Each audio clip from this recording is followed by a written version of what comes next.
Good evening, everybody. I would like to call tonight's meeting to order. Today is Tuesday, December 9th, and welcome to the Monroe County Council. We have a packed agenda, and we will go ahead and get started. And again, for councilors present, to my right here, we have councilors Henry, Iverson, Decker, Wiltz, and Feidel. I don't see Councilor Hawk on Teams, but I'm sure she will be joining us here very soon. So we will go ahead and get started with our Pledge of Allegiance. So all those that are able to stand, please stand for the Pledge of the Allegiance. Pledge allegiance to the flag of the United States of America and to the republic for which it stands, one nation, under God, indivisible, with liberty and justice for all. Okay. All right, next up is the adoption of tonight's agenda. And does anybody wish to amend tonight's agenda? Yes, Councilor Iverson. Council, I move to amend tonight's agenda in two ways. Number one, I wish to table indefinitely items 9I and 9J per the department request. That's 9I and 9J. And secondly, I'd like to add item 6G, a request for an account line title change for the council office. Second. Okay, and then I actually wanted to amend our agenda for tonight as well. I know that I spoke with the sheriff this morning, and they have their discussion that is on item 10A. And I believe the individual that is traveling, is she present? Oh, hello. She's traveling, and so I would like to bump that up because I was told it was going to be brief. To let's see. I'll bump that up before we get into the meat and potatoes of the agenda. So I'll bump that to before we start the hire and freeze conversations. And then the other thing that I also wanted to amend for tonight's agenda is, in light of everything that has been happening, I think we should have a conversation of what's been happening with the proposal of the encampment situation. It's deserved lots of conversation. So I think I heard from maybe a couple of council members about this. So I would like to add that also to tonight's agenda under council business.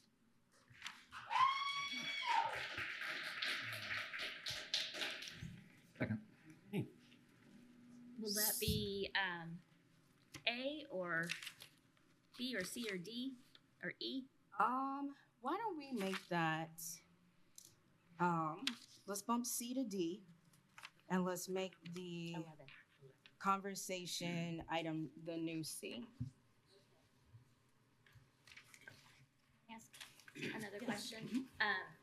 For anybody from the public who's here about that issue and related issues, is that when they should wait to make comment, or should they come at public comment? They can come to public comment because usually what we do is we'll have discussion, and sometimes discussion doesn't allow for public comment. However, that could change. But because public is here first and foremost, I want to give respect to them as they are here. Don't want to waste the time. I'm sure their time definitely isn't wasted, but I just want to be respectful of everybody's time, whether it's the public commenters. Obviously, our room is very full tonight, but we also have other agenda items to discuss as well of county council business. So, yes. Thank you. Want to make sure everybody has a chance to speak instead of getting cut off. All right. Is there anybody else that has any other items to amend to tonight's agenda? Nope. Okay. And because I don't still see Councilor Hawk on Teams, we can do this by voice vote. So all those in favor of approving tonight's agenda as amended signify by saying aye. Aye. All those opposed, same sign. Okay, motion carries. Okay, so next up, we will have public comment, and these are for items that are not on the agenda. I just want to make sure that we understand how public comment goes. I know recently it has been, people have been wanting back and forth discussions. Public comment isn't necessarily allowed for back and forth discussions. However, any of us have the point of privilege to address anything that we hear tonight. So I want to make sure that we do that, and this is your time to talk to us. So I want to make sure that you use all full of your 3 minutes to say whatever it is that you want to say. I might have an idea of what you might want to say, but nonetheless, I don't want to assume. But I just want to make sure that people have plenty of time to do so. And if there's anything at any time that somebody has a question about, I'm sure one of us will be able to just kind of walk away from the dais, get your contact information, and we will proceed. Or some of you have also been emailing us, and I'm sure you also have our emails as well. But nonetheless, we want to make sure that you all are heard. So again, everybody that is wanting to make public comment here in the Nat U Hill room, you could come to the lectern here. You'll sign your name. All of the TVs here will have your timer here. You'll have up to 3 minutes. Just state your name for the record. Once the clock hits 0, that means you are done. So if you already know that you want to have or speak on items that are, again, not on tonight's agenda, go ahead and start lining up. For our friends via virtual land, if you want to make a comment, you also have a way of doing that as well. You will just need to raise your hand. And once we start seeing hands raised via Teams, I'll kind of alternate and go back and forth between our virtual team option and here in the Nat U Hill room. So everybody is good to go with how we're gonna do public comment? Okay. All right. So with that being said, I'd like to also acknowledge that Councilor Hawk is in the building. So all 7 council members are present to do tonight's meeting. So we will proceed with our first public commenter. Good evening. Thank you, council members. It's been a minute since I've been here. I'm Mary Morgan. I'm Executive Director of Heading Home of South Central Indiana. As you know, we are a nonprofit that was set up to address systemic long-term challenges that prevent people from being housed in this region, and that's what we're working on. The county has been, as you know, a very strong partner in the Heading Home initiative. Many of you served on the plan that was developed as a community effort several years ago. Councilmember Wiltz is a member of our board, as is Efrat Rosser, who is also here tonight, Bloomington Township trustee.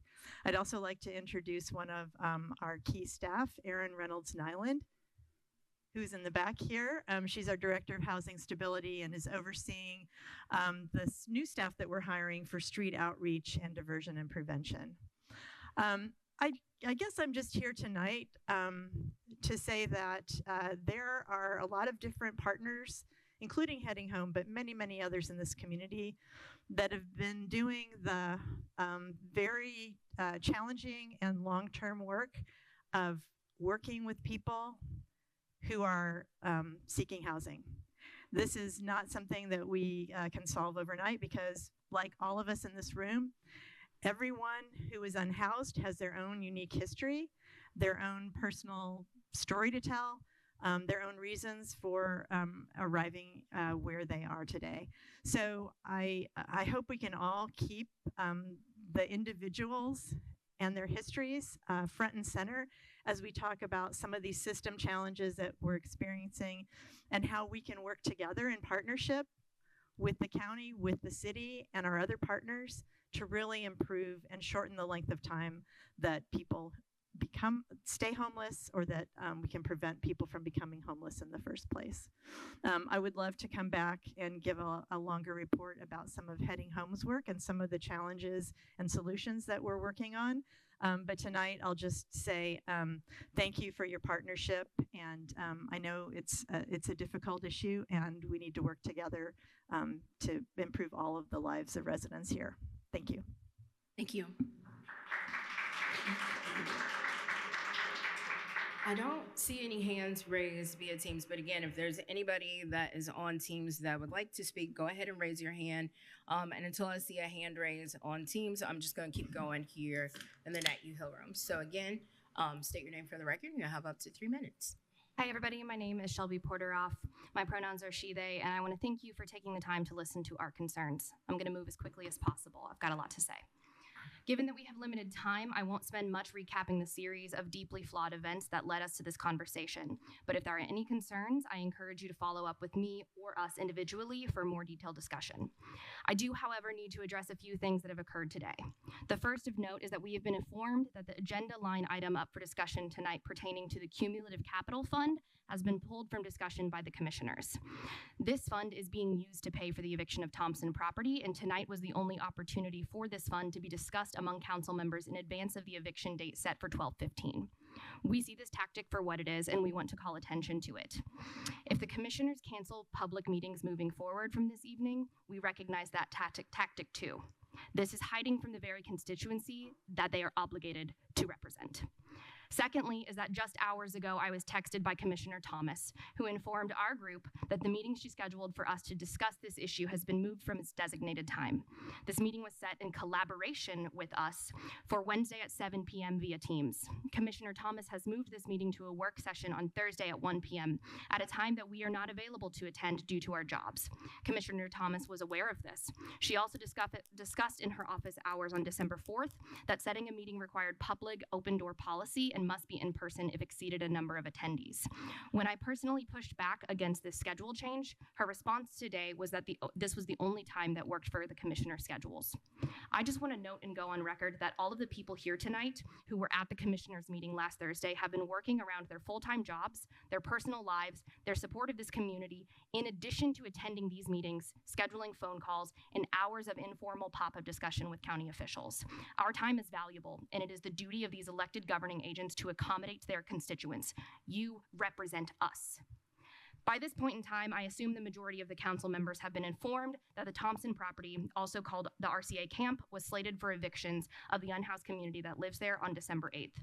The folks here this evening pushed the commissioners hard to get a stay of eviction so we could discuss with the county council and commissioners more closely why evictions in the winter are a death sentence. Backing up a bit in time, on Monday, December 1st, members of the unhoused community at RCA camp were given paper notices by 3 deputies that identified themselves with the county sheriff's department. This flyer was not on official letterhead, was not signed by any sitting elected member of the county's governing body, and gave the folks living at camp a week to leave. The flyer informed the community members that their belongings would be stored at Monroe County Highway Garage for 1 week and that Justin Baker would coordinate retrieval of these belongings. In addition to this flyer, a job posting via cleanup company Bio One was listed online, citing unhoused encampment cleanups as the hired project. In this job description, there are 2 bullet points of note. Any items that seem very personal will be put in a personal property dumpster, which the county will take care of. And your time's up. Yep. Gonna keep going. Most of what we will be interacting with will be trash, so don't worry about being too picky. I will leave it to my fellow constituents to outline why winter evictions should be against county policy, but I emphasize that the process in which this anticipated eviction was conducted is unacceptable. In addition to the very real, very high risk of a winter eviction poses to the community members of RCA, as well as other encampments, there was no clear vetted procedure for conducting an encampment eviction. This process was not made accessible to the public nor the community members that live on Thompson property, and when we, as constituents of this county, pressed for more information, we were not able to be provided with any clear answers as to who approved this eviction. Last line, I promise. Last paragraph, I promise, sorry. I want to go on record and make myself very clear, as I believe that when I was quoted in an earlier press release regarding the week-long extension of the eviction, I was misrepresented in my views. Under no circumstances do I support evictions of encampments. Evictions are harmful, inhumane actions, and from a logistic standpoint, they do not help effectively mitigate any variables contributing to chronic houselessness. With that said, if evictions are to be conducted, it is unacceptable for county government to not have a rigorous publicly vetted policy.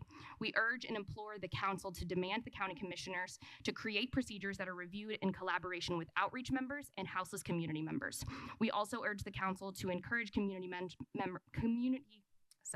to encourage commissioners that at the very minimum, a pause on any evictions be implemented until collaborations with community can occur. I end with a reaffirmation of my belief that evictions are never the answer. There is expansive research that supports this belief, and if a truly collaborative process is to be facilitated by the county, then we would be happy to support the sustainable, effective options that are available. Thank you.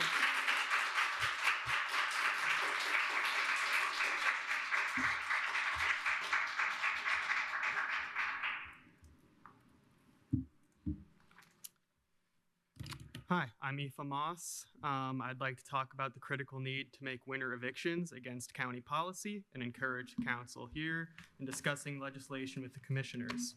In 2020, during the height of the COVID-19 pandemic, the City of Bloomington's Office of the Mayor proceeded with evicting the unhoused encampment at Seminary Park.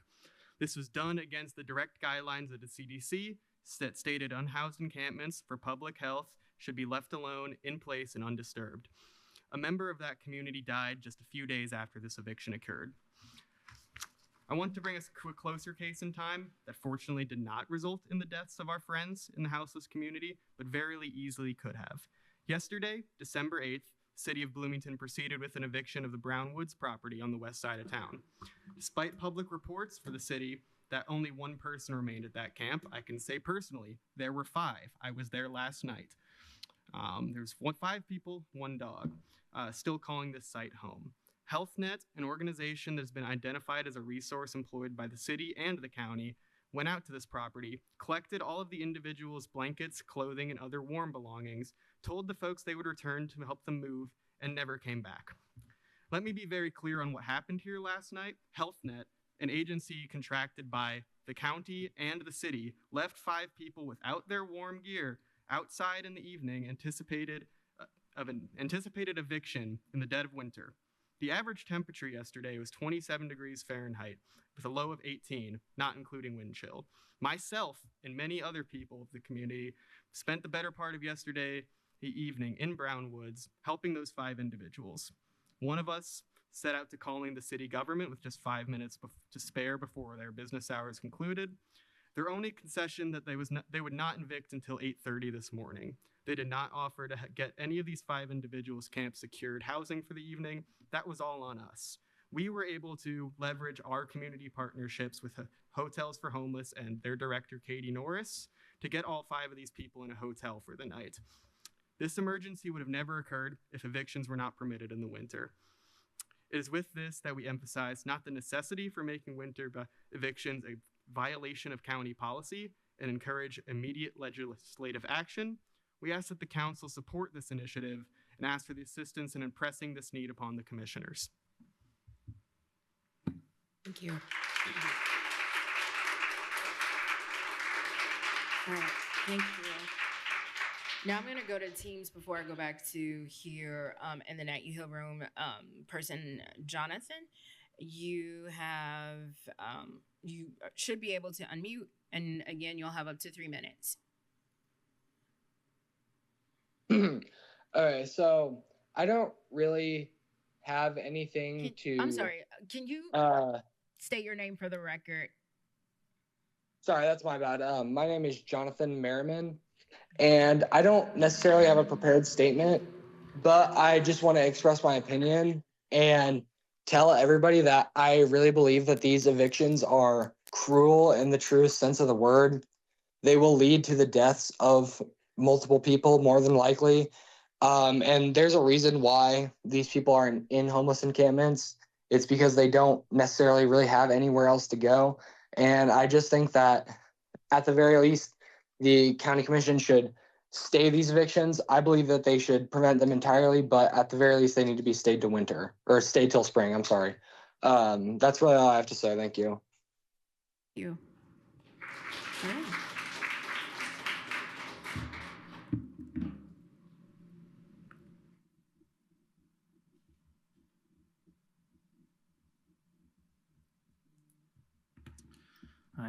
Following the comments from my colleagues, I want to talk about a future where harmful, ill-advised situations like this do not occur again. I'm sorry, can you state your name for the record? My name is Aidan Reef, and I thank the council for taking our advice into consideration.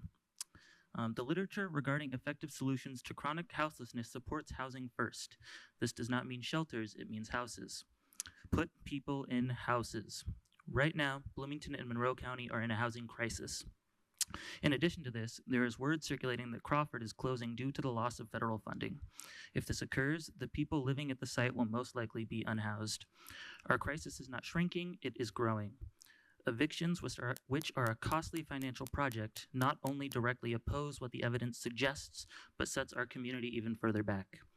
Thompson property is roughly 95 acres of outright owned county property. It has the potential to be catalyzed into a real solution-driven site, but that is not possible if ongoing and earnest collaboration with our houseless community members doesn't occur. The answers to what our community needs regarding houselessness comes from within the community.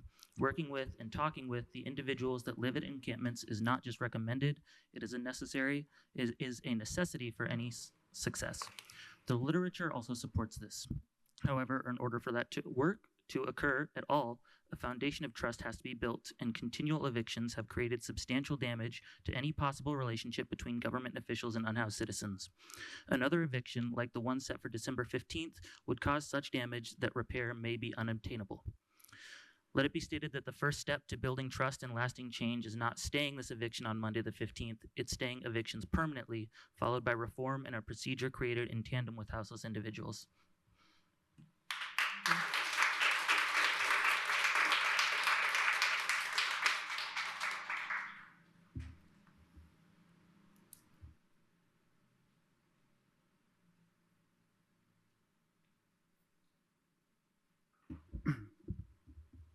Hello, my name is Pepper Vickery, and I would like to share a personal story about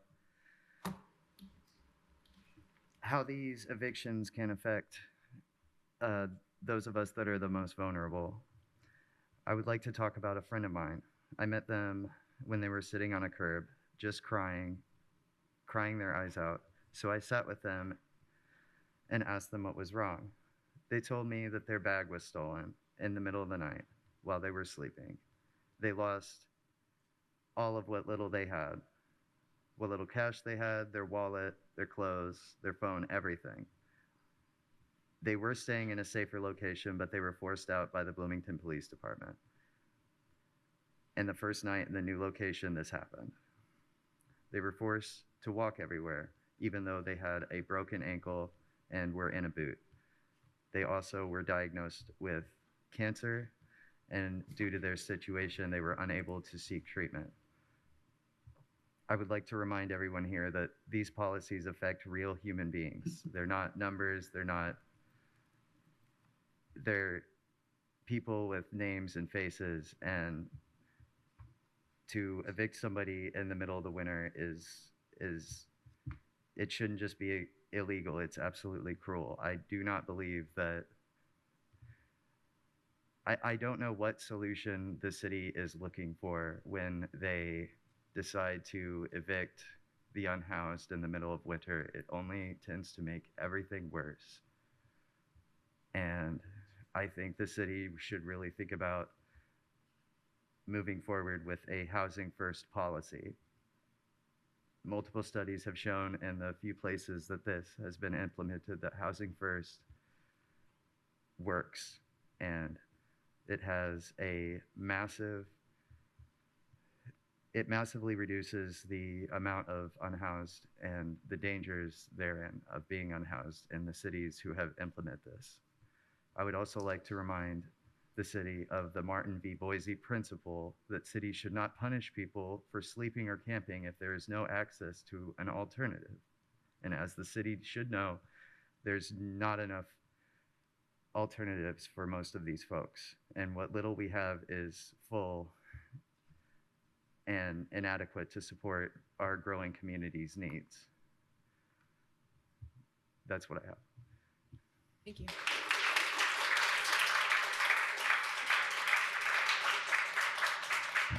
Again, not seeing any hands raised on Teams, so if you just joined, via Teams and you would like to make public comment on items and not on the agenda, please go ahead and raise your hand, and then we'll go back to here in the Natty Hill room for public comment.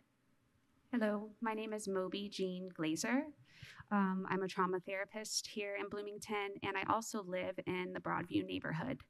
And I would like to first thank Councilmember Henry for going to the Thompson property recently and choosing to engage directly with our unhoused neighbors who really should be at the center of this conversation and the center of the problem solving that is happening.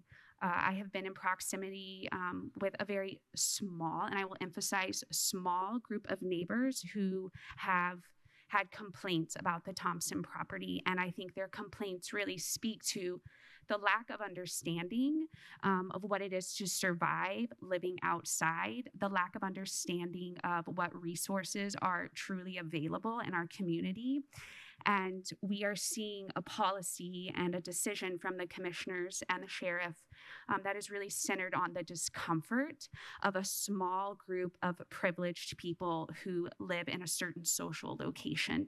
When we should be seeing policy, I would like to see policy that is centered on the needs more broadly of our community, including our unhoused neighbors. They are a part of our community, they are a part of our neighborhood. And this policy is not just dangerous, it is incredibly violent to push people out of the only place that they can live relatively safely at a time of extreme weather. And so as someone who lives in the neighborhood, who interacts with the folks who are living in the Thompson property, and I have interacted with these folks for years, I ask you, I know you're a financial body, so this decision didn't come directly from you, but I ask you to do whatever is in your power to make sure that we are centering our policy on the most marginalized members of our community. Thank you for this time and for your service. Thank you.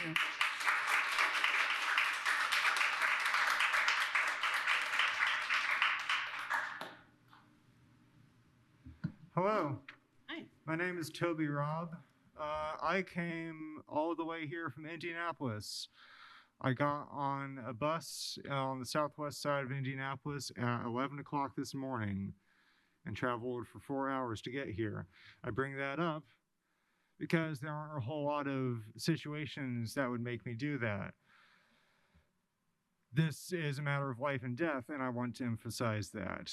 I came here because some of the people affected by this eviction are some of my dearest friends, and I don't believe that friendship has borders, which is why, even though you should absolutely listen to the experiences and input of your actual constituents who live here, that's why I'm still speaking here, because I think it's worth saying that to turn homeless people out of the place where that isn't even a house, that is the closest place, that is the only alternative to not freezing to death, to take away their belongings and just throw them away like that is one of the cruelest, most callous things that I've ever heard of. And it's incredibly easy to just look away and to act like you can just make these people disappear. But they're not going to disappear, not for me. And whatever happens to them, whatever is either done to them, or whatever you, as the government of Bloomington, let happen to them, is something that I will remember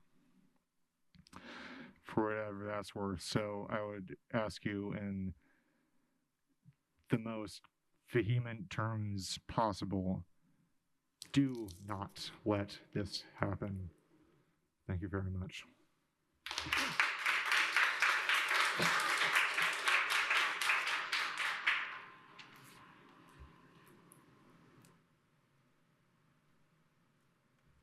Thank you all for making space to discuss such an urgent issue together today.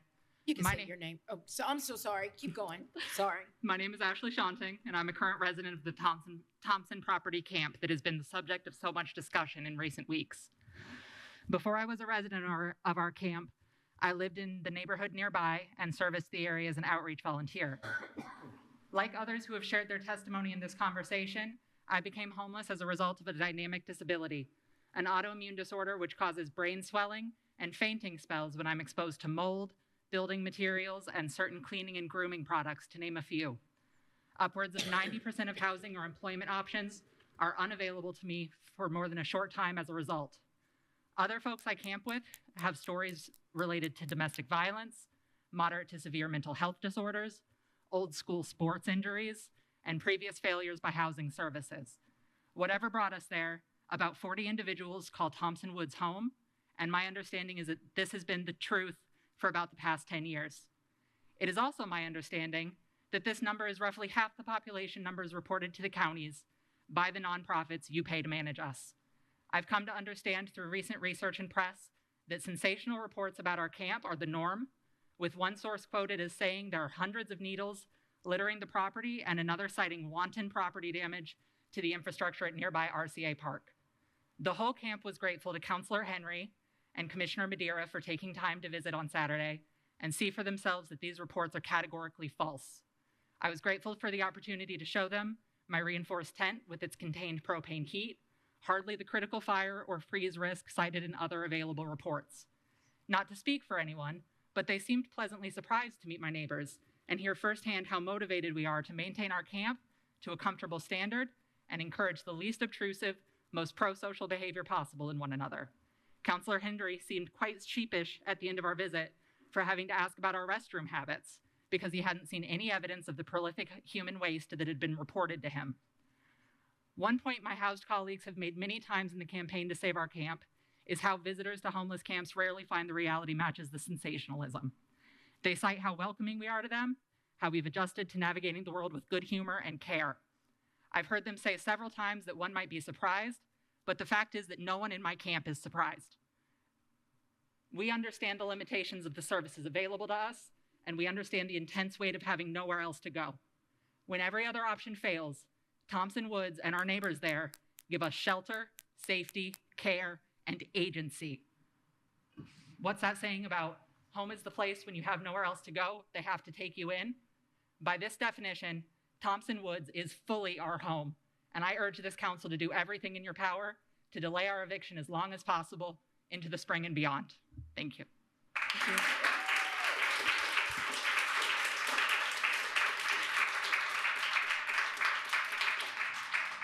Thank you very much for that. I'm gonna go back to teams here. Oh shoot, I'm trying to see who this. Okay.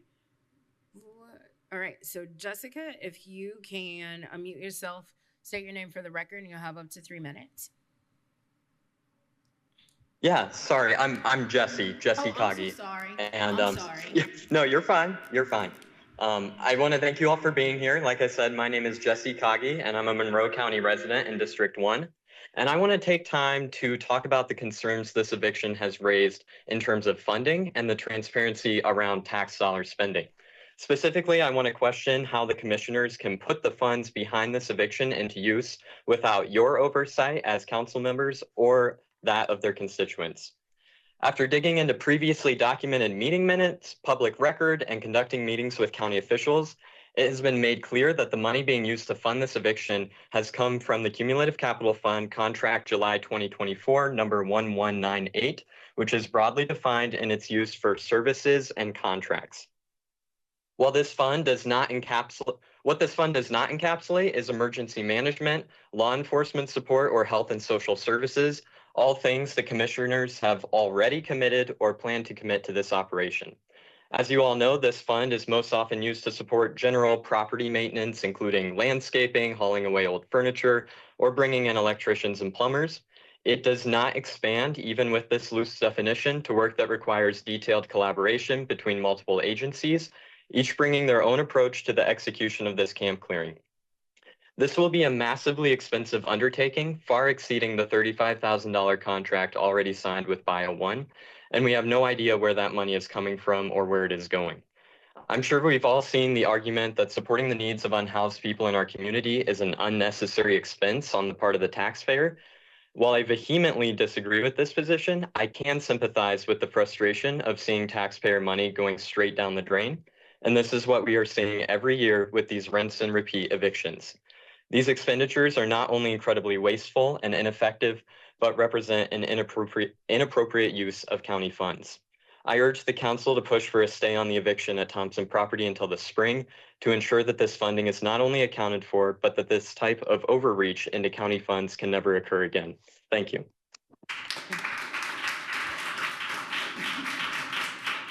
All right.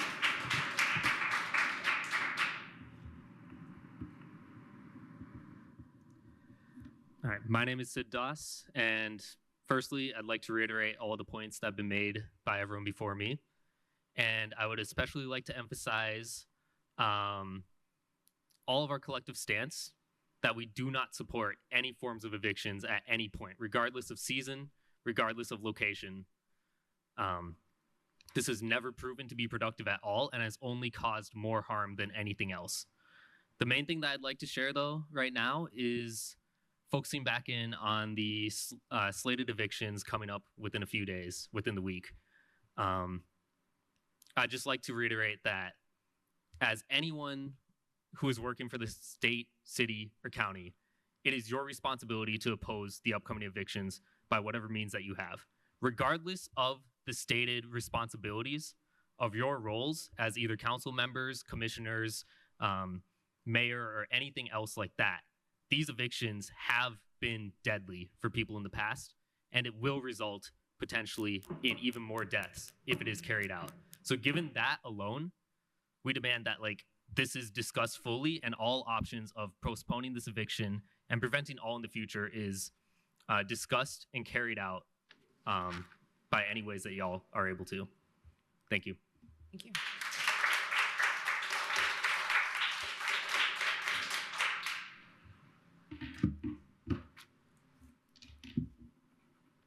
Hi, my name is Gabriel. I actually didn't prepare anything, but I'm familiar with the fiduciary process.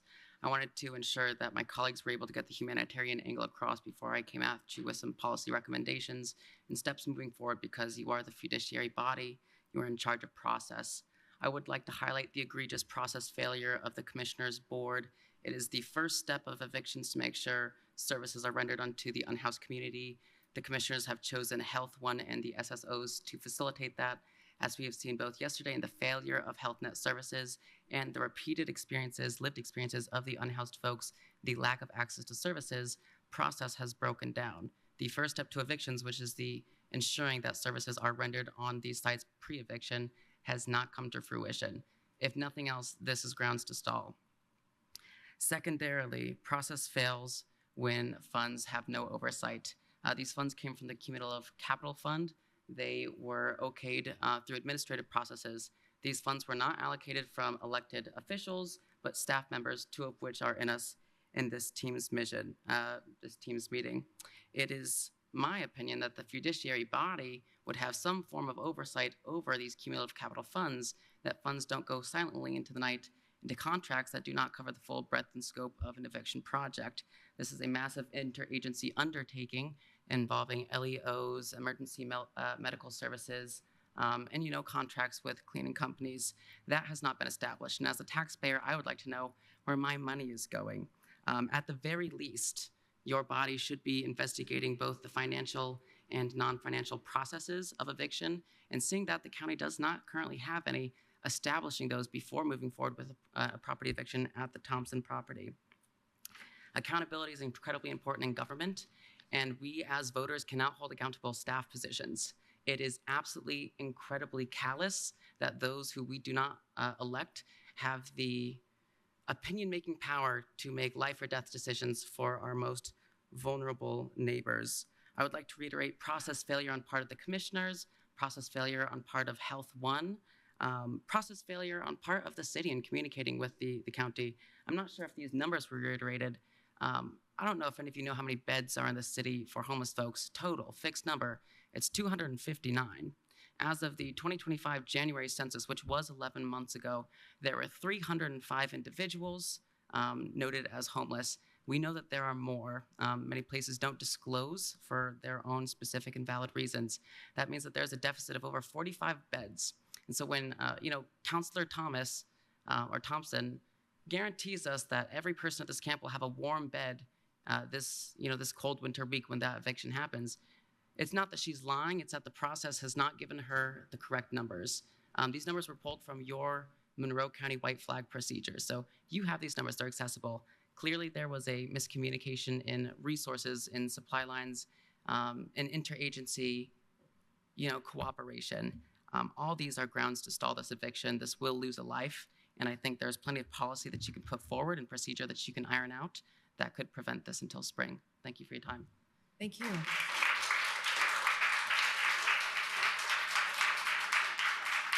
All right. I'm going to switch back to teams because it looks like Katie Norris has her hand raised. So Katie, if you can raise your hand again, state your name for the record, and you'll have up to 3 minutes.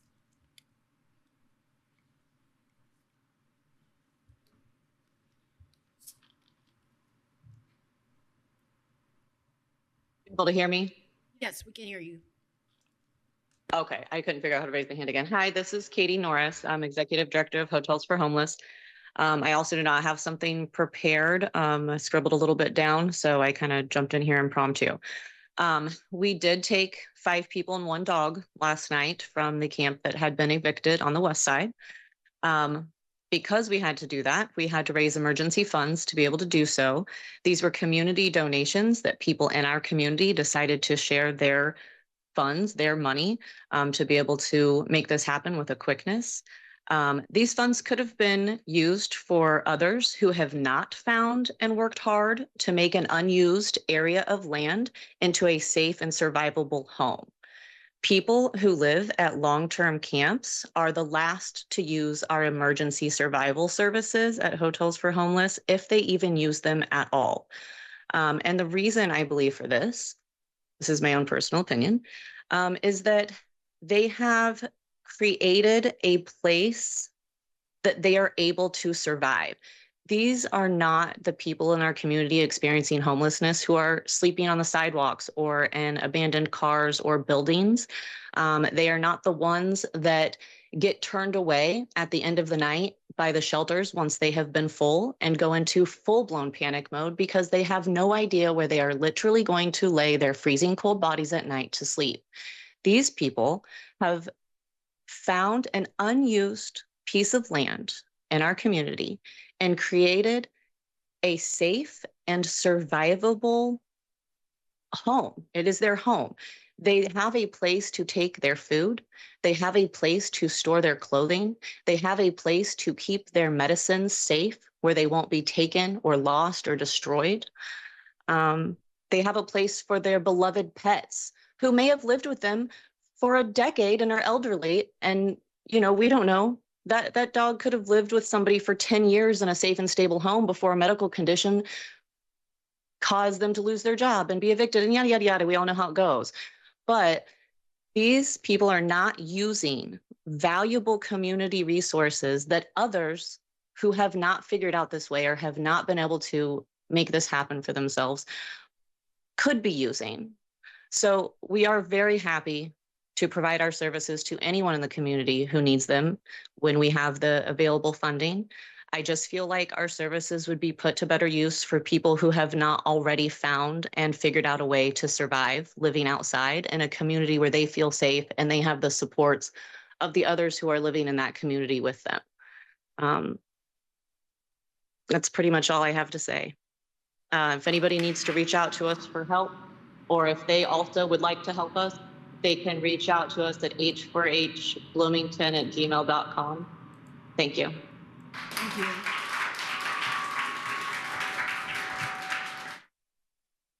Okay.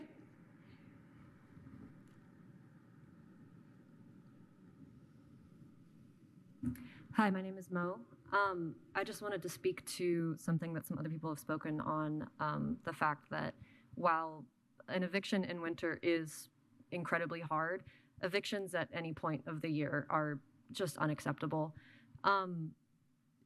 if somebody is living outside, they probably don't want to be continuously harassed and kicked out of places that they can rest, asked to take their belongings or go find their belongings in a new location without an ability to find their own transportation, to get those belongings, to find a new spot, to be kicked out of the next spot, simply at any point of the year. Evictions are violent. They will cause deaths from people who are continuously put in emergency mode and have to rebuild over and over and over again. And these are your constituents as well. And they deserve the same consideration as somebody who might be uncomfortable to see somebody not living the same way as them. Thank you. Thank you.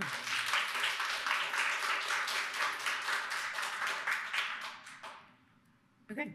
Is there anybody else that would like to make public comment on this item, whether you're here in the Net U Hill room or virtually via Teams?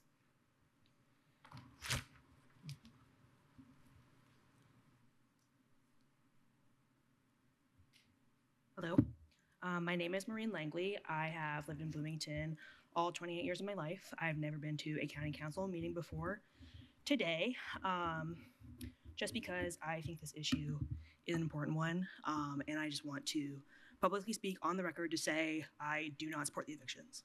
Thank you. Thank you.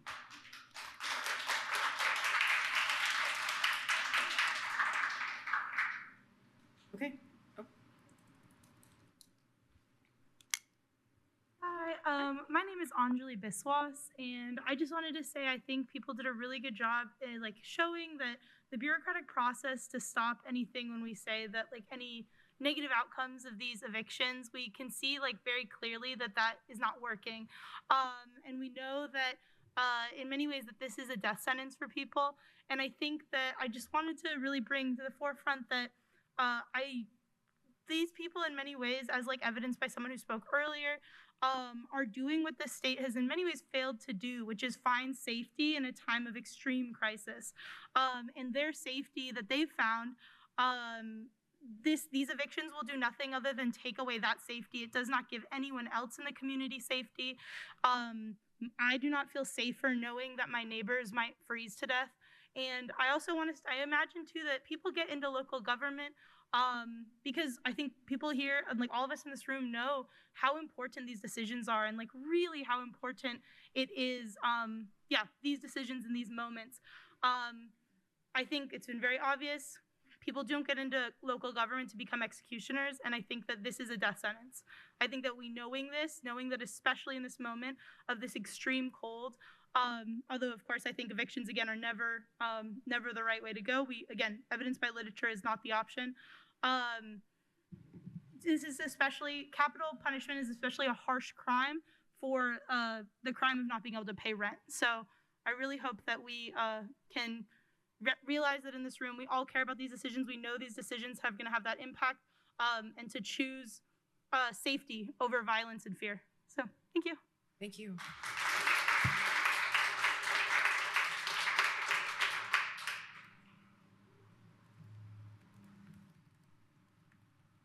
Hello, my name is Lydia Kern. I don't really have anything prepared, so just bear with me while I kind of stumble through. I'm here actually because I was inspired by my son, my 9-year-old son, who is deeply passionate about the unhoused population. And I just would like to, I think, remind the people here that houselessness is a systemic issue, not a personal failing.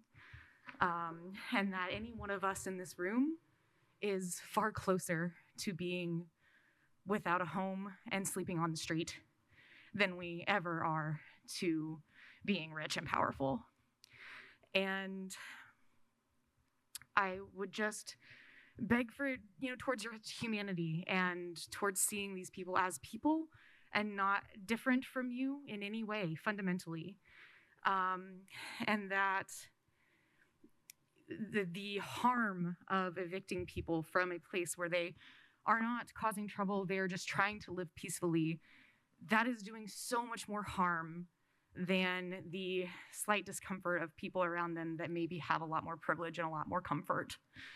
I'm someone myself who has teetered on the edge of homelessness more than once. And if it hadn't been for people in my community that took me in, I would have been homeless with a 2-year-old. And I think about that every time I see somebody sleeping on the street. And I just, I think that's all I have. Thank you for your time, and thank you for being here to listen. Thank you.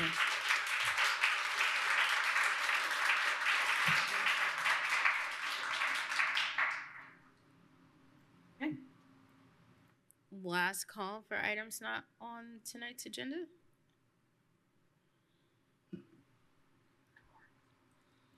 Hi there. My name is Liam Pisano, and I don't come preparing a speech or anything today. I would like to remind everyone here that this is not a new problem for our community. Not even 5 years ago, a homeless man of 51 years of age was found frozen to death by a park bench in Seminary Park. This is not an unfamiliar problem with our community. We have seen this problem in our city before, and we have seen it kill before. And the Board of Commissioners is allowing this to happen again by allowing this eviction to happen again.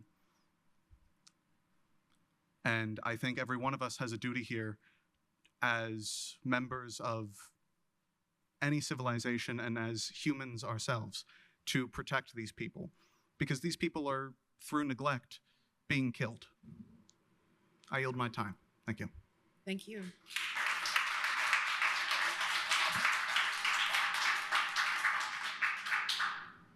Okay. Last call via Teams. Anybody want to raise your hand and speak on items not on the agenda? All right. Not seeing any hands raised on Teams, but again, last call here in the Nat U Hill room. Okay. Thank you all very much for your public comments. And I wrote everybody's name down that spoke. And a very special, I guess, thank you to Ashley for taking the time to come out and speak about your lived experience. I really appreciate that. Thank you. Okay. We're gonna move forward, and we're gonna go to department updates. So department updates are for items not on the agenda, and Kelly Whitmer is up, and Stephen Miller is too. So each department that has an update for items not on the agenda, you'll have up to 10 minutes, and you can do that via Teams or here in person.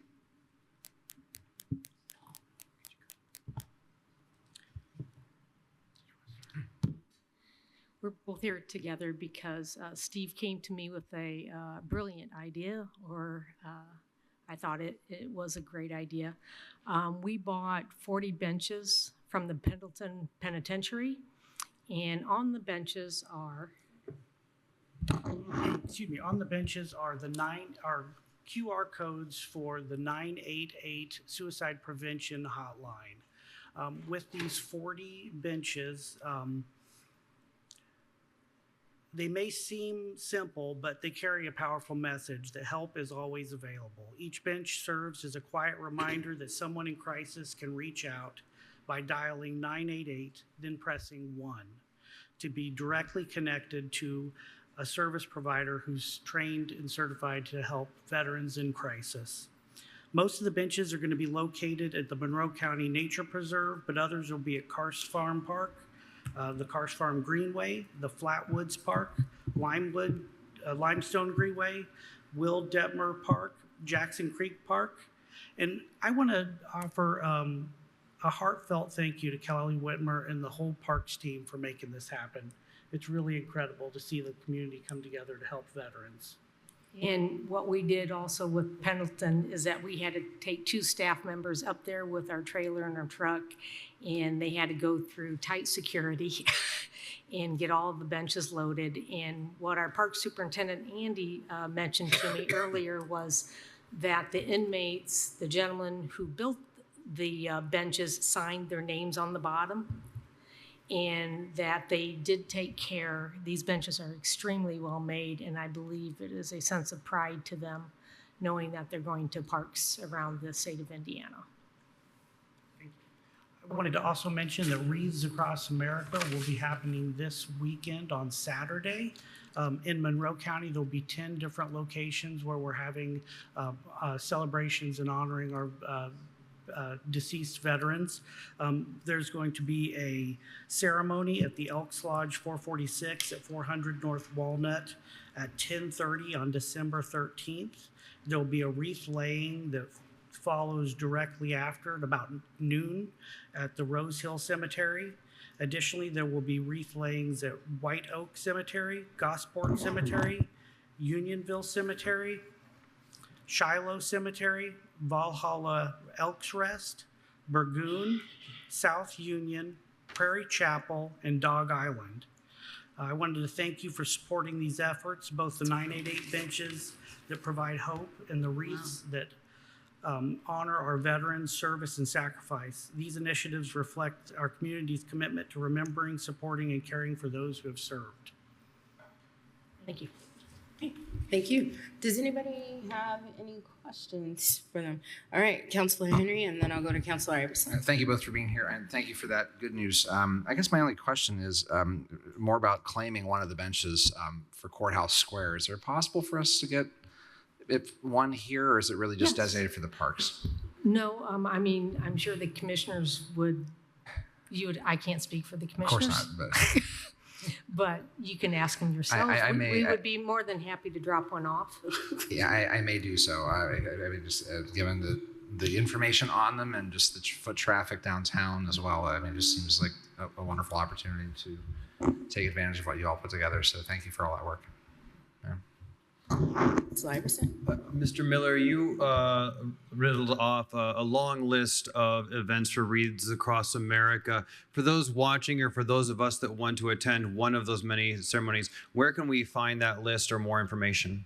Sure, there's the Wreaths Across America website, excuse me. If you just Google Wreaths Across America, and then from the website, you can click on the different regions, and Bloomington and Monroe County will pop up as one of the options. Anybody else? Yes, Councilor Wiltz. I told you before the meeting that I was excited because you all were going to be telling us about some new thing, and I specifically said, don't tell me because it'll be like Christmas. And this is super cool. I never would have imagined. I work in Parks and Rec and that kind of field. And so I'm familiar with the Pendleton program, and they're at the trade shows and saying, the different products that they make. And this is, so cool. It's just, it's a really good example of when you work together across silos, the synergy is just incredible. I think this is a great project. It's win-win. Thank you for getting together and doing it. Thank you. Councilor Decker. While we have, first of all, thank you both for all of this. It's always good to see the two of you. You never come with anything that's not helpful to the community. And while we have you here, particularly Mr. Miller, I was going to ask you if any of the, we've got a lot of influencers in the room as far as outreach to the community that are hitting places that we all don't always hit, or we're trying to hit and we're not hitting it well. If a member of our audience or someone watching home knows a veteran, any veteran in the community, but particularly someone that is either in an encampment or elsewhere, how would they get them in touch with you so that maybe to pursue things that folks haven't thought about or having struggles with or anything at all? Absolutely. Thank you for that question. So folks can reach out to me directly. My phone number is, I'll give it to you now. It's 812-349-2537.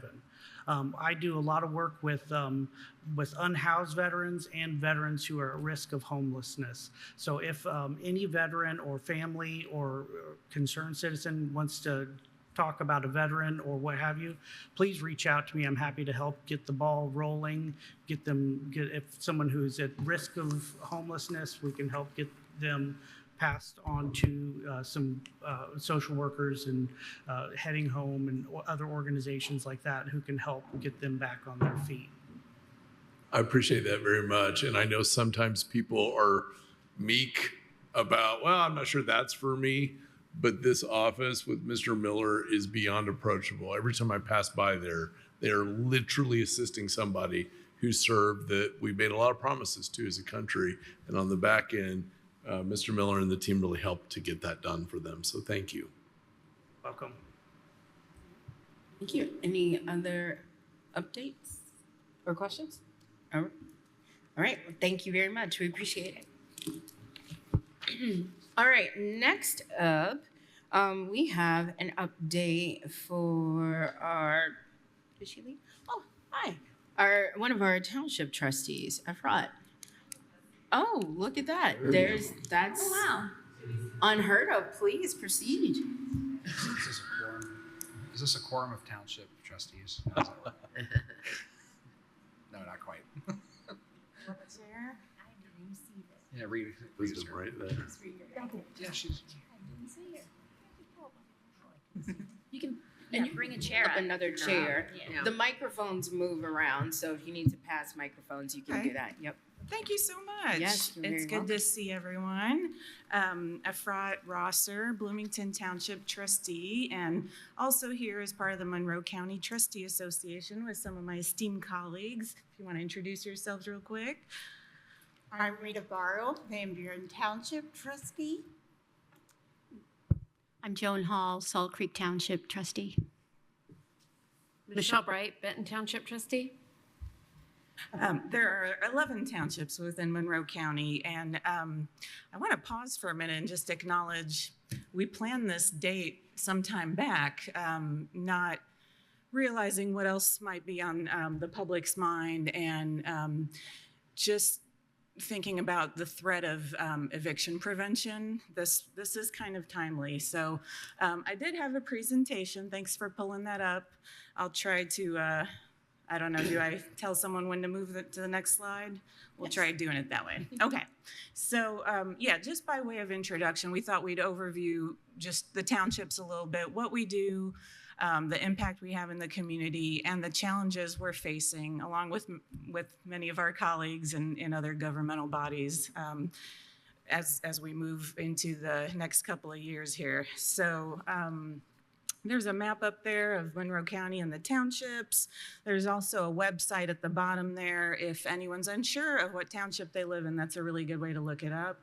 The trustees in this county, I think, collaborate really well together. I've learned so much from these three and others.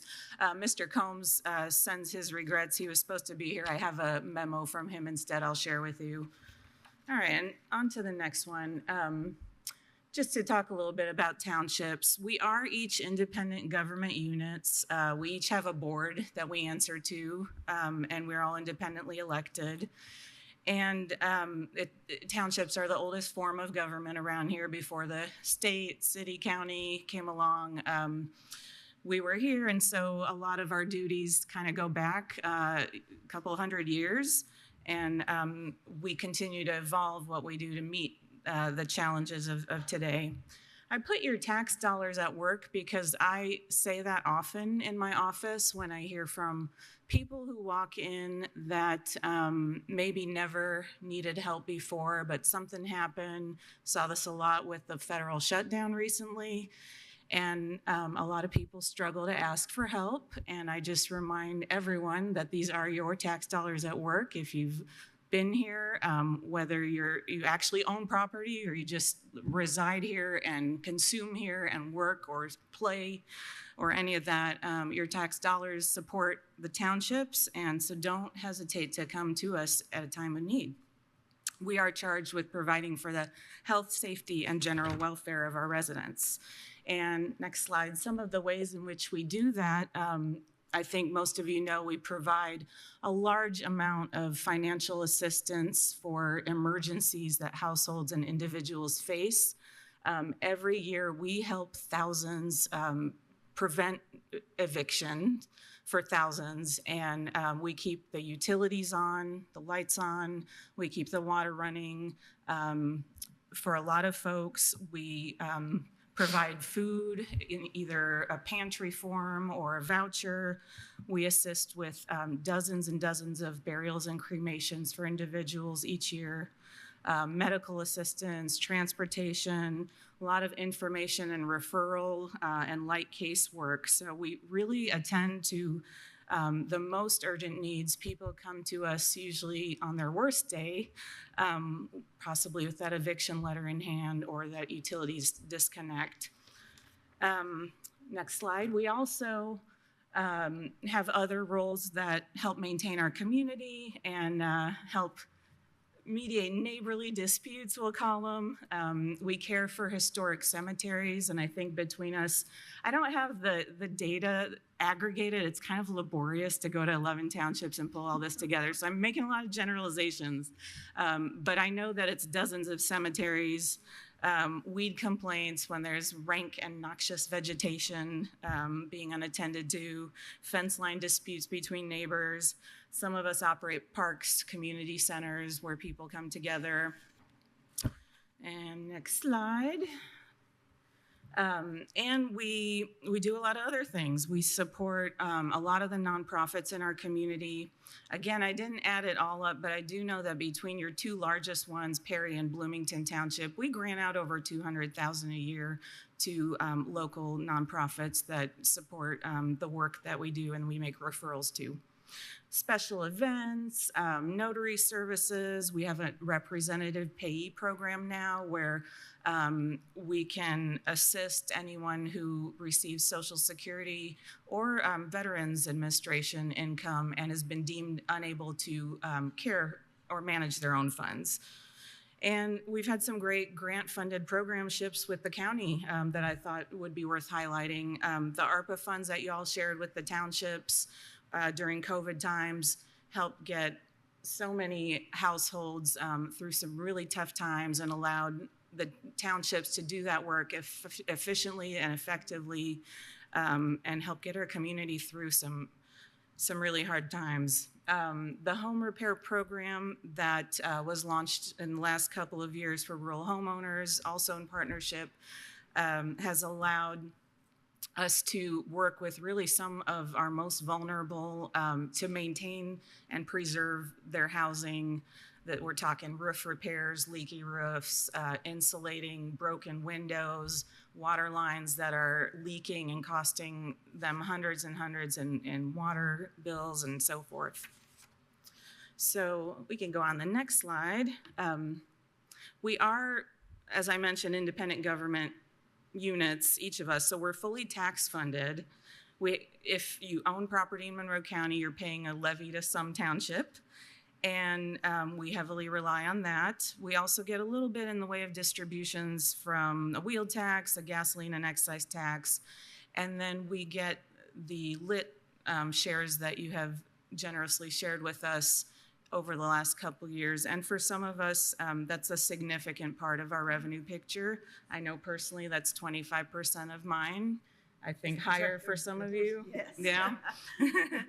And you know, all of these sources are now strained. I don't want to harp too much on the wheel tax because it's pretty small, but that is dwindling. There have been threats to township government, bills filed at the state to consolidate us to perhaps the county, one position there. And then the impact of SEA 1 and HB 1461 thought was worth just kind of mentioning on the next slide. You know, SCA 1 gave property owners tax relief per the governor and the state legislature's wish. And that's great, but it comes at a cost to all of these local government units, including townships, and will have a real impact on the levels of services that we are able to provide.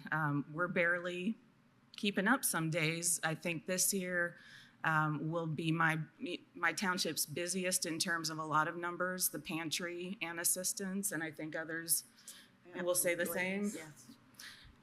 So the immediate impact of SEA 1 with the levy freeze and some of the other changes to assess valuation means a loss of revenue that's immediate of around 5 to 7% for each of us.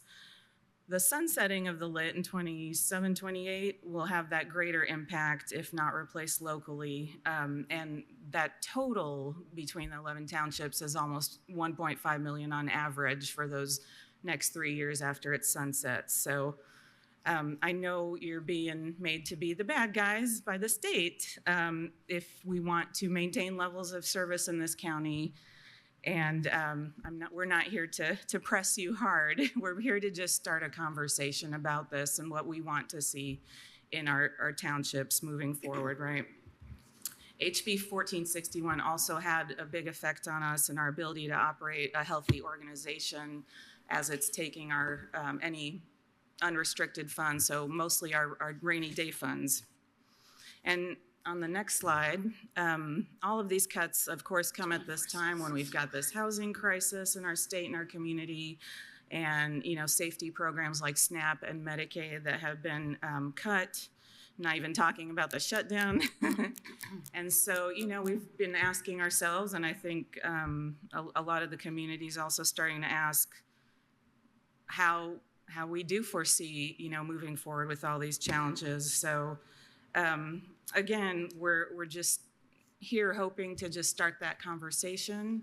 We know you've been put in a awkward position to say the least, and that you're struggling just the same with us. If I have left anything out that my colleagues want to add, please jump in. Otherwise, we're here for any questions we can answer, and we look forward to talking and working with you in the future. Thank you for all that you do. Thank you for everyone that came out here tonight to engage in the heavy conversation. And I hope there's some resolution to that moving forward too. Absolutely. Thank you. I'd just like to say thank you all for the work you do as well. But this also just goes to show how if we all play well together and if we don't play well together, the effects that each body has on resources. So I hope for those who might be watching can get that message, and if you watch back later, I hope you can continue to get it. So I'm gonna open it up for my colleagues here. I'm gonna look to my left first to see if anybody has any questions. Nope, not right now. So I saw hands, so I'll go Iverson and then Henry. Thank you all for spending your evening with us. We're very happy to have you here. I think I told this to you all before, but we just don't get to see you all that often here, so it's a pleasure. I guess my question is a bit of a process one. You mentioned this is the first step in a longer conversation, and you raised some very interesting conversation topics. What do you foresee as the next step in this conversation? Go ahead. Again, excuse me, again, as Jennifer has said, we have to collaborate. We can't have both of us disagreeing or agreeing to make an agreement until we all come together. And if the state decides to do away with townships, look what you're going to be stuck with. Let me ask you this. How many people can go inside a government office and be able to sit down and talk to someone with an eviction in their hand? It doesn't happen that way. It doesn't. With the townships, it does. We open our doors, we open our pantry, we open anything that we can do to help any individual that needs help. I especially like the ARPA. I think this is an outstanding because I have a lot of rural area individuals that live out there that are elderly, you know, they live on Social Security, and that alone. It's amazing to me how well the individuals feel they can sit down and tell someone their story, and you sit there and you give them a Kleenex and you're wiping your ears with a Kleenex as well, so they understand we're here to help. So.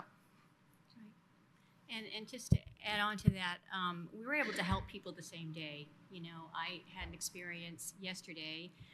So Salt Creek Township is, if you're not familiar, is out State Road 446 near the lake. So we are in close proximity to the Paintown Campground. So I often am helping people who are actually technically homeless, but they're living temporarily in Paintown Campground, which is in the township. So they're living in an RV or a tent. And they can stay there for up to 2 weeks. I can help them with their campground rent, but then they have to leave for a couple of days. And so, you know, I had a situation with a woman yesterday. She ran out of gas with her RV. You know, she had nowhere to go for a couple of days. It's cold. A lot of these people don't have any family or anyone to rely on. So I can put her up in a hotel for a couple of days, then send her back to the campground. You know, so we're trying to just keep these people, you know, make sure they have food and shelter. But, you know, I was able to, you know, she contacted me and I was able to help her within a couple of hours. And this is the kind of work that we all do every day. So if townships are dissolved, you know, we just worry about what's going to happen to these people. Who's going to care for these people, you know? So that's it. So yeah, I don't know, you know, on a practical level what that looks like. If there's, I think you have a long-term finance committee, and maybe that's the place to take something like this up with more, you know, data and forecasts and whatnot. And but I think it's a public discussion to understand, you know, the value of what our taxes provide us and whether we want to demonstrate those values, you know, locally in opposition to what the state has done to us. Yeah, I would agree that the next steps need to be public, and long-term finance, I think, is a good recommendation. But of course, that is something that we need to talk about. Thank you so much for your time tonight. Yeah, thank you. Councilor Henry, and then Hawk. Yeah. Sorry, that sounded so definitive. Like, thanks, we'll talk. Let's get out of here. I don't have that power. Yeah. Thank you all for being here. I know the conversation is a long time coming. I know Dan has wanted to be here, I think, for a few times, at least to chat with us. You've all demonstrated again that you are the government of last resort in our community for so many people. You are seeing the consequence of state and national policy every day. And the more we can tell your story, the more important I think it is to the community to understand that. Let me go back to why I think it's taken this long for you to get here, because as Mr. Combs had told me that a few months ago when we were all facing the potential loss of SNAP benefits in our community, I understand that the Perry trustee office was just overwhelmed with people looking for relief, and of course we were looking at almost a falling out there of that. Can you maybe share some of your experience with some of the kind of whipsaw effects that are hitting your office, especially with SNAP, to help us understand what that looked like for all of you in the past few months? I mean, I know personally for Bloomington Township, even before the shutdown, you know, when the big beautiful bill went into effect, that cut SNAP for a lot of folks, including folks who are refugees or asylum seekers here through a legal process, right? So we started seeing more new faces in our pantry. And then, the shutdown, we tallied numbers for those few weeks, and it was 3 times the volume we usually see in our food pantry, and just a lot of people who were really scared.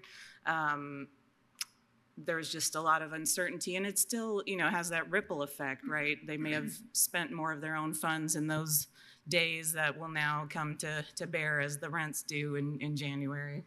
And not only that, just the increasing cost of food. I mean, food assistance requests have just skyrocketed in the past year. Well, for everything, but especially with food. you know, a $150 voucher doesn't go as far as it used to. So that we actually built a small pantry in our little township, one of those little free pantries that we stock a couple of times a week just to kind of help supplement. But people are really struggling out there. Van Buren, this is the first year that Van Buren has had a pantry. And we have had donations. We open it 2 times a week, and especially like, which I have to say, one of my employees takes care of the pantry, and he opens it at 1 to 3 on Wednesday, and then on Fridays, it's 1 to 5 in case you're you're getting off work or whatever. But I will tell you this, we received 18 turkeys, not turkey breast, turkeys from Hoosier Hills. One day, they were gone. One day, and it was on a Wednesday. They had 2 hours, 3 hours to get and go. We have never seen this many people. The only requirement that I am saying is if you come on a Wednesday, don't come back on a Friday. Let's give everybody an opportunity to get groceries as well. But we've had a lot of individuals to come in, and you go in there on Friday evening after it's closed, and the shelves are empty. Yes. You're going, there's no way. But it does help. One of the amazing things recently in our community is just the number of people who have reached forward wanting to help their neighbor.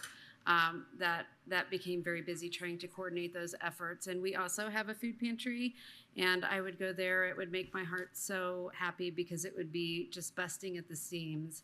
And then the next day I might come and half the stuff would be gone, and it would just be these kind of waves. But I've really seen our community come out and help each other.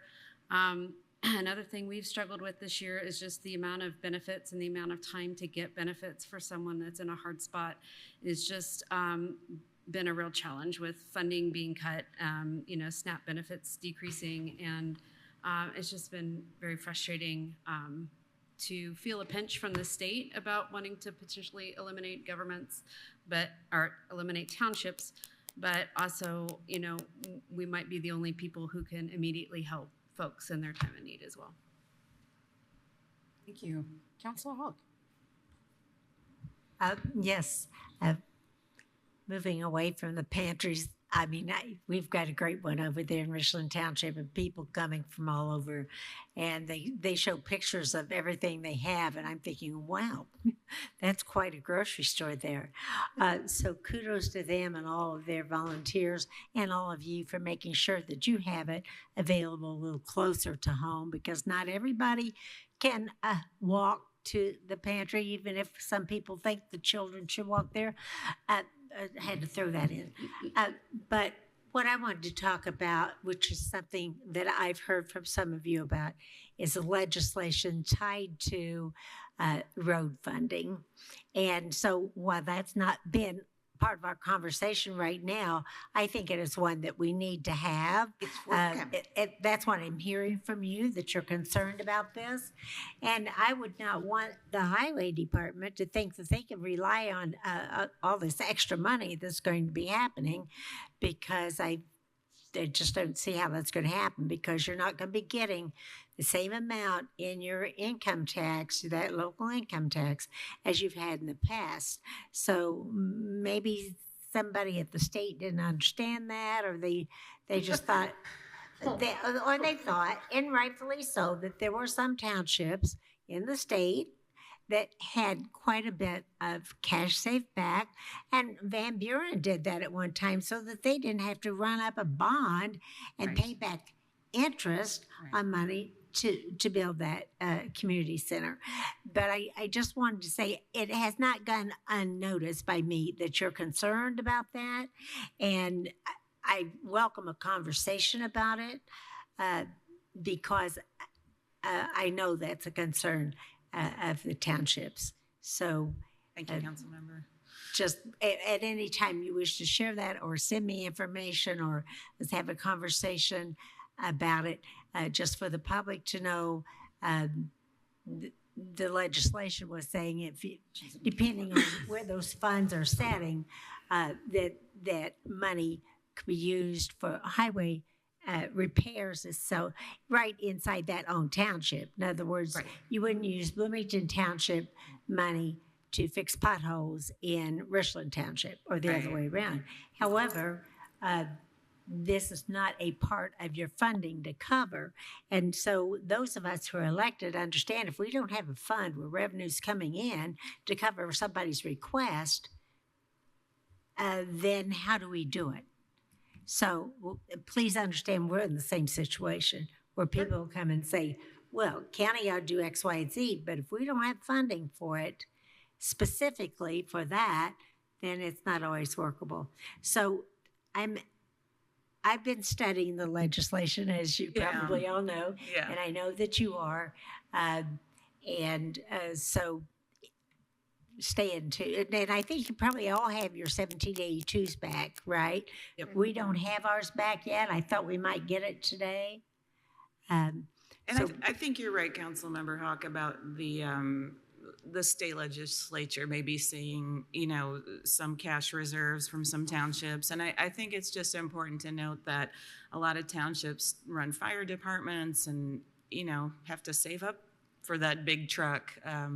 So sometimes that, on paper looks misleading. I can tell you most of us are not sitting on huge amounts. And if we are, it's towards a goal that we have, identified with our board, like a building or, a needed asset.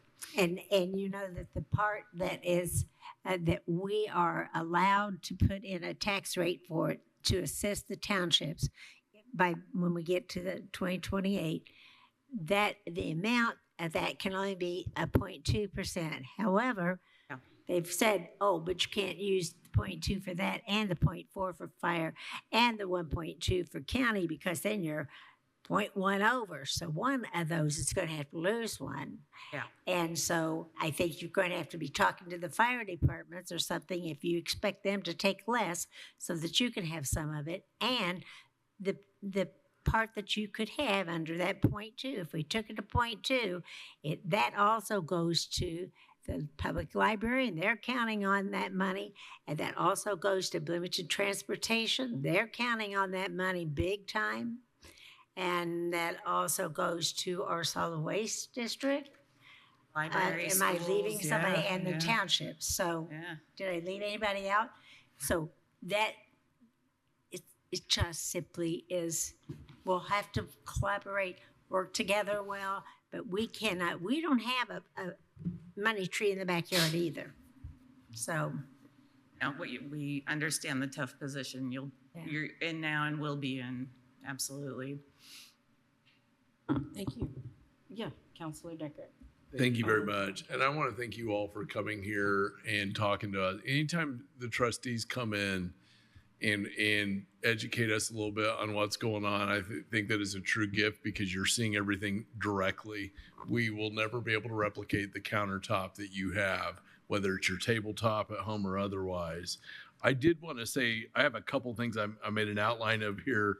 Number one, and I was out at Bloomington Township maybe 2 or 3 months ago, but that payee program, to me, when I hear all the issues we have in our community, some we heard tonight, some that we're thinking about, to me, that payee program may be one of the hottest things since sliced bread and a sort of secret weapon, not to put pressure on our trustees that have enough to do, but I think that is I think it's to be complimented, number one. I think there's opportunities there that when we can figure out that a little bit more, could probably be embracing that a little bit harder, but not in the traditional government way of you go do that because we think that's cool. We're going to go get a pizza, but in the partnership way. And so I just want to say that. I also want to say that in a partnership way, because the state has put us into this funding kind of mix, I think we're going to have to convene a lot of these entities so that we don't end up strangulating each other in this process. I mean, Councilor Hawk was listing off all those folks, and we're going to have to do something that kind of figures this out and and does a little bit, does as little as harm as possible to the people of the county, and particularly the people that are served. I was talking to some of our folks in the audience yesterday, and I said there was a time in government where elected officials tried to do as little harm as possible. In fact, you didn't deliberately do any harm. And if you made an accident, you tried to figure out how to get the train back on the tracks as quickly and efficiently as possible. Somewhere that was written on a chalkboard for people when they took an oath of office. Somebody erased that throughout the chalk, throughout the eraser, and apparently they've thrown it out of their memory. When we think about what position we're in, trustees, and I listen to the comments that have gone before me, and I wonder what was the state thinking. Sometimes I'm worried that people aren't thinking. They're just doing. Because if they were dealing with any, I just want to be respectful of your time, but if they were dealing with any of the stuff we've had on our agenda for the last year and you've been doing it at your countertops, they wouldn't be up there right now playing Happy Land and making up problems. So I know sometimes they watch us, and I hope that they will listen, but this is where people live and things happen. And so I do think that we can be an example for that kind of moving forward in how we do it. And I think that I don't think the county is capable of even trying to figure out how to unlock your door and get in there and do those things.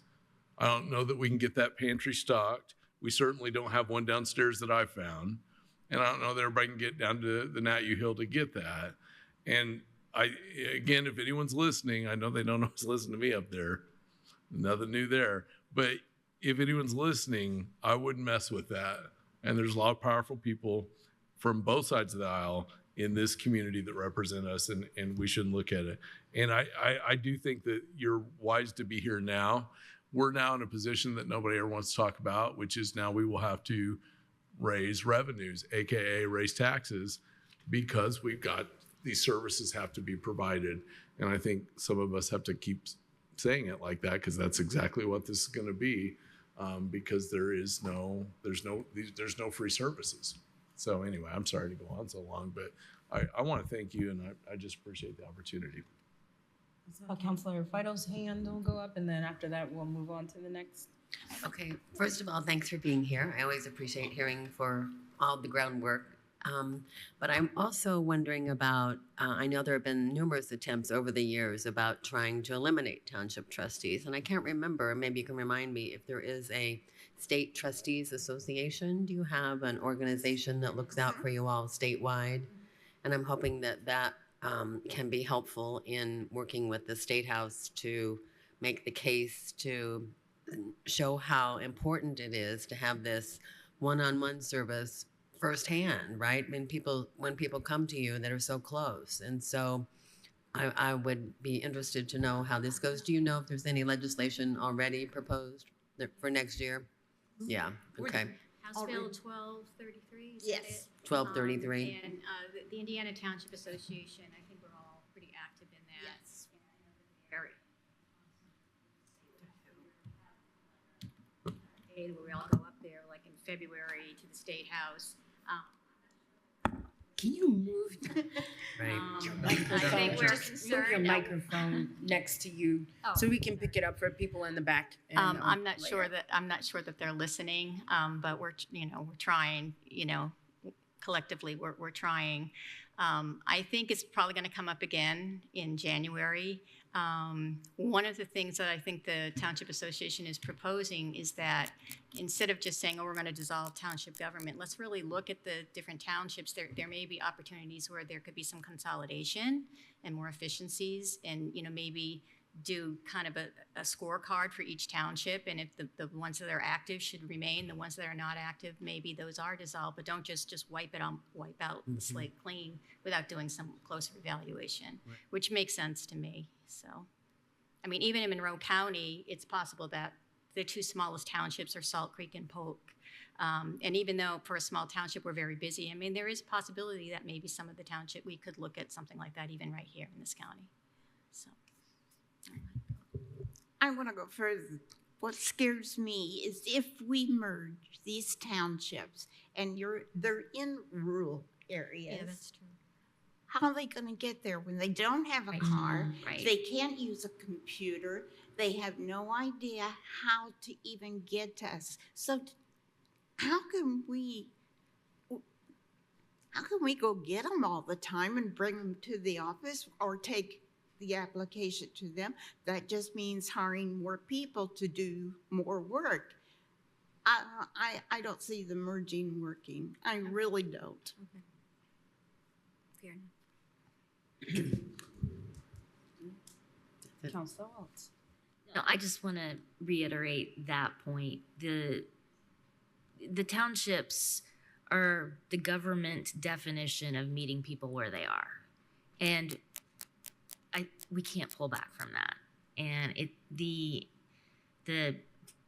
fiscal situation notwithstanding, this is critical work that is on the front lines of what we've been talking about since this meeting started. So thank you. Well, thank you very much for taking the time to come in. That was a nice overview of what y'all do, and thank you for your service and all the things you have done and continue to do to uplift those and help those in our community who need it the most. So we appreciate it. Thank you. Appreciate all of you. Thank you very much for your Thank time you. tonight. All right. Is there another department with an update? I see somebody that is shaking their head. Come on up.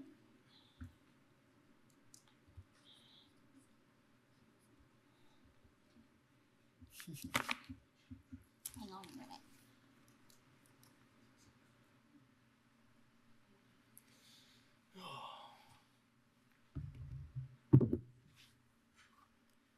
Good evening. Good evening. Kyle Gibbons, Jail Commander. Typically, I try to keep things lighthearted and positive. With everything we've talked about tonight, that's not something that I'm really interested in doing. This update almost seems meaningless, but we said we would do it, so here I am. We have selected a licensed CPA. She is from Indiana. She's from New Albany. Her name is Marcy Grube. She is a minority-owned business. She's one of the best auditors in the state of Indiana. I've already provided her licensure to our liaisons.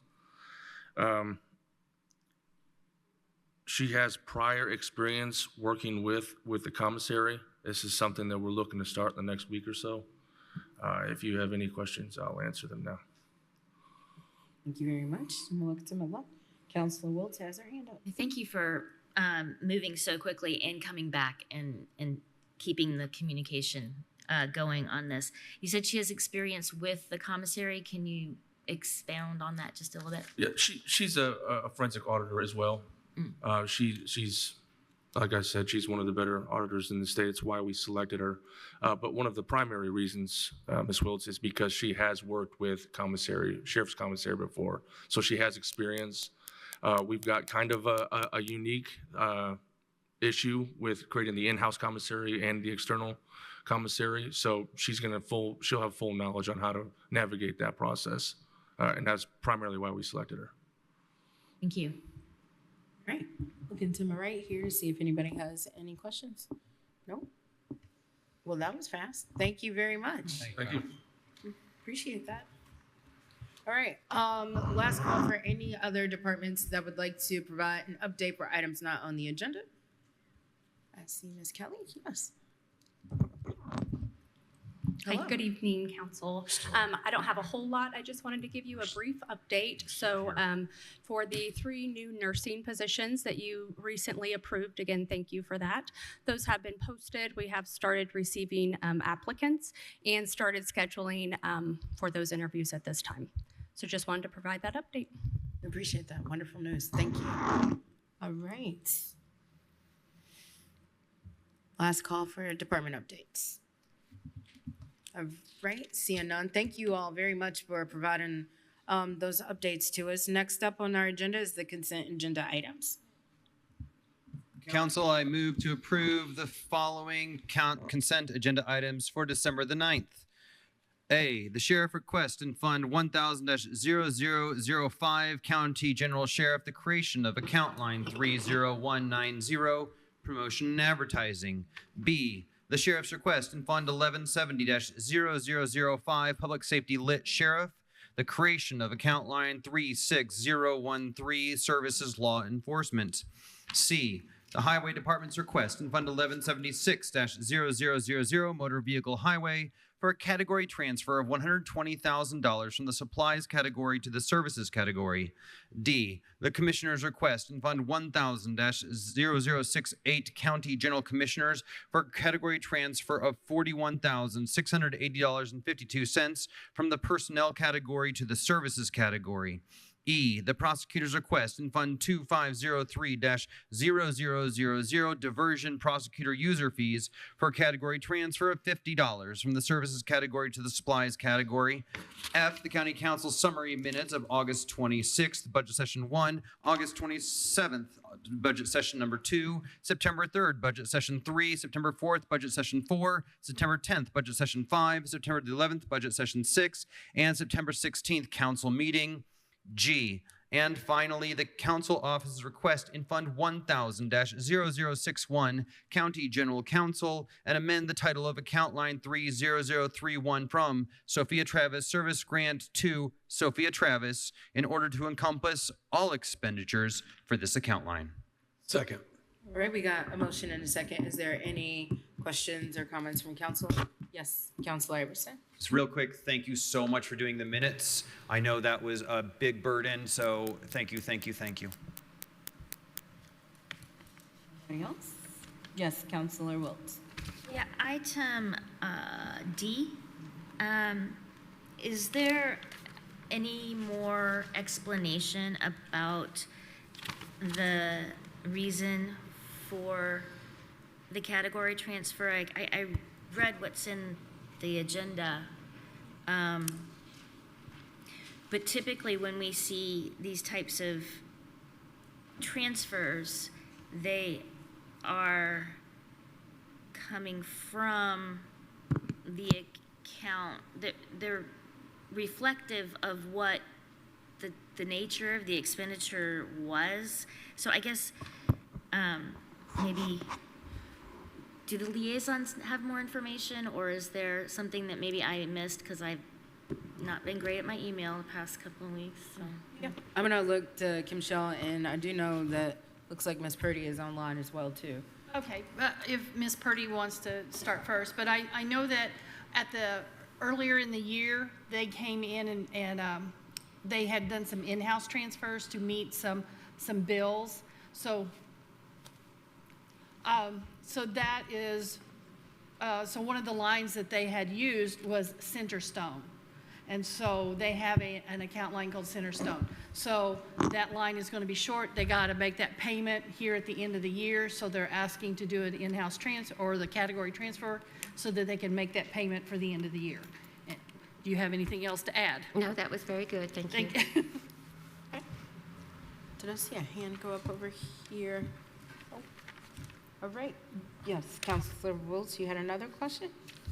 Is this, yes, Go thank ahead. you. Mhm. Is this from, so this is not the health insurance issues that we had that were unexpected. This is that liability, that other kind of insurance that the county carries. Was this, and I know you were in here, so this is just me asking if somebody remembers better than I do. But was this an unexpected rate increase that you were covering? It was more than that. So I think it was more than just a rate increase. We've been adding vehicles. So every time we add a vehicle, that's a cost that's incurred. We have added, there were some buildings, I think, that was not actually included and should have been included. So, and I don't know if that was the transfer between, we went from one provider to another. So as far as our liability and workman's comp insurance is concerned. And that's what took much, where we had to start dragging from other particular lines. Okay, so this was all cost premiums that were being paid as opposed to claims. it was premiums, and then I don't have it in front of me because we've had to transfer in multiple places, so I would lose track of where I'm stealing from. But if you approve this transfer, we should be able to pay all of our claims that are required in that particular budget.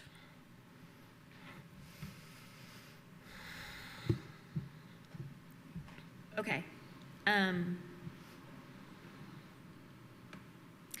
So this will make the Centerstone account whole, but this does not represent the entire amount of what you needed to cover the expense.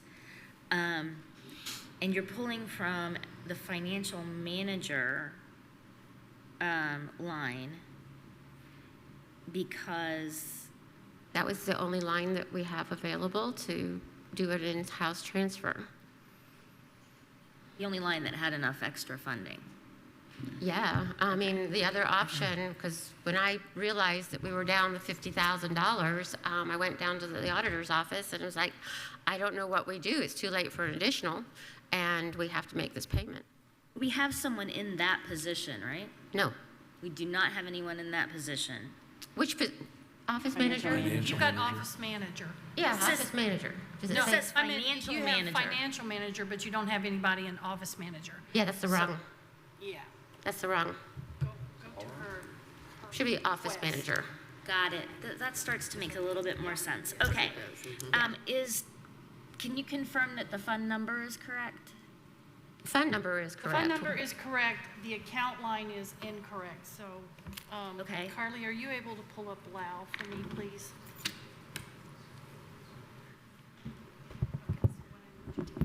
We can approve this as it is and let the department do an in-house transfer, or we can make all the changes tonight. What would you guys prefer? Say that again, please. I'm sorry. This correction can be handled with the department tomorrow, or we can make the changes live at tonight's meeting. It's up to you guys. So you're saying we can approve it and you can take care of it, but we Yes. don't, okay. That's fine with me. I just. Okay, all right.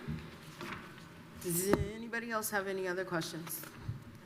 On that particular one or the others? Or anything else on consent agenda items? Okay.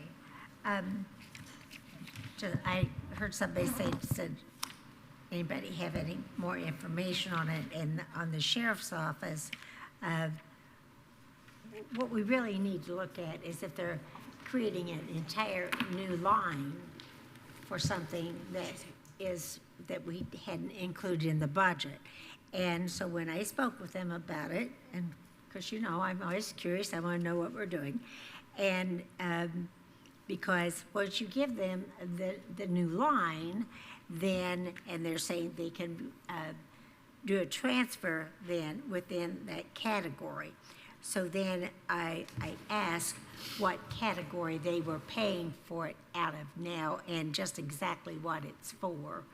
And so evidently this was at a request from the auditor's office to do it this way instead of paying for it out of the account line where they had been paying for these items, so that it would be clear to the public. Just wanted to make that clear, that we talked about that.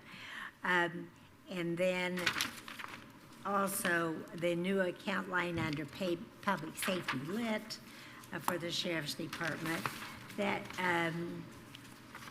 it had something to do with the uniform expenses, like something that was embroidered on to a specialty area that the group they're working on. And so there was some embroidery that had to be done. And so evidently the auditor's office felt like it should not be under uniforms, but under this other item. I think I have that right. Are you back there?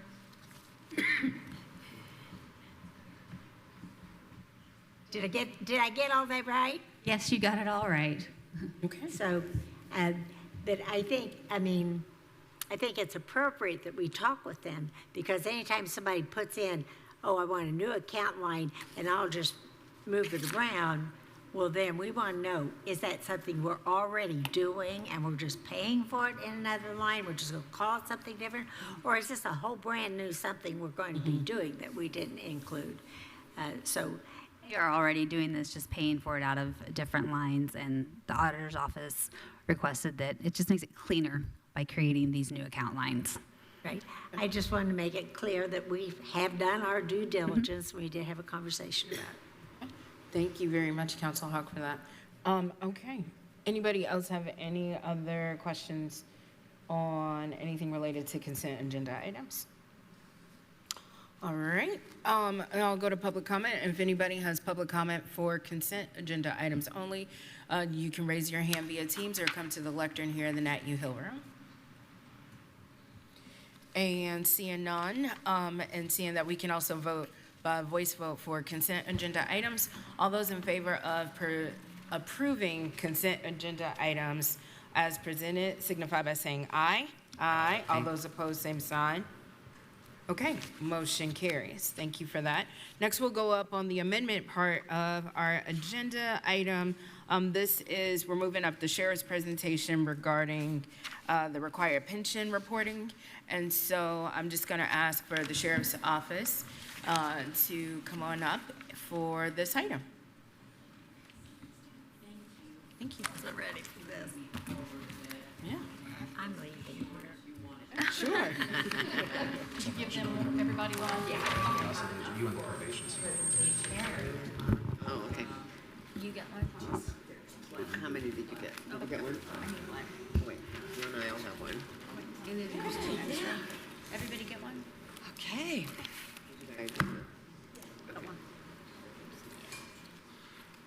Okay, this presentation is based upon a new statutory requirement requiring us to provide certain information about the pension fund. And I'm going to introduce Elaine Beatty. She is with Gelser Investments, and they handle our investment portfolio. And Elaine, I've known Elaine for 30 plus years or so. She's just a wee bit older than me.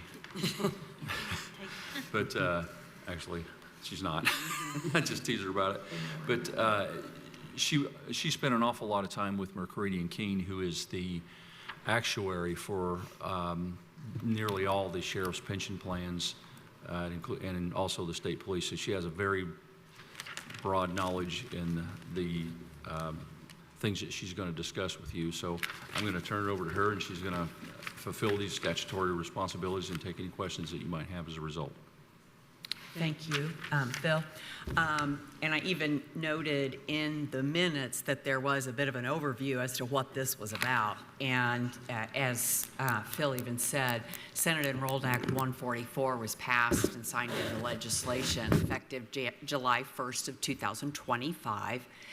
And it added a new section to the Indiana Code stating that there needed to be an annual presentation by a county police department, either by the county police department or the department's designated designee. So that's me, I'm the designee. Just to let you know, what is this really all about? It's a lot of accounting information.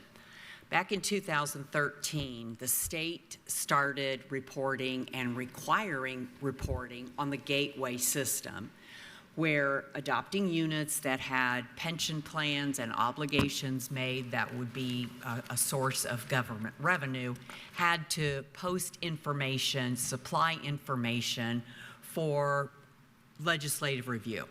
And it's the accounting information. It's not the information that you folks utilize in your budgeting process. This is what accountants, okay.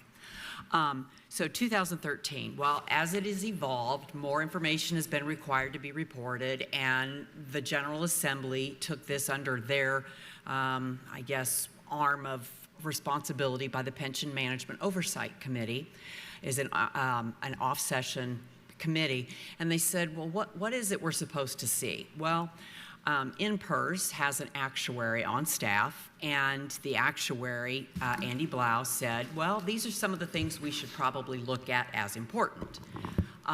Number one, is this happening in timely fashion? Are they reporting the information? And so that's how it's sort of evolved.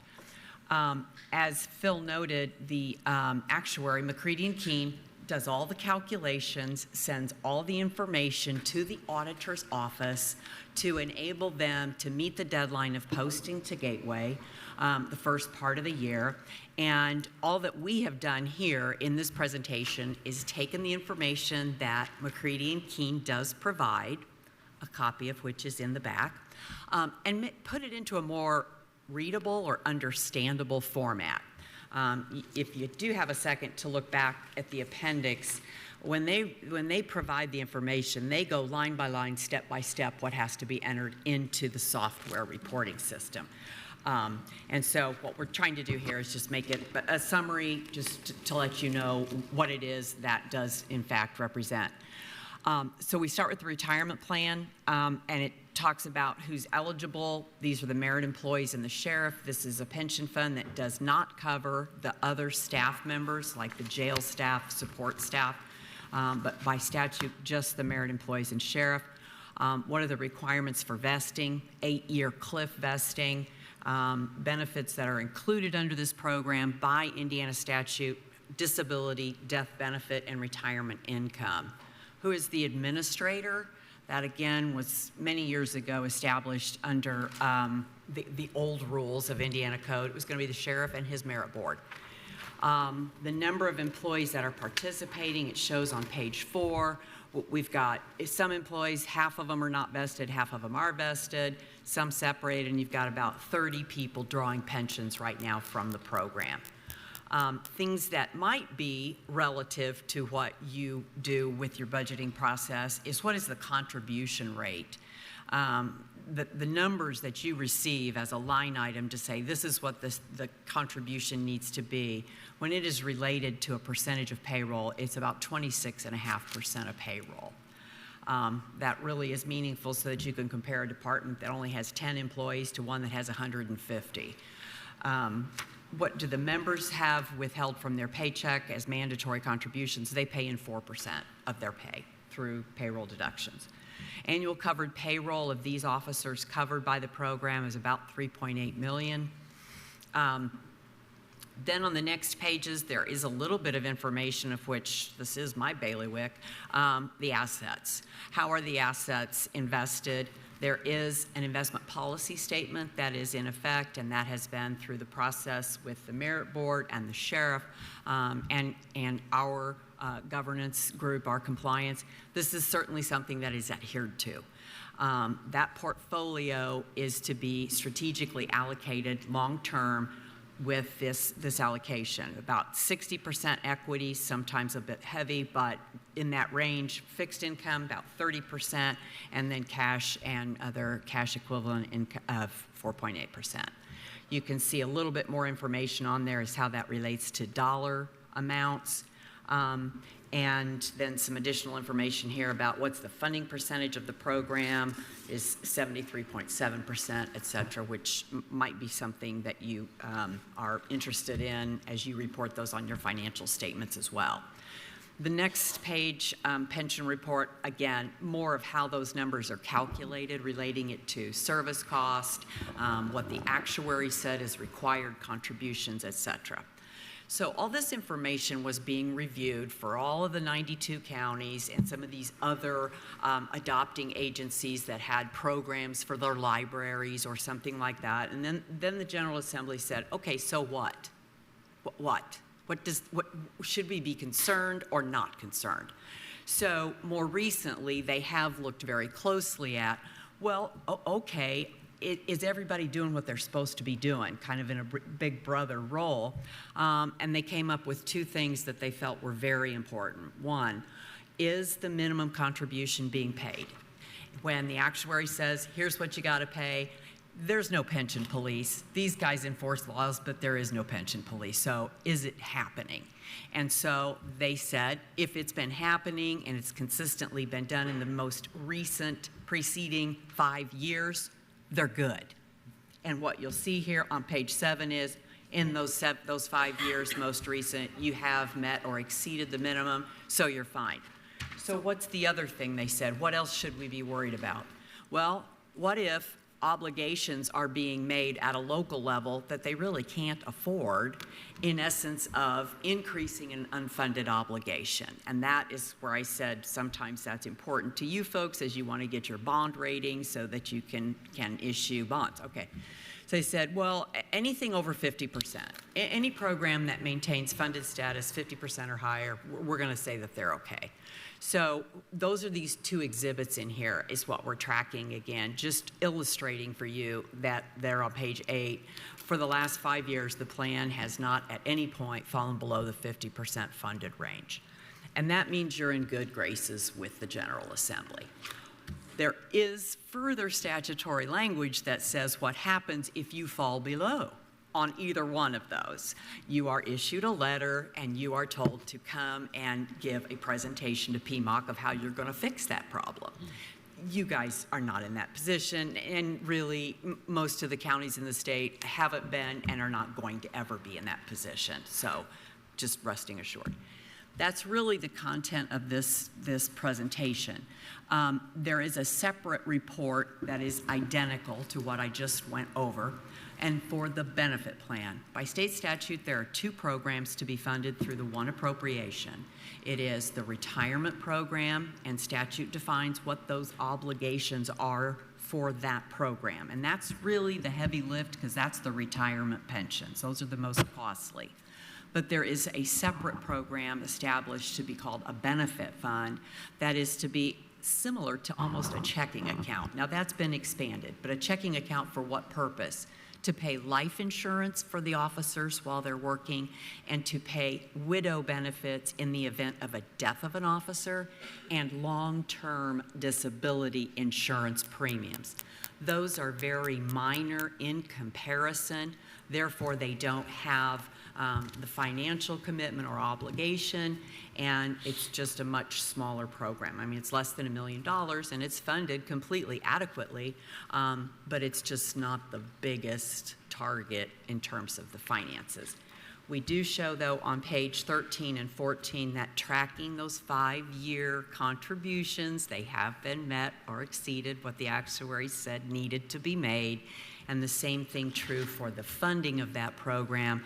In fact, it's been over 100% funded for so long, primarily because insurance premiums are very predictable. They have master policies with all the counties in the state, so it's been easily controlled in terms of cost. So aside from that, the appendix just has a reference to that portion of Indiana Code 51120, which is about retirement plan reporting, and then a copy of that information that the actuary did provide, and will be again working with the auditor here to ensure that that gets posted by January or February, whatever the deadline is.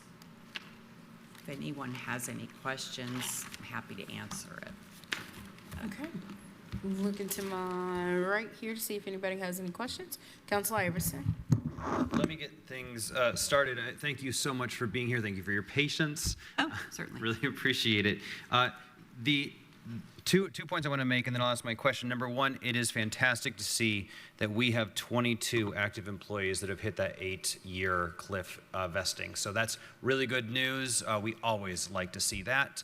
And hopefully we'll see that number just keep going up and up and up. And of course, really nice to see that on page, page 8, that we're above that 50% threshold. My question to you is on page 7, where you see the actual county contribution is a little bit higher than the actuarially determined contribution. How should we be reading that? Very good point. When the actuary prepares their reports each year, they come up with 3 different contribution levels. There is the actuarial minimum, that's by state statute, separate from all of this. There is one that says minimum funding must take place.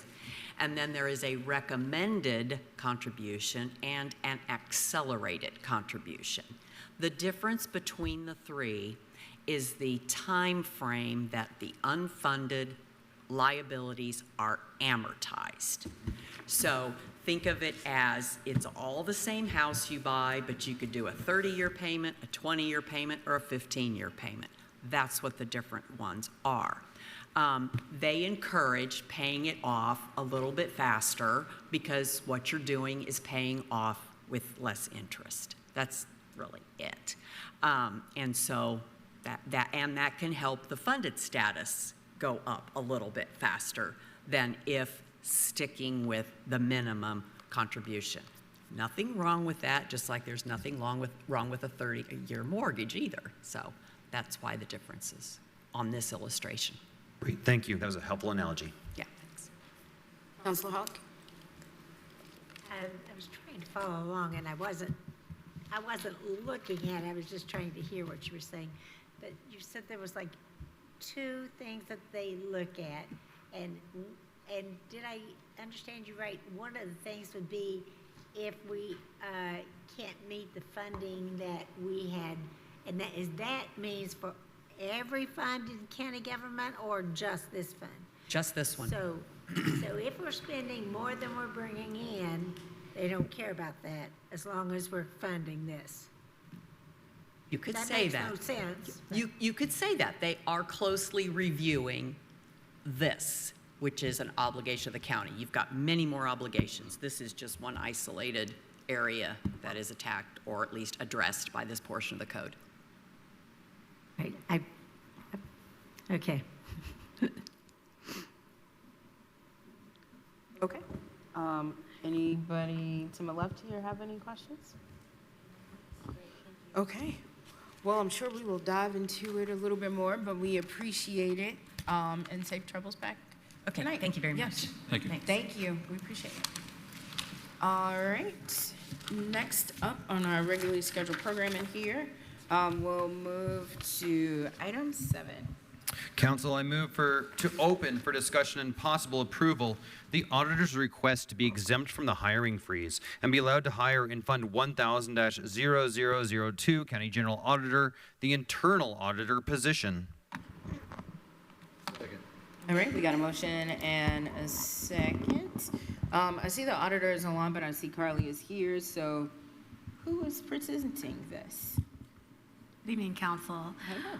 We are presenting this item to request that we fill this position. We had originally been exempt from the hiring freeze. We had a candidate that was qualified. However, we were unable to meet the salary expectations for that individual, and we passed the deadline of, I believe it was November 1st to hire. So we're bringing it back to the table to discuss as to whether or not we can get another extension to hire for that position. Okay. Thank you very much. And looking to my left here, see if anybody has questions. Councilor Decker. So if I understand it right, this would enable you to fill something we'd already designated in that interim process that we had to fill the role. Is that right? That is correct. Okay. I saw hands raised, so I'll go Councilor Hawk first and then Iverson. Okay. We don't have back our 1782 yet, which I understood the commissioner said that when I was hearing the work session, that the bond had been sold, People's State Bank, whatever. So would we not be, I mean, that's what the state waits on before they'll give us the 1782. So when should we be receiving that? And that's why I think we ought to look at that before we start saying to anyone, yeah, go ahead and fill a slot. We may see some changes on that. We've seen changes in the past, haven't we? Some real shocks. I don't expect to see real shocks, but I also know that we were passing things that we knew weren't going to fly. So I think we need to get a better grip on exactly where we are, and that 1782 should be back within the week, I would think, by now. So I'm not going to be supporting it until we see, but it's just me. Okay, so if we, just to ask you a quick question, are you saying if we don't get it, or if we get it back in another week, we do have a meeting next week, next Tuesday. If we get it back by then, is that sufficient for you?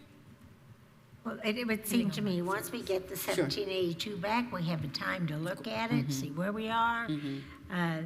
And then we have time to look at it with clearer eyes, because I think there was a lot of this coming down. Well, let's add on, let's have a hiring freeze except for all this many people. And we either recognize that we have to reduce staff or we don't. And the best way to reduce it is through attrition. I mean, I think our county employees would prefer that if somebody just left, we didn't fill the slot, instead of going to them at some point in time and saying, now we have 2 men. That's just me. I know I'm probably a lot more cautious than the rest of the world, but I've had to learn to be. I appreciate that, yeah. So I'll go Iverson and then Henry. So 2 questions. Number 1, how long has this position been vacant? And number 2, do you currently have a candidate that is willing to come in at the lower price point? I would have to look back to see how long this position has been vacant. It was vacant back in October, so it's been vacant for, I think September sounds right, but I don't want to go on record and say that. 3 months, something like that? Yeah. And then what was your second question? Do you have a candidate? We do not have a candidate. However, we have been made aware that there is a court that is closing and that there may be options for us to hire other employees from other departments. And so we would be able to keep that in-house if possible, if it's the best candidate. I don't want to say we're hiring from that, but. Sure. Okay. All right, thanks. But that's not until the end of 2026, right? You said, okay. Okay. Counselor Henry. Thank you. Do we historically know how long we've had an internal auditor position? I mean, is this a relatively new creation, or is it something that's kind of long-term or integral in the office? I have the job description pulled up, and it was written in 2018, but I believe the position was a position that existed before. It was removed for a while, and then it was recreated. Thank you. Anybody? Okay. Counselor Hawk. Right. Now, this part I don't know whether it was part of the legislation or just a part of one of our training sessions where it said, since we're going to not have this court after 2026, that any employee that leaves, and if they need to be replaced, that it is replaced on temporary position only, that every employee is met temporary if it has to be replaced, so that they know that there's not a permanent slot open for them. I'm talking about for the court. Okay. I'm just saying. So you can see why the judges are going to, the judge in question is going to hope nobody leaves. On the other hand, if I was the employee, I'd want to make sure I had a roof over my head. If I could respond to that, I do apologize. I thought that was happening this year. That's just information that I've received, and we are trying to find ways not to end employment with other employees that are valuable to the county. I was wondering, I was just like, I thought that was until next year. I thought we, yet again, just found something out. So, okay, I just want to make sure. Okay, thank you. But we have to look at whatever happens in that court, if anything should happen, that's when they should not replace it, any employee, unless we make it very clear it's temporary, so that we're not having to pay the expenses. As of right now, they would have to come to us still, I think, right? Okay, because at one point I think I had at least talked about exempting a larger chunk of the justice system, but that didn't go anywhere. Correct. Tonight, I'm like apparently I have amnesia on all past actions that we've had. I don't know. Sorry. So, okay. Yeah. No. So that does Counselor Hawk's point. suggest that we table, I would think, this action for at least a week, so that we can take a closer look. And I think, as much as I would really like to have an internal auditor soon, especially given some of the recent questions that have arisen around the use of various funds, I think it is probably prudent to put this off a week and see if we can get more information just to confirm where we are on this particular position. So I move to table until our next meeting. Can I do that right now? All right. Which is December 16th. Thank you. Second. Okay, so we have a motion and a second to table this item until we get more information. Is there any other further discussion from council related to this item? No. Council Hawk, did you have your hand raised? No. Oh, okay. I thought I saw your hand go up. Okay. Okay. So seeing none, if there's any, did the auditor's office have any? Oh, okay. I wanted to make sure. All right. If there's any public comment on this item to table, please come forward to the lectern here in the Nat U Hill Room or raise your hand. And seeing none, we can voice vote. Okay, so all those in favor of tabling this item until our next meeting, which is next Tuesday, December 16th, signify by saying aye. Aye. All those opposed, same sign. All right, motion carries. So this will come back next Tuesday. All right, next item. Council, I move to open for discussion and possible approval of the Parks Department's request to be exempt from the hiring freeze and be allowed to hire in Fund 1179-0000 Parks Non-Reverting Operating 21 part-time positions, and in Fund 1000-0803 County General Parks 11 part-time positions for the 2026 year. Second. All right, we got a motion and a second. Ms. Whitmer is back. Welcome. Welcome. Thank Hello. you. This is Andy French, our park superintendent, and he's here to answer any questions. But first, I have a question. Do you want to talk about these jobs categories individually or as a group? Because they're funded out of different accounts, and it may or may not be relevant to you. I would say groups. I was looking at this. Were you talking to me?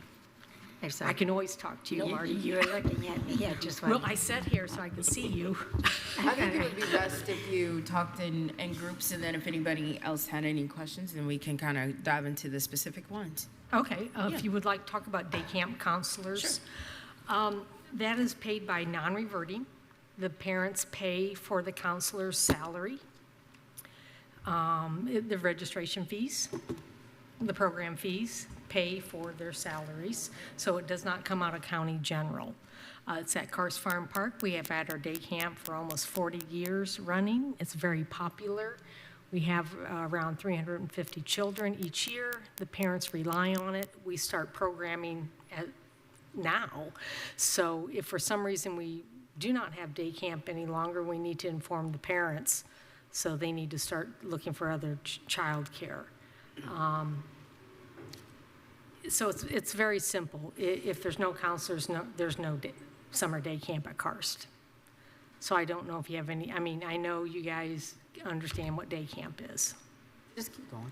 Just keep going. Oh, yep. Keep going, okay. After school instructors, same thing. It is non-reverting money. It is not county general money. The parents pay us a program fee, and then we pay the instructors. They learn about different sports. It's not stressful. They get to make friends. So that one I think is pretty easy. And if the parents can't afford, we have scholarships available for both day camp and after-school programs. The Karst Athletic Complex Supervisor, it is incorrect in your packet. It's just a typo. They do come out of county general. We have one person in charge of 25 acres, and we run 7 days a week, except in the winter. They help with medical emergencies, field emergencies. They actually help with calling the games in the evenings. They do adult soccer. They take in all those registrations. They help people with the rules and any, how do I say, I don't want to say arguments among the participants that we may get in athletics. We do have new synthetic fields, which will have new rules that we'll have to educate the people. So it's a highly stressful job because they're also calling the games as in the fields. They may say, the weather's too bad, you're gonna need to go home. This is not easy. When you have parents and they're in sports, the heat of the moment, it's not an easy job. They also take care of go through the restrooms to make sure the irrigation isn't going off during the games. They take care of the lights. So one person for 25 acres, it's a big job. So they help protect the facility. They help protect the clients that are using it. So that one is out of county general. The park maintenance technician, that is out of county general. We cannot operate without park maintenance technicians. We have 8 full-time staff that if our part-time staff is not there to help to do restroom cleaning, trash removal, mowing, weed eating, trash pickup, invasive control, security is very important to us, then our full-time staff, that's what they'll be doing. And what were they doing? They were taking care of all the plumbing, the electrical, the heavy equipment operator, the bush hogging, the trailering, we have a in-house mechanic, the splash pad, we have all the athletics, everything that takes highly skilled. So our highly skilled people will have to backfill the less skilled, but very important to us to operate. We also will not be able to do any work at the Monroe County Nature Preserve because we were all planning that we would be the general contractor. We have to make an entrance, we have to make trails, we have to get a maintenance building up and around. Any of the construction items, our park staff will be doing. We estimate it's about $1 million savings to the county if our people do it with our equipment than to hire it out. And if our staff is busy actually, because we'll have to prioritize restrooms, Karst Athletic Complex, and trash. Those are the 3 things that we would try to concentrate on. Everything else we'll get to. And if we do not have part-time staff, and you know, Marty's known me for years, I don't exaggerate. We will have to close the splash pad down. We might have to close restrooms down. We definitely will, maybe some restroom stalls, because there's just not enough of us to take care of over 1,000 acres in security for these parks. Plus, they work 35 hours a week. They have benefit time. You know, they go on vacation. Sometimes they get sick. Sometimes they break an arm. You know, so we're not fully staffed 5 days a week, and we operate 7 days a week. We have to open gates, close gates. And I think, you know, I wrote the park consequences. I think you understand it. Delayed maintenance will be done. Things will deteriorate. Liability will go up. You know, they are certified from the Indiana State Chemist for the chemicals that we spray. They are certified in pool and spa operator for the splash pad. They are playground safety instructors, in certified. So they're highly competent people, but they would have to backfill the lower jobs just so we can operate and be open. So I think you get the gist of the idea, and I understand the position you're in. The money in county general has been, you approved the budget, and we have the money sitting in there. So I guess do you want to take our money or to leave it there so we can pay our part-time employees? Is the basic questions. Okay. All right. So thank you for that. Councilor Iverson. So it sounds like I need to amend my motion to include these three people. So, Council, I move to amend my motion in Fund 1179-0000, Parks Non-Reverting Operating. There are now 18 part-time positions, and I'd like to add in Fund 1000-0803, Parks and Recreation General, 3 positions. 14 total. For 14. Yeah, for 14 a total of 14. Right, 14, yes. I thought you read. Second. Cutting it from 11 down to 3. No. Just moving it, right, because it's wrong in the packet. general. Correct. Because the Karst Athletic Complex Supervisor should be in general. That's right. And the way that it's listed, it's in non-reverting. So, okay. I second So it. we second it. Okay. So. Right on paper. Correct. So we're good. Well. Okay. So we gotta vote. All right. So all those in favor, I'm sorry, Councilor Hawk? Well, right now, we're just going to vote on the amendment. Yeah, just to fix it. Okay. So all those in favor of the amendment signify by saying aye. Aye. All those opposed, same sign. Okay, motion carries. Yes, Councilor Hawk. Okay. We all know that the more parks we take on, you cannot do it with the same amount of staff.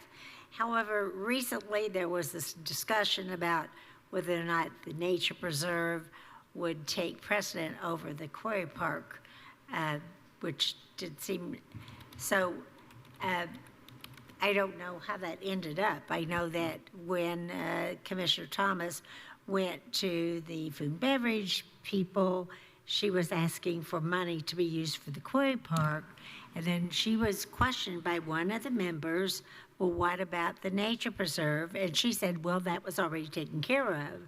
I do not believe it's already taken care of. Have we covered it? I think she was covering it like in the bond The or bond something. is what you're talking about. Yeah. So, I guess the question could be for us, where do we want their staff to go to do this? Do we want them to concentrate on Karst Farm Park and the parks that we already have in place? Or do we want to try to get that food and beverage money over there to help with the nature preserve? Or, these are tough questions, but we cannot expect them to do an additional park altogether without the funding for it. So I don't know, maybe you all really know the answer to my questions? I think Kelly might know the answer. It was taken out of the bond and it was put into the food and beverage money. So we do have funding, we just don't have the people yet. Right. Okay, so where, but you're saying this would be county general for funding, but it wouldn't be because it's coming from, are you saying it's because it's going to come from the food and beverage? No, the supplies and materials, food and beverage, but county general hourly would be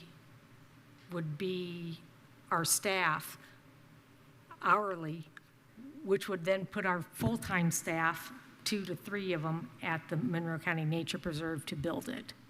Now, if we have to put our full-time staff at Karst because we have no hourly, they physically can't be at 2 places at once. Well, I get So that. it's we have hourly money right now in that account. Does that make sense to you? What? Well, I mean, I'm perfectly comfortable with the non-reverting operating fund for you to move forward and do what you need to do with that as long as the money is there, because that's not money, that's money you generate from services. But the park maintenance folks, and then you're saying that would be 14, and that is 14. And 14 people. I'm looking Positions. at the page. It says yeah.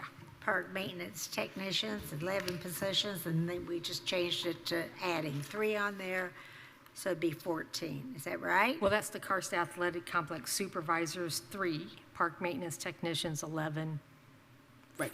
14. Okay, so that. And it all comes out of county general hourly. Okay, I'm just trying to figure out a way that we can reduce services to those other 2 parks, that the Nature Preserve or the Quarry Park, which is really not getting a lot of people usage right now until we can get a handle on where we are money-wise. And I don't want you to be cutting these programs for the children and for day camp. Whatever that takes. I don't want that cut. Well, good news for us, we're not in charge of the Quarry Park. Right. Nor will we be. So that's off our plate. So whatever you all and the commissioners decide about Well, that. that's good news. That's Why good were we news for trying to get us. the money out of food and beverage for it? There you go on that. That's good news for us. So for the Monroe County Nature Preserve, we also have to probably inform the trust officer who oversees us each year to make sure that we have recreational activities or purposes at that park. And they're assuming that we're going to be open to the public in a couple years. If we don't build the entrance and these kind of things, we won't be open. And county legal will probably have to have a talk with them to say, we have the funding, but we don't have the people to make this happen. So I don't know legally what that means in the trust document. Sometimes a gift is more than you can afford, you know? Well, I mean, once we get up and going, the trust will give us some money each year for maintenance of the facility. But they don't have the money to get us an entrance and get us the equipment and the maintenance building and all the trails and the trees and the grassland and the wildflowers. If we can get all that in and stable, then they will give us money each year to maintain what I just mentioned. Okay. Councilor Wiltz. So, at first, it might be worth, the non-reverting, I think, is an easy call. Mm-hmm.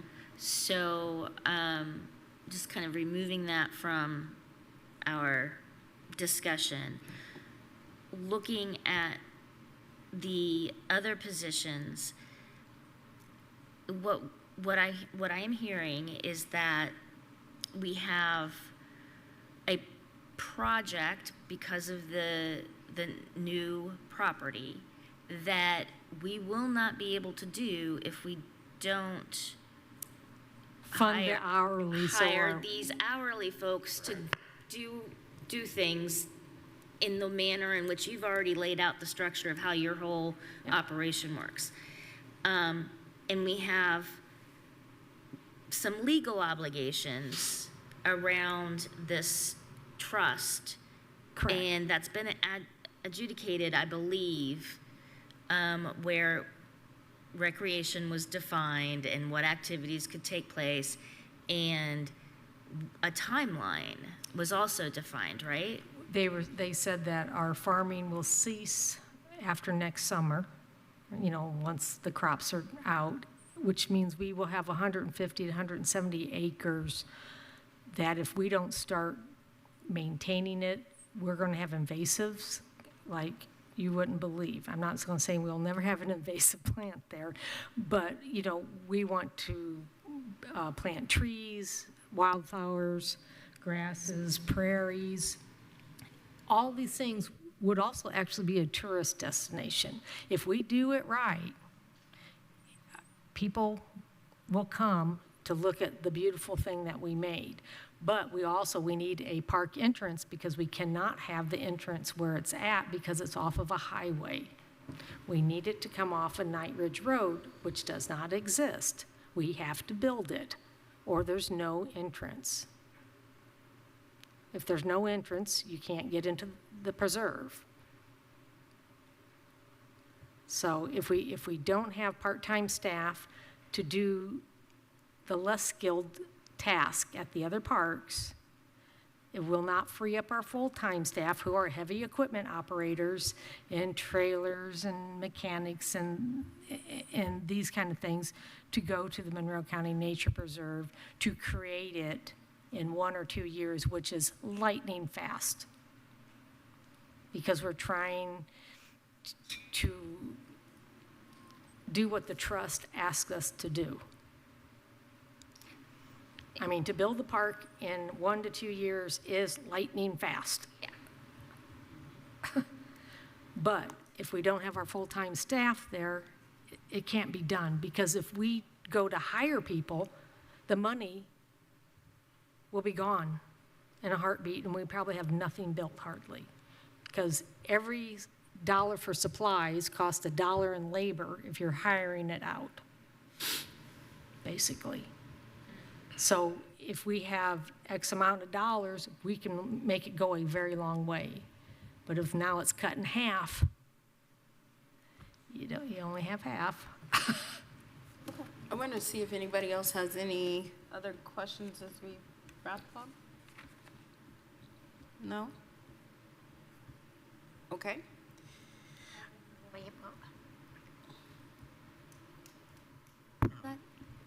Go ahead. I think we should go ahead and vote on the non-reverting fund and know we've got that. And if we're going to put a pause on the auditor, I think we should be able to do the same thing here, because it isn't like as if, I mean, we didn't tell them they can't have anybody. But what we're hoping for is that we'll see less dollars used, even if it was budgeted, because you did recognize that we were in deficit of $5 million. I've heard that rumor. Yeah. So we got to get that from someplace. I know. So I'll make the motion to separate the issue. Second. Thanks. Okay, so we got a motion to separate the non-reverting from the county general. Any further discussion from council on that? Okay, seeing none, all those in favor of separating that motion, as presented, signify by saying aye. Aye. All those opposed, same sign. Okay, motion carries. Okay, so we'll start with the non-reverting items first. Any further final discussion on that? I have a question. Yes, go ahead. Okay, what can you take that you had hoped to get out of the county general? What can you move that back into the non-reverting just for a while until we can see where we are? Are you asking the park board to fund positions out of non-reverting that they normally have not? Yes, that's what I sure am. Okay. Well, I have a park board meeting tomorrow, and I will say that we're very poor right now because the park board has approved all of the changed orders for the Cars Athletic Complex overruns and any of the Flatwoods Park restroom overruns. So I don't think they can even make that determination until all our finances settle down, maybe in January or February. And they may say, yeah, it's really important to have a security person, so maybe we'll do that. But I don't think they have that kind of money. So when you looked at this, all you're seeing is a part-time day camp counselors for the summer. Is that for summer only? Yes, the day camp counselors and after-school instructors, now those are non-reverting and they're very part-time. And the parents pay for it. I just want to make sure we've got that covered. Yeah, those two groupings. And I would really love to suggest we might be able to get some of that out of our special purpose money that we, but I think that special purpose money is going to be short too.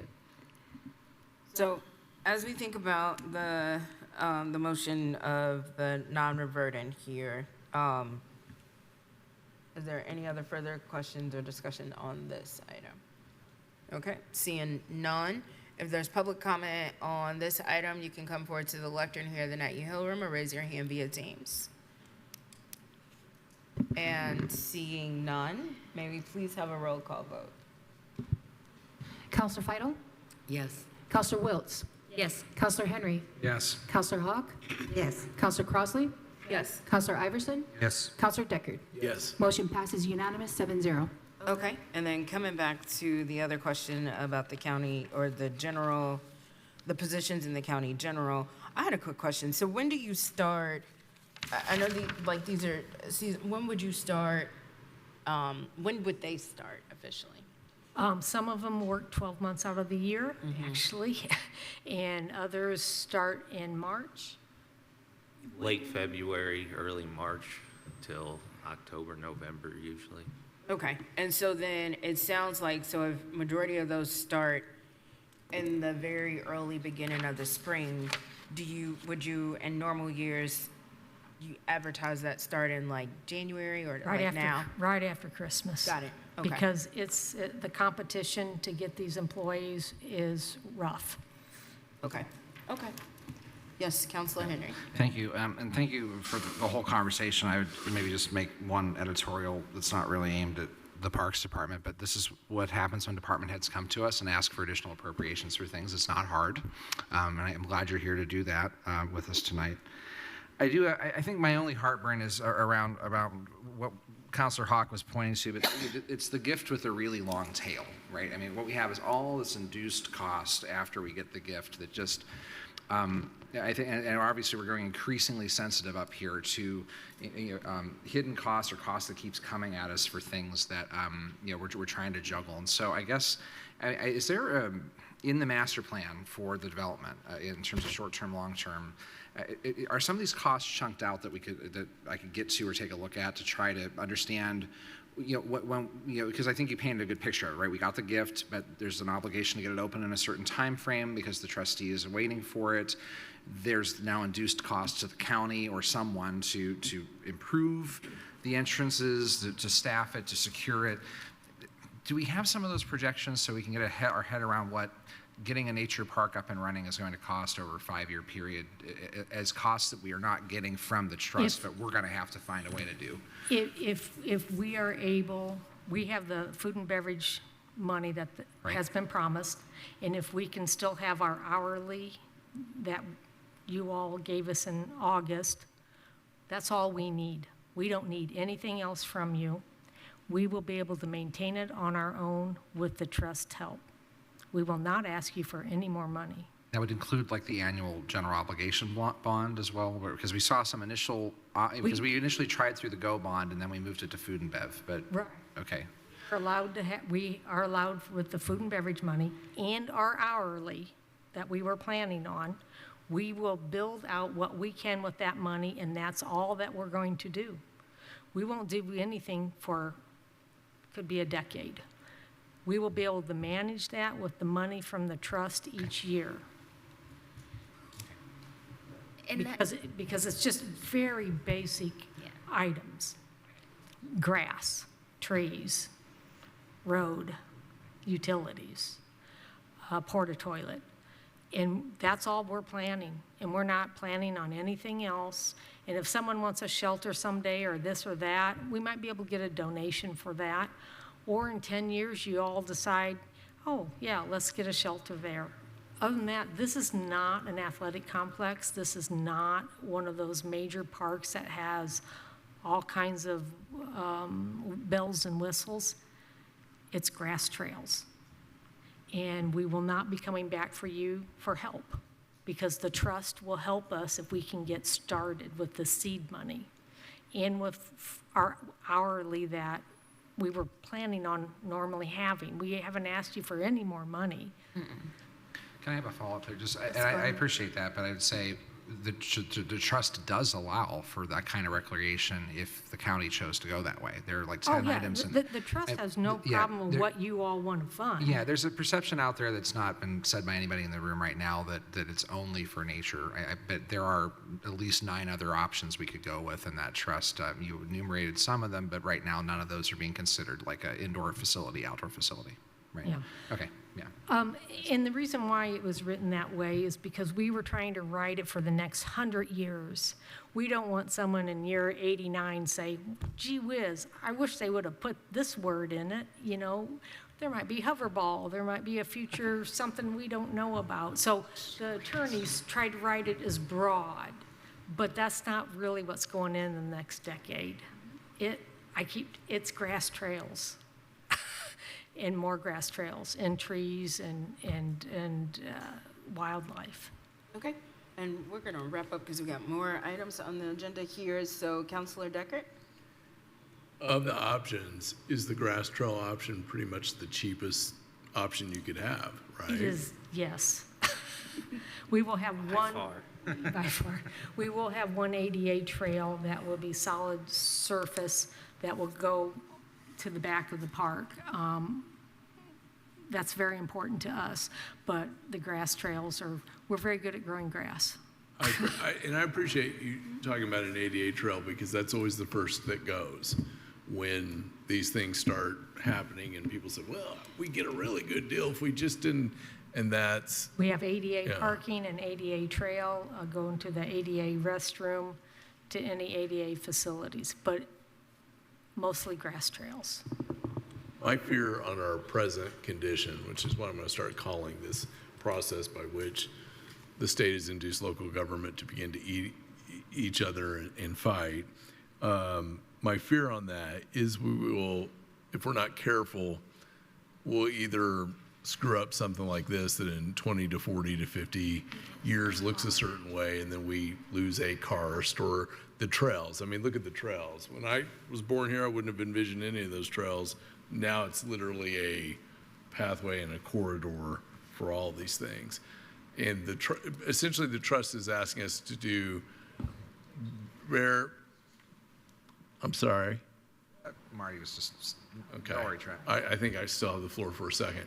The trust is just asking us to do the bare minimum so that is not overrun and then suddenly you're dealing with to deforest or not. Right, the wrong invasives. Okay. Because we want to plant something that visitors actually will come see. I mean, beautiful flowers and prairies and interesting trees. They will come if we do it correctly. Okay, thank you. Is there any other further questions or comments on this item? I have a suggestion. Yes, Councilor Hawk. Okay, so if I'm understanding this right, would be possible to say, do some of them, but not all of them. You know, you don't have to have, I mean, you don't have to start hiring right now for something you're not going to need until spring. And delay it, that's the whole purpose in delaying hiring and replacing is to allow the money to build up so the money there'll be more to go back. So what about that?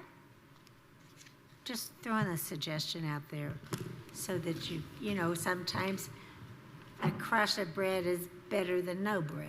I don't know. Well, we have to plan properly. I'm just saying, you look back there at all those other people, they all want something too. Which ones do we say no to? Did you want to respond? And another thing is, right now, we still have some hourly on staff. I guess we need to know if we can spend our hourly or not, if some of them are still on staff.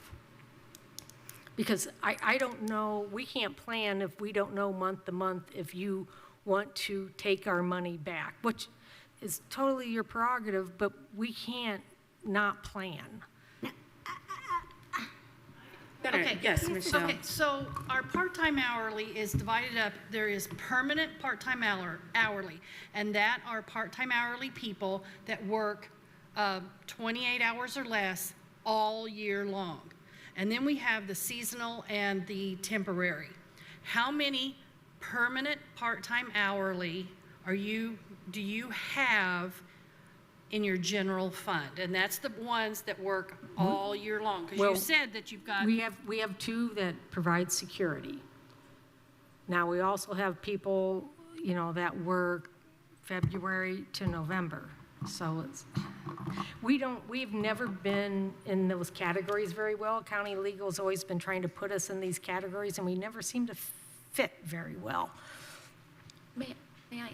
Okay. If we table this until 1 week from today, I think that might give us the same advantage that it did our last agenda item, and allow us to consider some of your needs. I know you have a park board meeting tomorrow. You just said that. I think it might be a good discussion to have either with them or after you've spoken with them. We could talk as your liaison and just lay out what the planning needs are in the next few months, because I understand that operationally your hands are really tied by our indecision, and so 1 week I think would be enough. So I'm going to make a motion, if that's okay. I'm seeing nods.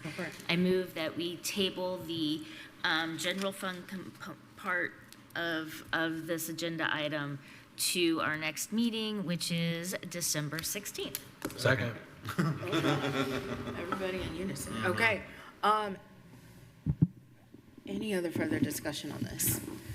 All right.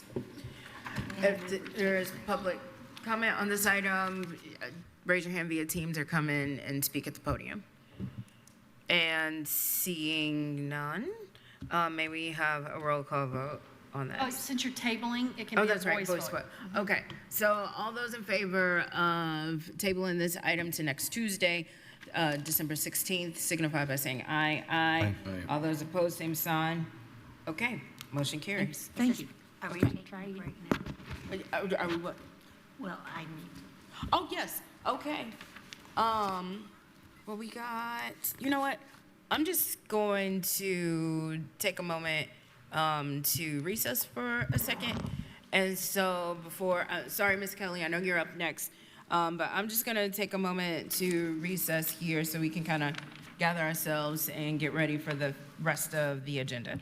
So if we can come back at 7:57, that would be great. All right, so everybody ready to go, lock and load at 7:57 in seats, cheeks and seats at 7:57. Okay, thanks. All right, so we are going to come back to order here, and I know I rolled my eyes. we left off at, or we were getting ready to start before break item C. So now we go to item C, which is from the Health Department. Council, I move to open for discussion and possible approval of the Health Department's request to be exempt from the hiring freeze and be allowed to hire in Fund 1161-0000, Local Public Health Services, the Health Services Director position. Second. Somebody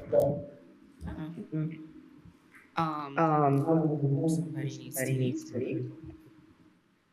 All right, and I think that was me. All right, Ms. Kelly, thank you, welcome. Thank you. So first, I just wanted to say thank you for adding this to the agenda and for providing this time for this request. So I do appreciate that. So this request is to fill a vacancy. The department had been granted during the hiring freeze an exemption to fill this position. What had actually happened is the candidate who was in the position decided to no longer move forward. And so given the position had evolved, prior to what it was before without the nursing services, into making the additions with the nursing services, additional direct reports, I think is understandable. But it's really important that we have this nurse supervisor to provide clinical oversight, quality control, provide scheduling, clinic schedules, be able to oversee state reporting requirements. This is currently funded through state funding. We were looking at also using some old grant funding that we're continuing to spend down into next year in 2027 as an alternative option, which would provide flexibility with not having to maintain the Indiana residency issue that we've discussed before with the Health First Indiana funding. So a couple different funding options that we've been looking at there. So happy to answer any questions that you would have otherwise. Okay. And TSD, I'm getting alerts that our camera in the courthouse is not turned on. And it looks like that way via CAT. Okay. Thank you very much. Okay. Thank you for that, Ms. Kelly. Council, do you have any questions or comments for Ms. Kelly? I already saw a hand up. Councilor Iverson. Thank you for being here. And of course, this is really important because it provides for vaccines for children. And so, we here in Monroe County believe that vaccines are safe and effective, and we encourage everyone to go get their vaccines. So that's really wonderful. Sorry, I'm buzzing a lot. Yeah. My question to you is, I think, again, this is not coming out of your general fund. This is coming out of the Healthy First Fund. What are you hearing from the state about the future of this fund?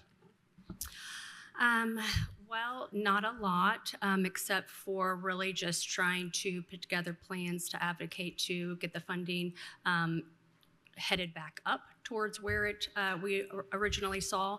But I think that is part of our challenges, is that we don't know what that state funding is going to be in 2028. And so I think that's why it's really important that we're giving consideration to, again, using some of those old grant funds for some of these positions that we know are essential and that we just have to have.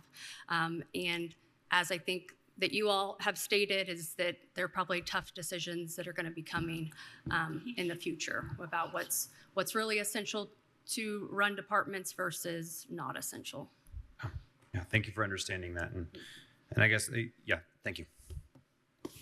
Okay, thank you. Does anybody else have any questions? Yes, Councilor Wilt. I appreciate you looking at alternatives for the funding behind the position. I think that since we had exempted this position once, I think that the fair thing to do is to exempt it again. Are these alternative old grant funds? Is that something that you've been talking with, I keep pointing, but to the auditor's office about? Yes, so the one that I have in mind is that COAG grant funding that we're continuing to spend down. So one of the challenges that we're currently in is historically the department has received immunization grant funding. Throughout COVID, for many, many years, they were also receiving COVID supplemental funding. So, hundreds of thousands of additional grant dollars that were supporting these nurse services that we did not get provided with beginning July 1st of this year. So we are anticipating and we are hoping that will return next year. But again, that's unknown, but that was one hit that we took, but we're hopeful that will come back. Me too. Mm-hmm. Anybody else have any questions or comments for Ms. Kelly on this item? All right. And seeing none, we'll turn to public comment. You can come forward to the lectern here in the Nightingale Hill Room or raise your hand via Teams. And seeing none, may we have a roll call vote, please? Counselor Henry? Yes. Counselor Crossley? Yes. Counselor Iverson? Yes. Counselor Deckard? Yes. Counselor Fidel? Yes. Counselor Wiltz? Yes. Motion passes 6-0. Thank you. All right. Thank you. And I just want to note for the record that Counselor Hawk did leave during the recess. So Okay. that's why her name was not called. Got it. Okay. Thank you. Duly noted. All right. Next up is new business items, and we'll start with the aviation department. Council, I move to approve the Aviation Department's request in Fund 4801-0000 Aviation Construction, the creation of account line 30006 contractual and simultaneously approve an additional appropriation of $25,000 in the services category. Second. Okay. I think that might be Mr. Laverty that is ready. And I see that he is present via Teams, so welcome. Good evening. Yes, the airport's requesting this appropriation for $25,000. We recently acquired several extremely large pieces of snow removal equipment, and this appropriation will help us acquire one more additional vehicle that we will use for spare parts, because the spare parts for this equipment is hard to come by. So is the audio okay? Fine. Keep going. Okay, sorry. So this will allow us to get one more piece of equipment for cannibalization, and then another big acquisition of this $25,000 is for the very large runway brooms that we've acquired. We need to purchase brand new bristles, which will be put on the broom spindles because they need to be replaced from time to time, and we don't want to be in a position in the middle of the winter without new bristles for the brooms. And then there's some other small components like hydraulic cylinders and caster tires for the broom heads that we need to acquire to have this equipment up and running for the duration of the winter. Okay, thank you for that. Council, do you have any questions or comments for Mr. Laverty on this item? Yes, Councilor Wiltz. Regarding the equipment you've already obtained, were you able to use it over the last snow event that we had? Yeah, we've been able to use it 2 times actually. There was one very light snow where we received maybe an inch. And then the most recent one that we had, I think it was, I'm not sure how long ago that was, where we had about 2 inches on the airfield. And we were able to clear the main runway, the parallel taxiway, and the main ramp in about 45 minutes. And in previous similar situations with about 2 inches of snow, that would have taken, just to get the primary runway open, that would have taken about 3 to 4 hours. Wow. Okay. Yeah. That's yeah. great. And then to complete the rest of the airfield, the rest of the total airfield, aircraft parking area, T-hangar areas, parking lots, that was all done before lunch. And in the past, that could have easily gone into a multi-day event. Wow. Wow. Well, that's great. It's really cool to hear. Yeah, it's amazing, especially for our staff. Yeah. Thank you. All right. Any other questions or comments from council on this item? All right, seeing none. If we have public comment, again, please raise your hand via Teams, or you can come to the podium here in the Nat U Hill room. And seeing none, may we please have a roll call vote? Counselor Crossley? Yes. Counselor Iverson? Yes. Counselor Deckard? Yes. Counselor Feidel? Yes. Counselor Wiltz? Yes. Counselor Henry? Yes. Motion passes 6-0. All right, thank you. Thank you. Thank you. Good evening. You too. All right, next up, item B. Council, I move to approve the council office's request in Fund 4116 Donations Council, the creation of account line 30031 Sophia Travis, and simultaneously approve an additional appropriation of $3,000 in the services category. Second. All right, we got a motion and a second. I'm going to look to Michelle. Welcome.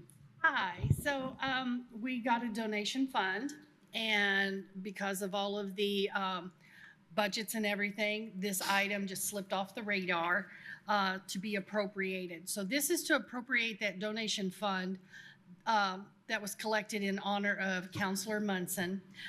3 agencies were granted $1,000 apiece, which was Girls Incorporated, Grace Center, and the Harrodsburg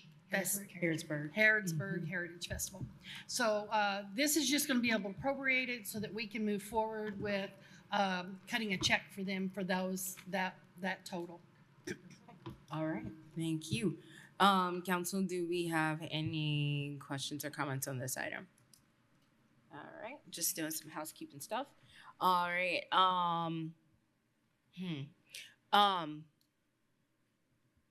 I just kind of looked at the date, and I just realized, nope, not gonna do it. Tomorrow is actually a year that Councilmember Munson has been gone. So that is very interesting that we're doing this on the night before. So, I just thought about that because she's been on the brain a lot recently in light of all the other things that have been happening, and I've been trying to think of what would she do in some of these moments that we are having in hard times in county government. So I just looked at the date and just realized what day it was. So I'm gonna stop talking because my nose feels like Rudolph the Red-Nosed Reindeer right now because it's getting a little warm, which means I will cry. So I'm not gonna do it. So anyways, anybody else have any other questions, comments, or concerns? No? Okay, great. So public comment, if you do have public comment on this item, you can come forward to the lectern here in the Night You Hill Room, or you can raise your hand via Teams. And seeing none, may we please have a roll call vote? Counselor Iverson? Yes. Counselor Deckard? Yes. Counselor Fidel? Yes. Counselor Wiltz? Yes. Counselor Henry? Yes. Counselor Crossley? Yes. Motion passes 6-0. Okay, thank you. Oh Lord. All right. Next up is item C. Council, I move to approve the Highway Department's request for a fund-to-fund transfer of cash of $201.07 from Fund 8161-0000 Sample Road Phase 1 to Fund 1169-0000 Local Road and Street. Second. Okay, we got a motion and a second, and I thought Miss Ridge is virtual. So I am. Okay, hello. You can proceed. I really don't have anything. It's pretty simple. That phase of the project is complete, so we're just wanting to close out the grant fund. Okay, duly noted. Council, what questions or comments do you have for Ms. Ridge on this item? None? Okay, if there's public comment, again, you can present yourselves here on this item in the Nat Yoho room at the podium, or you can raise your hand via Teams. Okay, and seeing none, may we please have a roll call vote? Counselor Deckard? Yes. Counselor Fidel? Yes. Counselor Wiltz? Yes. Counselor Henry? Yes. Counselor Crossley? Yes. Counselor Iverson? Yes. Motion passes 6-0. All right. Thank you, Ms. Ridge. All right. Next up is item D. Council, I move to approve the prosecutor's request in Fund 8123-9626, the STOP grant, for the creation of new account lines as outlined on the agenda, and simultaneously approve additional appropriations of $122,809.52 in the personnel category. Second. All right. And we have Ms. Beth Hamlin here. Hello, welcome. Hello, counselors. This is a request for newly awarded STOP grant funds. We did receive the fully executed contract signed by the state just yesterday, so we should be good to move on this. This funding period runs from 10/1 of 25 through 9/30 of 2026. It pays approximately half of the salary, FICA, and PERF for our domestic violence and our sex crime deputy prosecuting attorneys, and the match is covered by PS Lit in the amount of $40,928.96. Okay. Thank you for that. Questions or comments from council? Oh, Counselor Wiltz?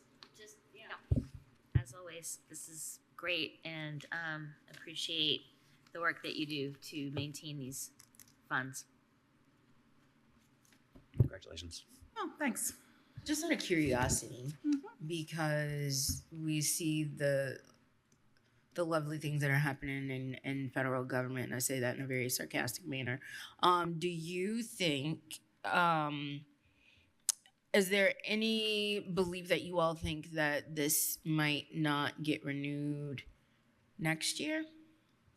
We have not received any information to that effect. Right. I don't anticipate that. I think the victim funding is probably more at risk for the VOCA grant. But again, there are a lot of things that have happened in the last several years that I did not see coming.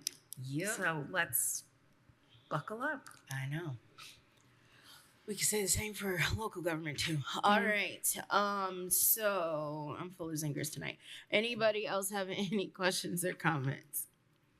All right. Seeing none. If anybody has public comments on this item, you can come forward to the lectern here in the Nat Hill room or raise your hand via Teams.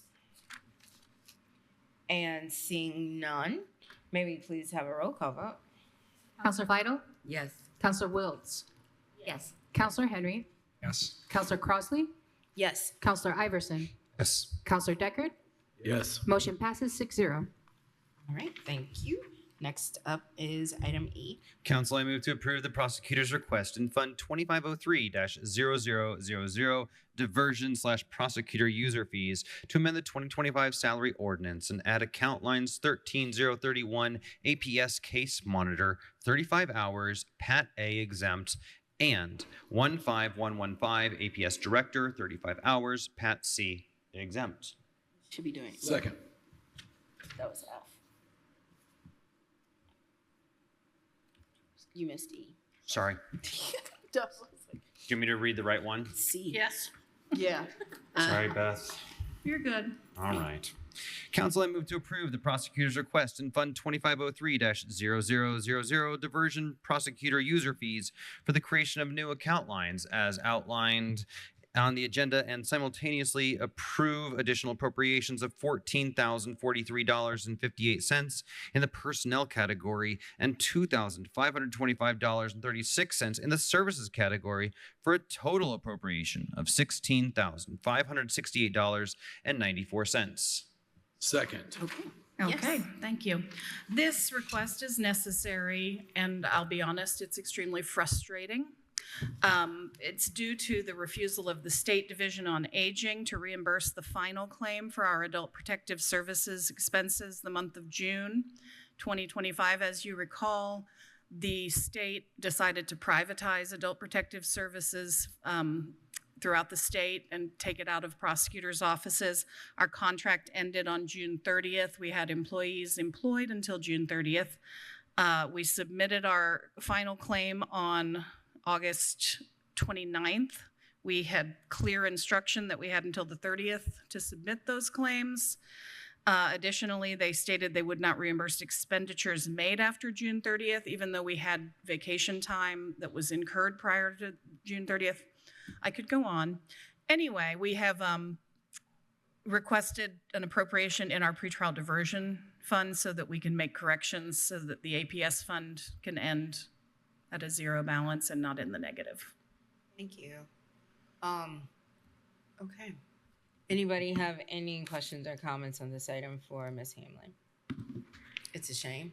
I'll say that much. Yes, Councilor Iverson. And you've received no further response or communication from the state regarding this matter. No, we received a few emails, exchanges. We involved county legal. Molly Turner King was excellent in her communication, defining, the contract pieces that spoke to our ability to make these claims. And we requested a Teams meeting to try to rectify it, and it was radio silence. So the frustration and lack of interest in their, obviously the APS program is defunct. There is no APS in the county going forward. They don't seem interested in making good on their contract. So for $16,000, we'll pay it out of the PDP fund and move on. Gosh. Yes, Councilor Decker. Well, I never liked this switch in the first place. I, as a young criminal justice student in the 90s, I can remember that the discussion being vibrant around prosecutors now having the ability to manage this, think about this. And I worry, while everything cannot be done in a local office, I'm truly worried about a population that really doesn't have that fair arbiter who is accountable to the public. We've heard about that all night. Individuals that are accountable to the public. And there's something for roles we're in and roles others are in and what that looks like. I think this is going to be a small walking pneumonia disaster. And the fact that you can't even get a response is pretty indicative of how the state is going to manage that. So it's this is one that I think we're gonna, much like everything else, we're gonna see the repercussions in our everyday life in a whole bunch of ways. I agree. It's terrifying, really. All right, any other questions or comments? Yes, Councilor Wiltz. Yeah, I just reiterating what Councilor Deckard is saying, and curious as to, even though you're being ghosted on this item, have you heard anything about what they are putting in place? There's an, I should have brought it with me. I don't have it. It's a statewide hotline, much similar to the DCS changes when they went to a state hotline. I have not heard much feedback about how that's working. But yes, there is a process in place. And that's an 800 number that anybody can use to Yes, gain. across the state. Okay. Unless you. Or for concerns across the state. I mean, if you have a concern and you live out of state and you're concerned about someone that lives in state, you can still use it. That makes sense. Okay. Ms. Turner King. Do you want me to give you that number? Sure, please. It's 1-800-992-6978. Lower again? 1-800-992-6978. Thanks. All right. I think this would be a good opportunity. I know Councilor Henry kind of joked about this before, but kind of think it's a little serious now. Your little idea of how they do in Congress, where they just have like a rolling thing behind people, and we can just keep tabulating the dollar amounts that the state is costing local municipalities. I actually think that might be a sobering idea, and we can kind of throw it back at them and let them know, like, this is what they're doing. So I think that's something you should think about in the future. Specifically? I mean, it was your idea. You have the homework. It was your idea. I'm off to use surplus to buy a shot clock. All right. Councilor Deckard. I think that this is a legitimate and fair discussion. I want to give a really good example tonight. The pension report that we received that was quite elaborate, that's nice. That's wonderful. Some state legislator thought of that. They had a good reason before they went to a redistricting rally. And then we are paying, I'm sure, tonight for that individual to drive down here, to sit back there, to log up those hours. And that happens every day.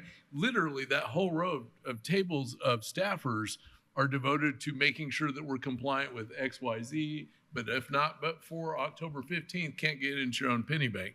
I mean, it literally, the state, for people that say government needs to shrink, I have some ideas on where government shrinkage might need to happen, because they clearly are in Candyland, that they have time for what they're dealing with, again, with all that we're thinking about, challenges we're facing, et cetera. These things probably should have a rolling average for. Don't get me started on capitalism. That's right. She's right now. We're off the rails. My bad. Yep. Okay. So if there's no other further questions or snarky comments here, we can go forward to the public and see if they have any comments on this item. So if you do, you can raise your hand via Teams, or you can come to the podium here in the Night U Hill room. And seeing none, may we please have a roll call vote? Counselor Wiltz? Yes. Counselor Henry? Yes. Counselor Crossley? Yes. Counselor Iverson? Yes. Counselor Deckard? Yes. Counselor Feidel? Yeah. Motion passes 6-0. Okay, now we go to item F. Great. You've heard this before. Council, I move to approve the prosecutor's request in Fund 2503-0000 diversion prosecutor user fees to amend the 2025 salary ordinance and add account lines 13031 APS case monitor 35 hours Pat A exempt and 15115 APS director 35 hours Pat C exempt. Second. Okay. Ms. Thank Campbell? you. This just allows the salary ordinance so we can make that correction within the funds. We don't have any intention to fill these positions. Okay. Thank you. All right, questions or comments from council? Seeing none. Public comment, raise your hand via Teams or come to the lectern here in the Nat E. Hill room. And seeing none again, may we please have a roll call vote? Counselor Henry, Yes. Counselor Crossley, Yes. Counselor Iverson, Yes. Counselor Deckard, Yes. Counselor Feidel, Yes. Counselor Wiltz. Yes. Motion passes 6-0. Okay, thank you. Thank you very much. Next up is item G. You. Oh, yeah, and item G is the auditor's office. So I'm looking at Carly and to give a brief update on this item. Hello. Yes. So when closing out the fund that we were just discussing with Ms. Hamlin, we identified that there is a negative cash balance in the amount of $5,847.69 that exists from about mid-2023 and back.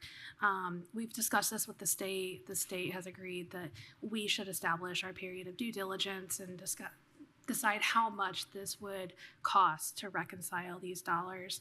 The auditor has determined that our due diligence is back to mid-2023, so we've done a correction of error to move these expenses into another fund. We're just notifying you that this correction has occurred, or is in the process of occurring. Okay, thank you for that. Does anybody have any questions or comments here?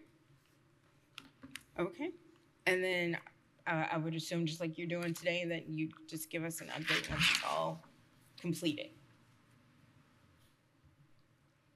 Maybe via email? Yeah. Okay, that works. All right, thank you very much. We appreciate that. That was fast.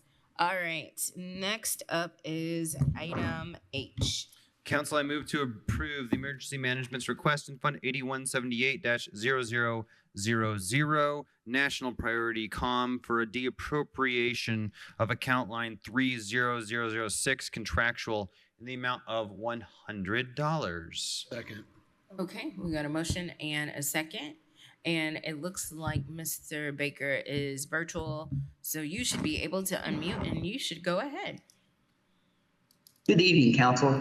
The department would like to request the deappropriation of the remaining $100 out of the Fund 8178. This was a grant that we applied for in 2023. It was the State Homeland Security Program grant that we used to facilitate an exercise. And the total amount was $18,100. And the $18 covered the contract expenses, and the $100 we set aside just in case they didn't cover something like office supplies, such as paper and stuff, like the reports and stuff. So we are just asking the $100 weren't needed. So we are just going to get the $100 back to the state.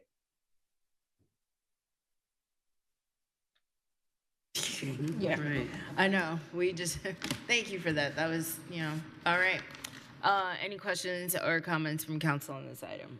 Seems pretty easy. They didn't use it, and then they have to send it back, which they could do the same for us in the state. But we appreciate that, Mr. Baker. All right, so if there's any other questions or no further questions from council on this item, if you would like to have public comment on this item, you can come forward to the lectern here in the Nat U Hill room or raise your hand via Teams. And seeing none, may we please have a roll call vote? Counselor Crossley, Yes. Counselor Iverson, Yes. Counselor Deckard, Yes. Counselor Feidel, Yes. Counselor Wiltz, Counselor Henry. Motion passes 6-0. Okay, thank you very much, Mr. Baker, and thank you for your patience. All right, next up, we will spend some time with the probation department with item K. Council, I move to approve the Probation Department's request in Fund 9140-0000 Pretrial Program Grant for the creation of new account lines as outlined on the agenda, and simultaneously approve additional appropriations of $214,746 in the personnel category. Second. All right, and we have Miss Linda Brady here. Welcome. Thank you. You're I'm welcome. Linda Brady, Chief Probation Officer.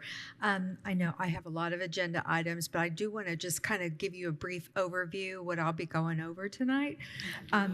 As you can see, the Probation Department has been awarded many grants for 2026.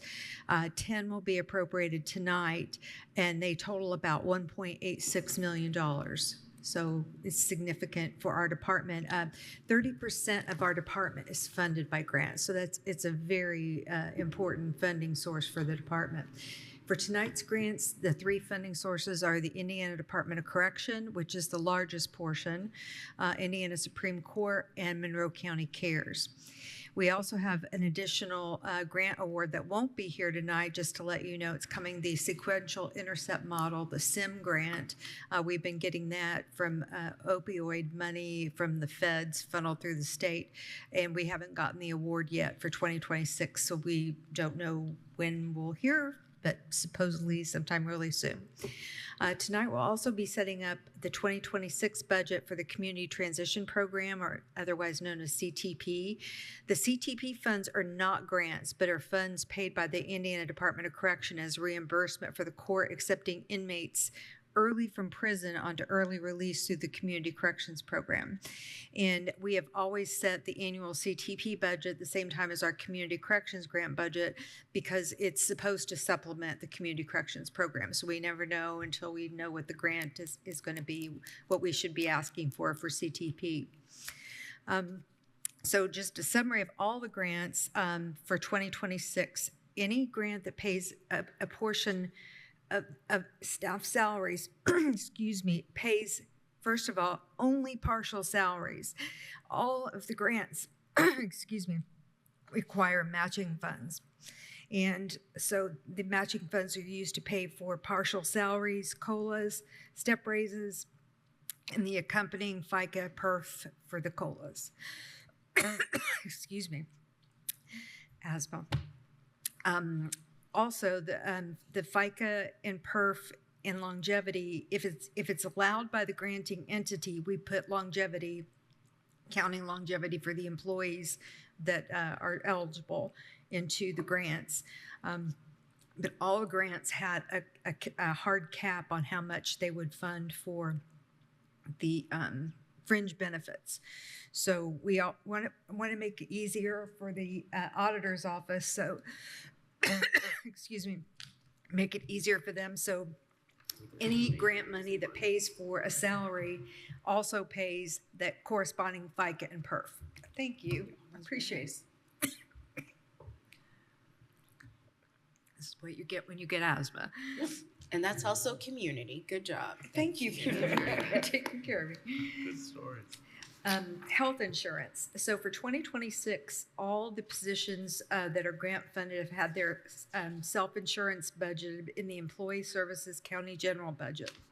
That was done during budget time. None of the grants that are being appropriated tonight provided sufficient funding for self-insurance due to their budget caps. We knew this going in. We dealt with our council liaisons, so we've already dealt with this through the budgeting process for next year. Excuse me. So that is the summary of it. So this particular grant, so this is the first of 6 grants that the court received from the Indiana Supreme Court. You probably remember, some of you, if you were around for a while, the probation department was part of Indiana's pretrial pilot project. In 2014, we received a grant from the Indiana Supreme Court to start our pretrial release program. After the pilot program ended, then we officially began our pretrial program in October of 2016. In 2019, the Board of Directors of the Judicial Conference of Indiana adopted pretrial service rules forming a basis for voluntary certification for Indiana counties implementing pretrial best practices. We were certified by the Indiana Office of Court Services in April 2021, and we were recertified in July 2024. And because of the certification and recertification, that's why we're eligible to have these grants. If we didn't get certified, we wouldn't be eligible. And there are counties who've chosen not to apply for this money. They don't want to to go through the certification process, so, which is their choice. And so, as I said, achieving and maintaining certification is part of the process, and we have to do that to be eligible for grant funding. For calendar year 2026, the Monroe Circuit Court received 2 grants from the Indiana Supreme Court to continue providing pretrial services. The total amount awarded by the Supreme Court for both grants in total is $486,612. Through this specific grant, the court was awarded $214,746 to continue to support a portion of the salary and fringe benefits for a deputy public defender and a probation officer assigned to pretrial services. The grant also provides up to $10,000 for part-time probation officer assistance to help with collection of the required program statistics.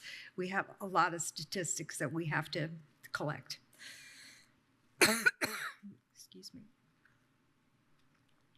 This, the dollar amount for this grant is a 6% decrease from what we received last year, and this is due to the state Supreme Court received a 5% budget cut, as most state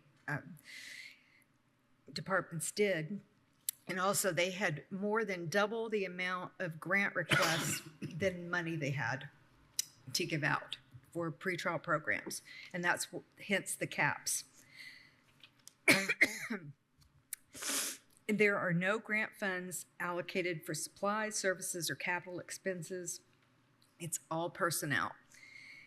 So it pays for a large portion of the pretrial probation officer's salary and the public defender's salary, the FICA and the PERF. Any remaining costs for the pretrial services program from this grant are paid by the community corrections user fees and the public defender's budget. So just a couple things about our pretrial program.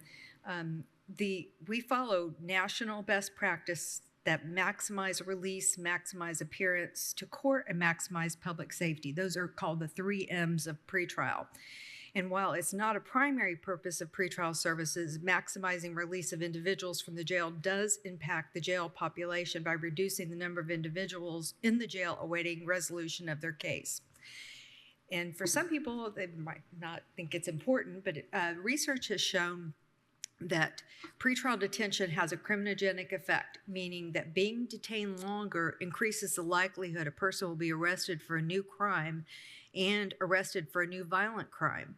So it matters how long people are detained in jail. And so thus, this is an important program for our community. Defendants who are released from jail during the pretrial period are more likely than their incarcerated peers to maintain pro-social contacts within the community, maintain contact with family, and find and maintain employment or education.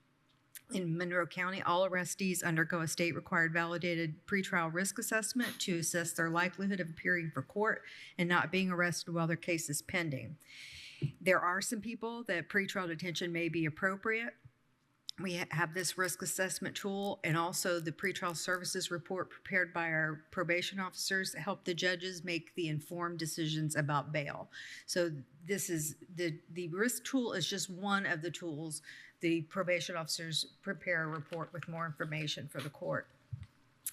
We do collect a lot of data, and just a few pieces of data. Since 2016, when our program started, our overall appearance rate, people come into court without missing any court dates, is above 70%. That means all of the 70% of defendants that we assessed show up for all of their court hearings while their case is pending. Also, since 2016, our overall safety rate has maintained at 90%.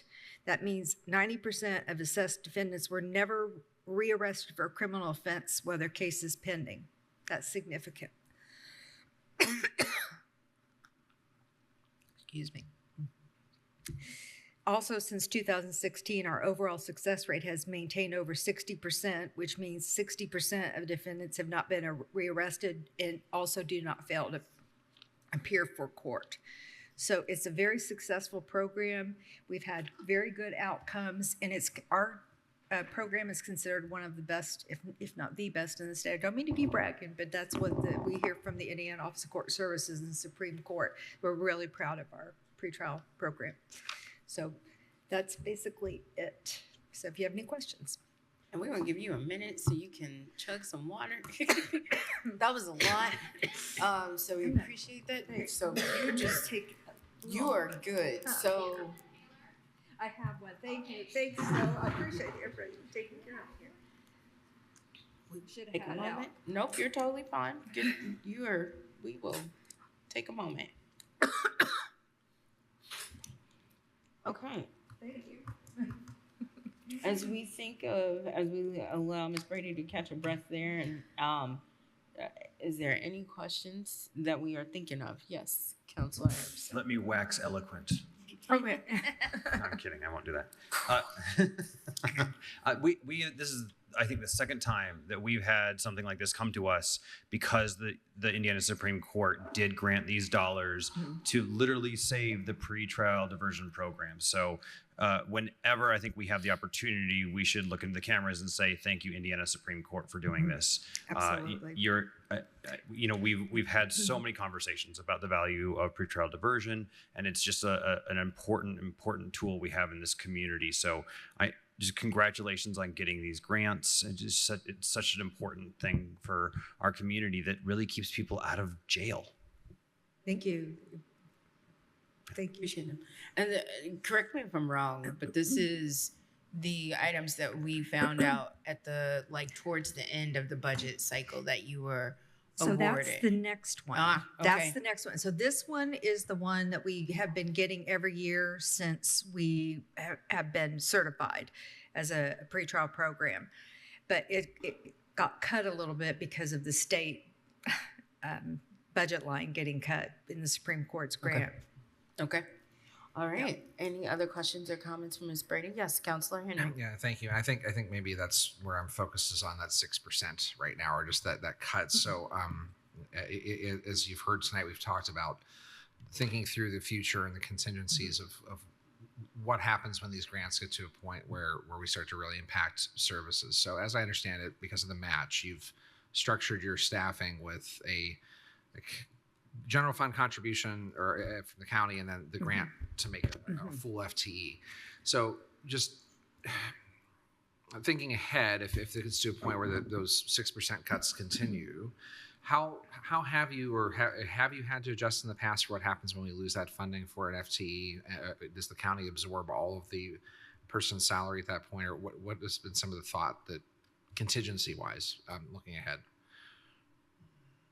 Well, I have to say that since the beginning of the program has been fully funded by grants. Okay. And so there was not really county general at the very beginning.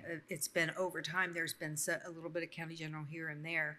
And until this past year, any supplement that isn't paid by the grant has come out of project income, which is community corrections user fees. So really there hasn't been a lot of county general contribution for the program. And that is something that we know that we're not going to be able to continue because as Kate knows, she's on our community corrections advisory board, those user fees, we're barely hanging in there. And we've known this for years, that you just can't keep using soft money, client-funded fees to pay for essential programs.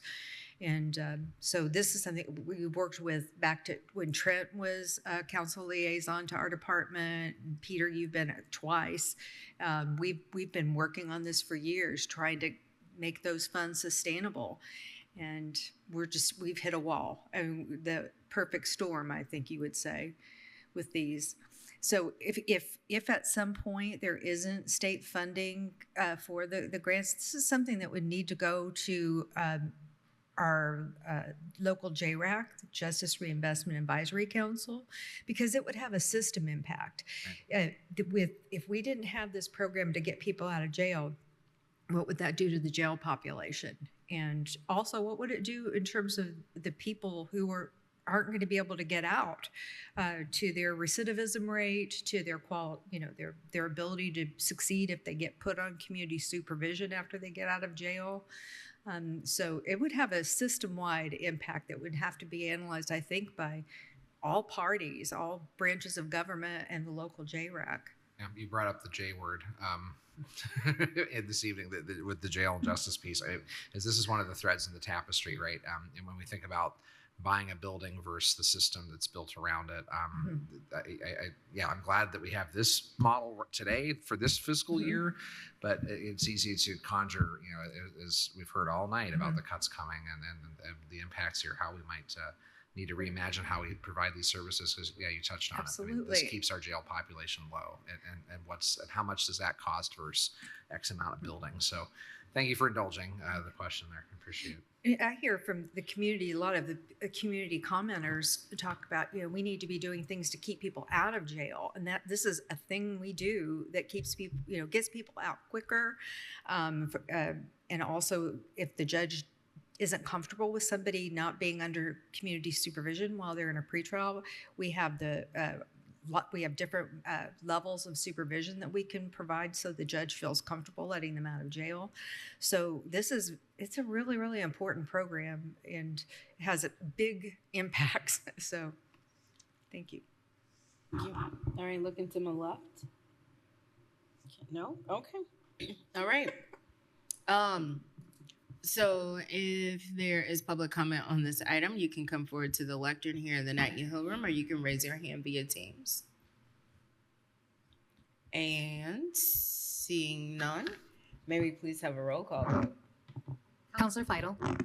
Yes. Counselor Wiltz? Yes. Counselor Henry? Yes. Counselor Crossley? Yes. Counselor Iverson? Yes. Counselor Deckard? Yeah. Motion passes 6-0. Okay, next item. Council, I move to approve the Probation Department's request in Fund 9144-0000 Pretrial Services Grant, the creation of new account lines as outlined on the agenda, and simultaneously approve additional appropriations of $271,866 in the personnel category. Second. Okay, we got a motion and a second. Yes. Okay, so this is the second pretrial grant that we were receiving from the Supreme Court, and this is the one we found out about during budget. So what had happened was, as you know, the Indiana General Assembly cut most state budgets by 5%. For whatever reason, I don't know why, they cut community corrections grants by 10%.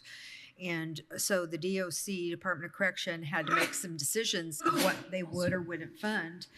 And they made a decision that they were going to defund all Indiana pretrial services programs starting in 2026. And so that was a shock and surprise to every pretrial program operating in the state.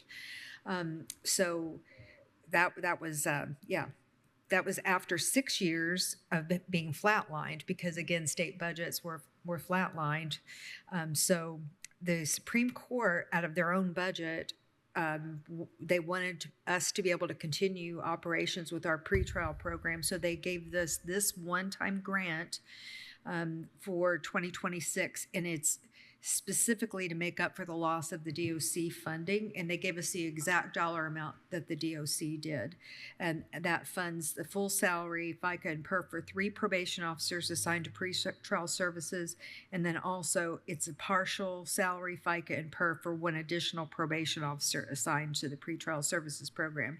So our pretrial services program has 5 probation officers and 1 director. All of them are grant funded at some level. So the majority of their salaries in FICA and PERF are paid by grants. This grant does not pay anything for supplies, services, or capital. Again, personnel. So any questions? Any questions, Council? Seeing none. I was just happy to hear this came in clutch when we were having some very interesting conversations towards the end of budget. And it was amazing to hear that came in at the last minute. So, yay. Okay. Very lucky. Yes. So seeing no other further questions or comments from council, we'll go to public comment. You can raise your hand via Teams, or you can come to the lectern here in the Nat U Hill Room. And seeing none, may we please have a roll call vote? Counselor Wiltz? Yes. Counselor Henry? Yes. Counselor Crossley? Yes. Counselor Iverson? Yes. Counselor Decker? Yes. Counselor Fidel? Yes. Motion passes 6-0. All right, next up, item M. Council, I move to approve the Probation Department's request in Fund 9142-0000 Community Corrections Grant. The creation of new account lines is outlined on the agenda, and simultaneously approve additional appropriations of $1,049,167 in the personnel category. Okay. Anything else to add to this item? So this grant, we have been getting since the inception. Since Indiana created community corrections grants more than 40 years ago, we have gotten one of these grants every single year. We already talked about the budget being cut by 10%. So this is the first of 3 grants that we're going to talk about tonight that are for supporting of the community corrections program. The other 2 grants that we're discuss are for drug court and mental health court, coming from the Department of Correction. This grant award funds partial salaries and partial fringe benefits for 16 full-time employees of the community corrections program. It doesn't fund any supplies, services, or capital, all personnel. So as we know, for many years, the salaries have been supplemented out of the community corrections user fees, and they'll continue to be supplemented from there as well. As I already mentioned, their insurance is in county general and the employee services line. So this grant is specific to supporting the core operations of the community corrections program, and that includes the home detention program, electronic monitoring, day reporting, and drug testing program, and also to continue the use of the department's evidence-based practice and continuous quality improvement initiative that promotes accountability, enhance public safety, and encourage positive behavioral change among participants under supervision. I looked at a DOC snapshot for November of 2025, and according to their and this is on their website, they had 228 admissions from Monroe County, and another 290 offenders were admitted to our community corrections program. So more people are sentenced to our community corrections program than go to prison. So this is truly an alternative to prisons. It's almost all felonies who are dealt with in this way. Also from our stats, we had 104 individuals on home detention electronic monitoring, 90 of those being for felony offenses, and more than half of the offenses they were on home detention for were drug-related or crimes involving violence. And of the electronic monitoring home detention cases that were closed in 2024, 93% were closed successfully. So that's a very high percentage. Also, the judges had 59 individuals on 24/7 alcohol monitoring. It's an at-home kind of little, like a personal alcohol test that they blow in, and it's connected to GPS, connected to our department, and we get breath tests. And those are usually used for someone who has many drunk driving offenses, and the judge, to keep them out safely in the community from jail, has them on alcohol monitoring. So we had 59 on that. So that's kind of a summary. Any questions or comments from council on this item? Councilor Wiltz? What prevents someone from having their buddy? It takes their picture. Thank you. I was like, there's got to be something. Yeah. Okay. Yes. Okay. Any other questions or from council? Okay, seeing none.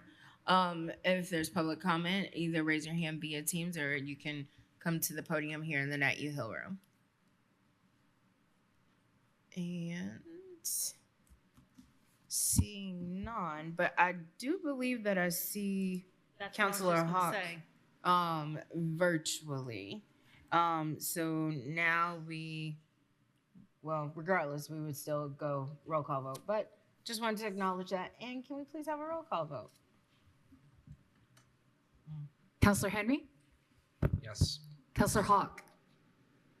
I have to pass. I didn't hear the I'm just now getting on. Sounds good. I didn't hear the motion. I find we're reading. Counselor Crossley. Yes. Counselor Iverson. Yes. Counselor Deckard. Yes. Counselor Feidel.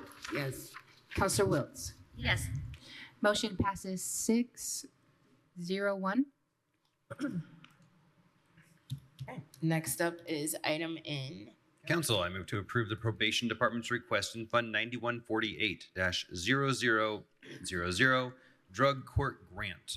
The creation of new account lines is outlined on the agenda, and simultaneously approve additional appropriations of $137,209 in the personnel category. Second. All right, motion and a second. Ms. Brady? Okay, our drug court program, our problem-solving court program is part of our community corrections program. And because of that, we were eligible for the Department of Correction funding for that. And so this grant from the DOC pays partial salaries and fringe benefits for 1 probation officer, case manager, and 2 field officers. Judge Mary Ellen Dekoff presides over all 4 of our problem-solving courts, and they are all 4 certified by the Indiana Office of Court Services, with our most recent certifications being in 2024. And then part of the state certification, all problem-solving courts must undergo regular independent program evaluations. So we just underwent our most recent program evaluation, and I just give you a few statistics from that. Drug court participants serve 50% fewer days in jail for sanctions than those who opted out of the program. A statewide outcome evaluation and cost-benefit analysis research found that Monroe County Drug Court reduced recidivism by 67% and saves taxpayers money. The study also showed that recidivism rate for drug court participants, including dropouts, was 17%, while the rate for a comparison group of those who opted out was 33%. And then drug court participants, regardless of graduation status, were found to be half as likely to have had any arrests in the 2-year follow-up period relative to the comparison group. Drug court graduates had an even lower recidivism rate of 11%, which is extremely low. So we just had a research from the Criminology and Criminal Justice Department of Indiana University. They did an evaluation of all 4 of our problem-solving courts. They found that all 4 showed reduction of risk level, the risk to reoffend. They all showed increase in education level, increase in attainment of employment. The recidivism rates varied anywhere from 8% for reentry court. Mental health court was our highest recidivism rate with 35%, but that's not surprising because it's a very difficult population to have under community supervision. As previously mentioned, the drug court award was reduced for this year it was reduced by 14% from the year before. I just want to also point out that these 3 positions that are being funded by this, they have been funded by grants since 2001. So that was our first year. We got I wrote a federal drug court implementation grant, and since then we had 4 years of that, and we've had many years of Edward Byrne grants until they finally kicked us off the program and said, okay, you've had enough. It's time for you to get some local funding. So we've been getting a lot of grant money for this program. I should probably sometime just figure out how much I've gotten since 2001, but all of these positions have been grant funded for a really long time. So that's it. Yeah, good. Okay. Looking to council members, either virtually or in the Nat Hill room. Does anybody have any questions or comments on this item? I see Councilor Hawk has her hand up. Go ahead. Yes, and I regret that I wasn't here for the other positions discussed, so I don't know what all has been discussed. But I will say that my concern on all of these is that rather than putting a part of a salary, a part of a position, and splitting it out like that, it would be far better to put one whole position where the grant would cover one whole position instead of like 2 or 3 part-time, half of a position, because and further, it would be best practices to cover the health benefits for the health insurance. So was there any movement on that at all to try to save us from ourselves with that?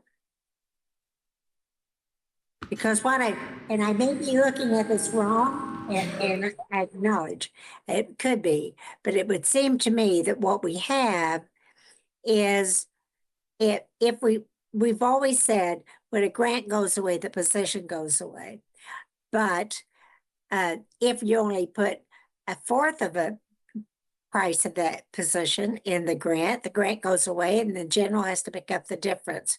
And too many of them were picking up the insurance. And so those are my concerns. Not that, and in the past, when we had the money to do it, there was no problem.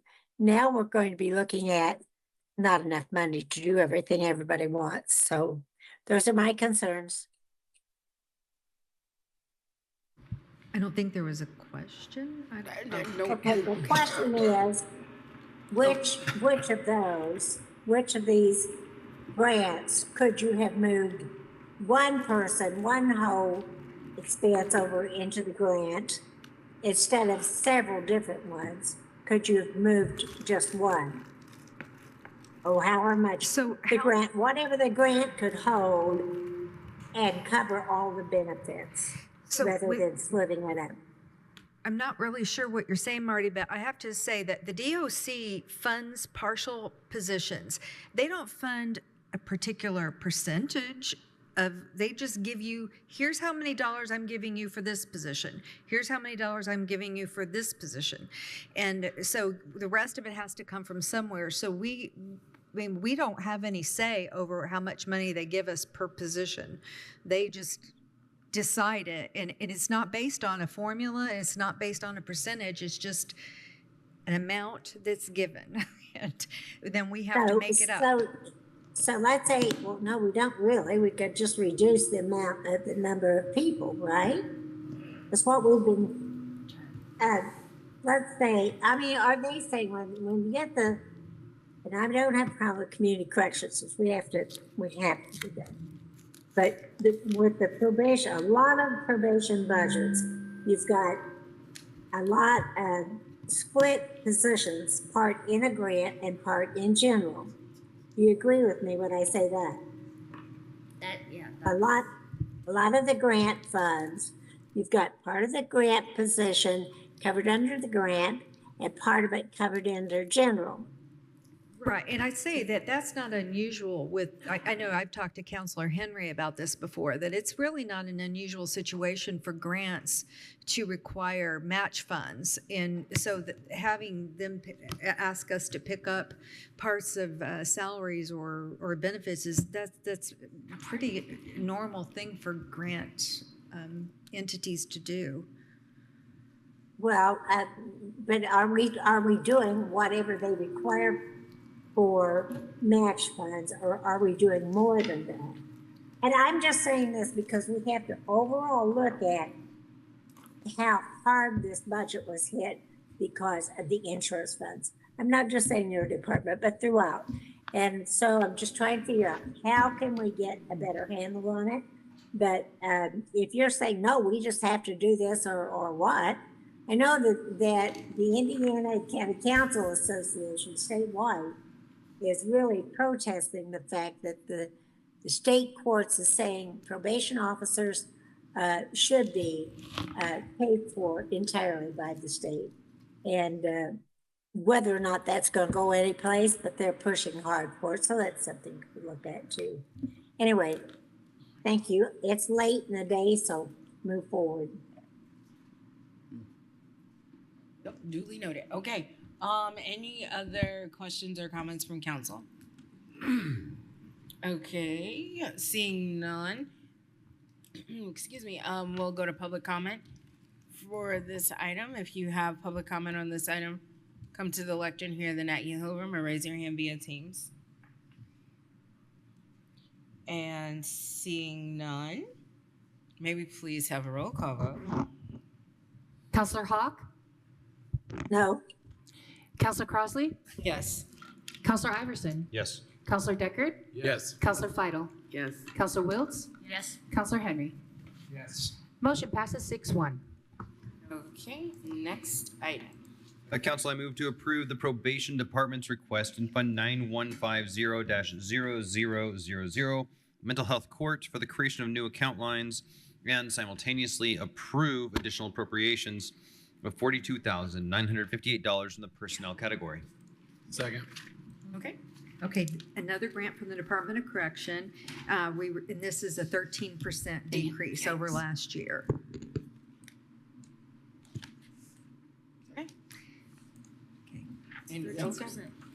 So, council, does anybody have any questions or comments on this item? No. Looking at Council Hawk, don't see anything. All right.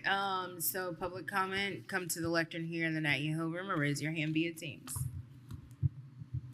And seeing none, may we please have a roll call vote? Counselor Crossley? Yes. Counselor Iverson? Yes. Counselor Deckard? Yes. Counselor Fidel? Yes. Counselor Wiltz? Yes. Counselor Hawk? You're muted, Councilor Hawk.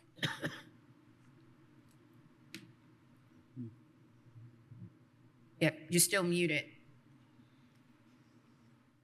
No, I can't. Okay. Yes, I may as well go ahead and say yes on these things because I don't know what the decision was about encouraging them to put more of the position, more of the expenses over into these grant funds. And I apologize, I had to leave the meeting, so I maybe just need to leave this discussion because I didn't hear the rest. Okay. All right. So so that was a yes. Yes, and then I'm going to leave the meeting. Okay. Because I don't know. Okay. Good night. All right. So that was a yes.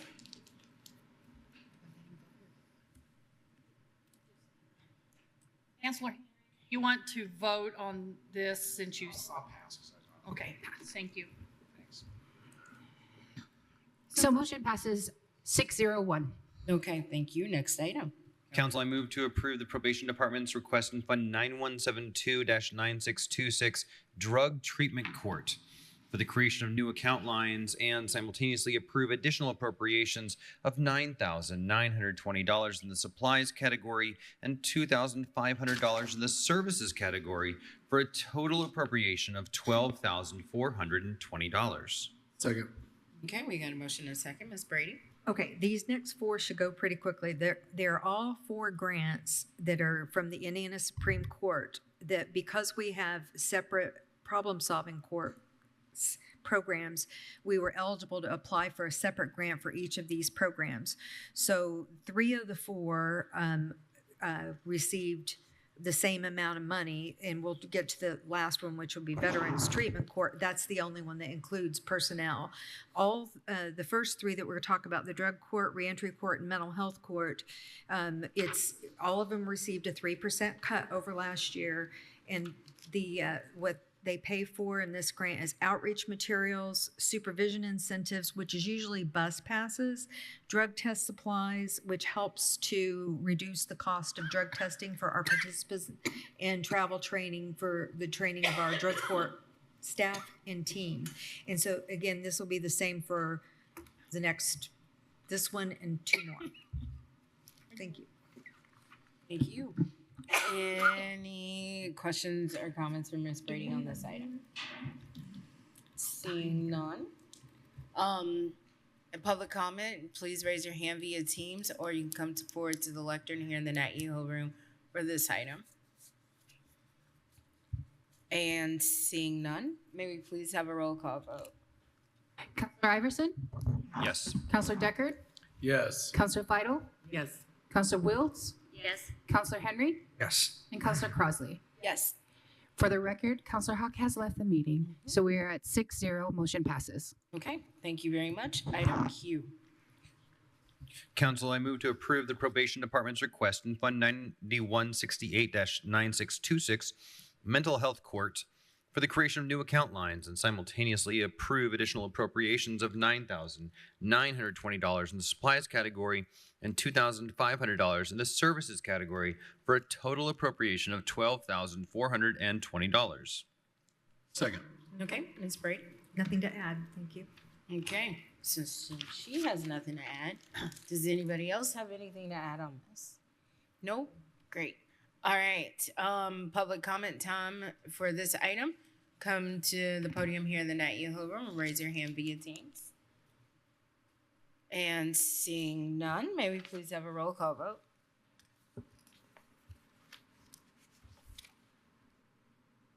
Counselor Deckard? Deckard? Deckard? Yes. Counselor Fidel? Yes. Counselor Wiltz? Yes. Counselor Henry? Yes. Counselor Crossley? Yes. Counselor Iverson? Yes. Motion passes 6-0. Okay, thank you very much. Item R. Council, I move to approve the Probation Department's request in Fund 9166-9626 Reentry Court Program for the creation of new account lines and simultaneously approve additional appropriations of $9,920 in the supplies category and $2,500 in the services category for a total appropriation of $12,420. Second. Okay, Ms. Brady? Same as the last grant. Okay. Nothing to add. Council? Looking to my left, looking to my right. Checking my list. Okay. It's public comment time. If you have any public comment on this item, come forward to the lectern here in the Night Yeho room or raise your hand via Teams. And seeing none, may we please have a roll call vote? Counselor Fidel? Yes. Counselor Wiltz? Yes. Counselor Henry? Yes. Counselor Crossley? Yes. Counselor Iverson? Yes. Counselor Deckard?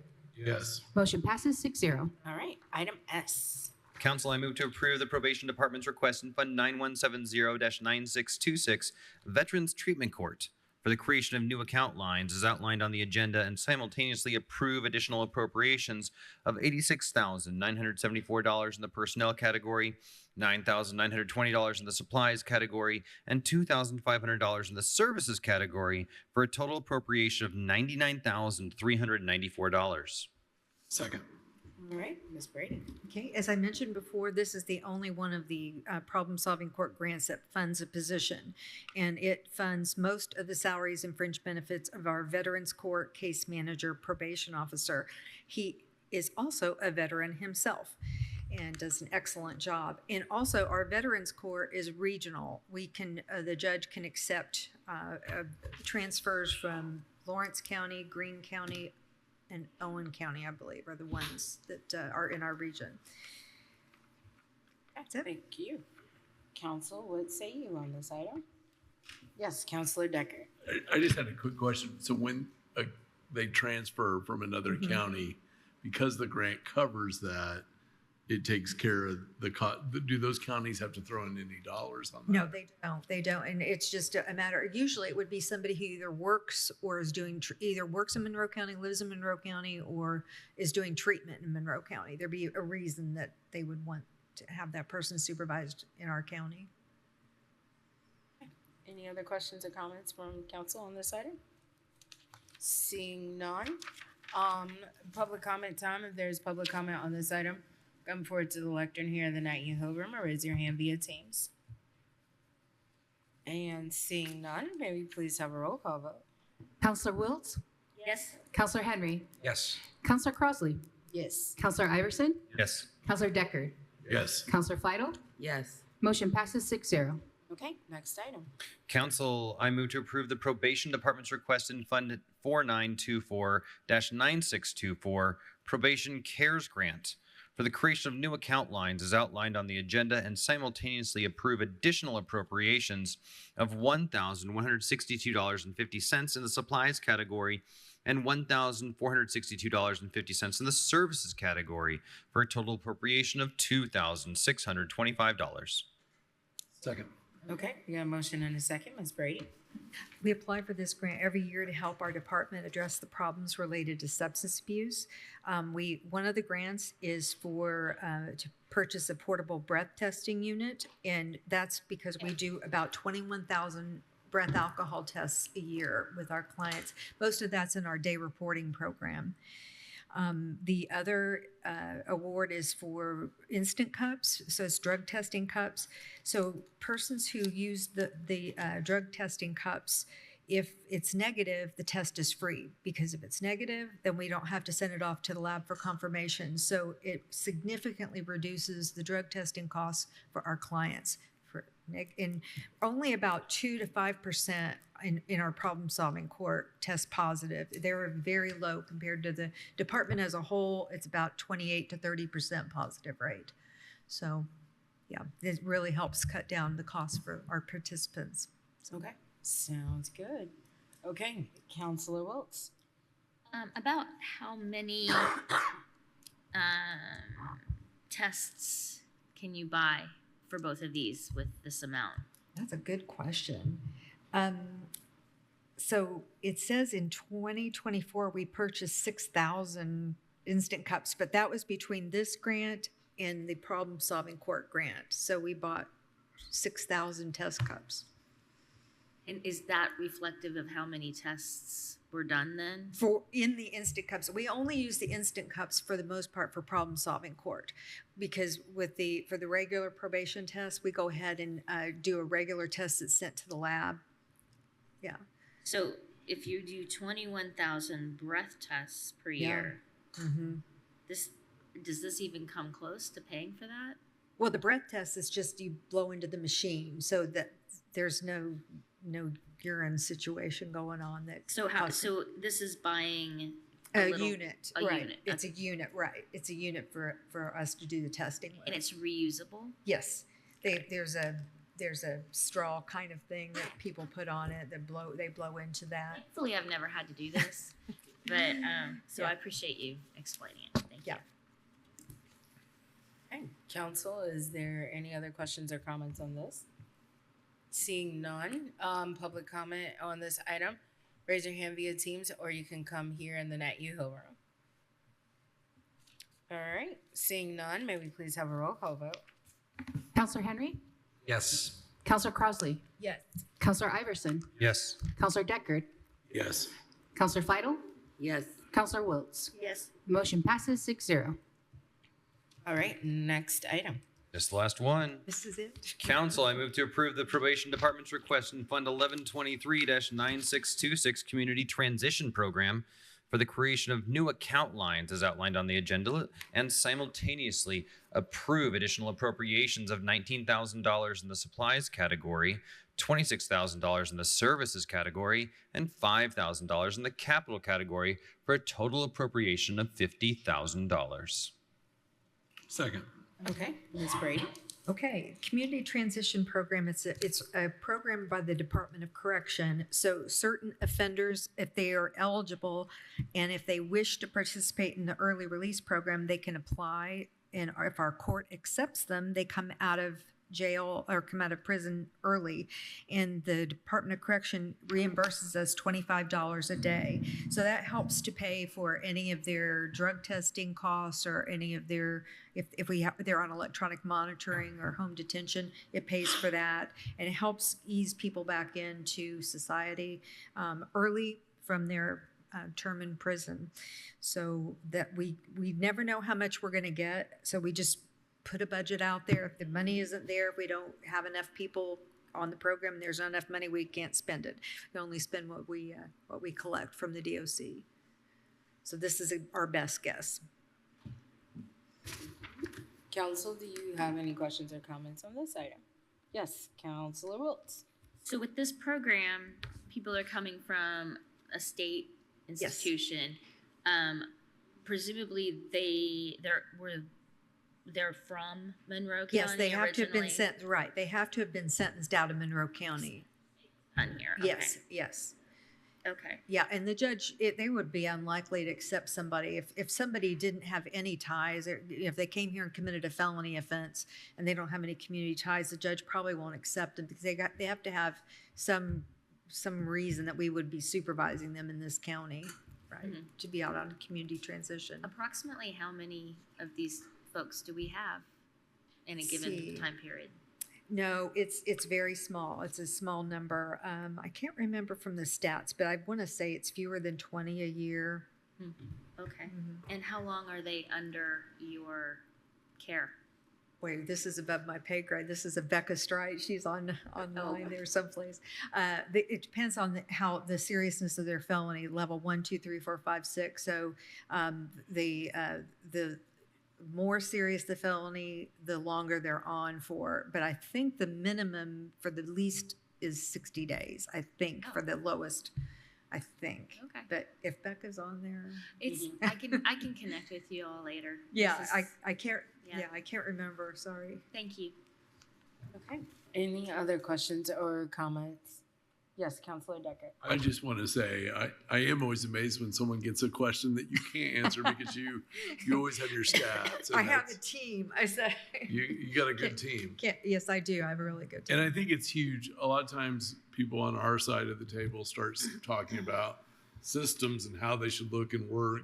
I think you're actually coming in always, which you always do, with numbers that show this does this program does this, here's what we know about this is all those details. And I think that's kind of a model to figure out other things as we start to do that, because clearly the dollars have been invested in the community, sending folks here, trying things out, pilot programs, all those things, because those efficiencies. And so you don't always see that in every program, and we don't always get these kinds of answers. Thank you. All right. Seeing no other further questions or comments, if public has comments rather, if they'd like to say on this item, come forward to the lectern here in the Nat Yoho room or raise your hand via Teams. All right. And just thank you to Anthony and Becca for staying online as long as they did. So you definitely have a good team indeed. With that being said, may we please have a roll call vote? Counselor Crossley? Yes. Counselor Iverson? Yes. Counselor Deckard? Yes. Counselor Feidel? Yes. Counselor Wiltz? Yes. And Counselor Henry? Yes. Motion passes 6-0. Thank you so much for taking the Yes. time to listen and vote. Appreciate Thank you it. for getting that great. Thanks for staying out late. Yeah, thank you. Have a good night. Thanks. All right. Next up, we are near the end of our agenda, y'all. So let's hunker down and let's finish up. Next up is County Council business. Item 8.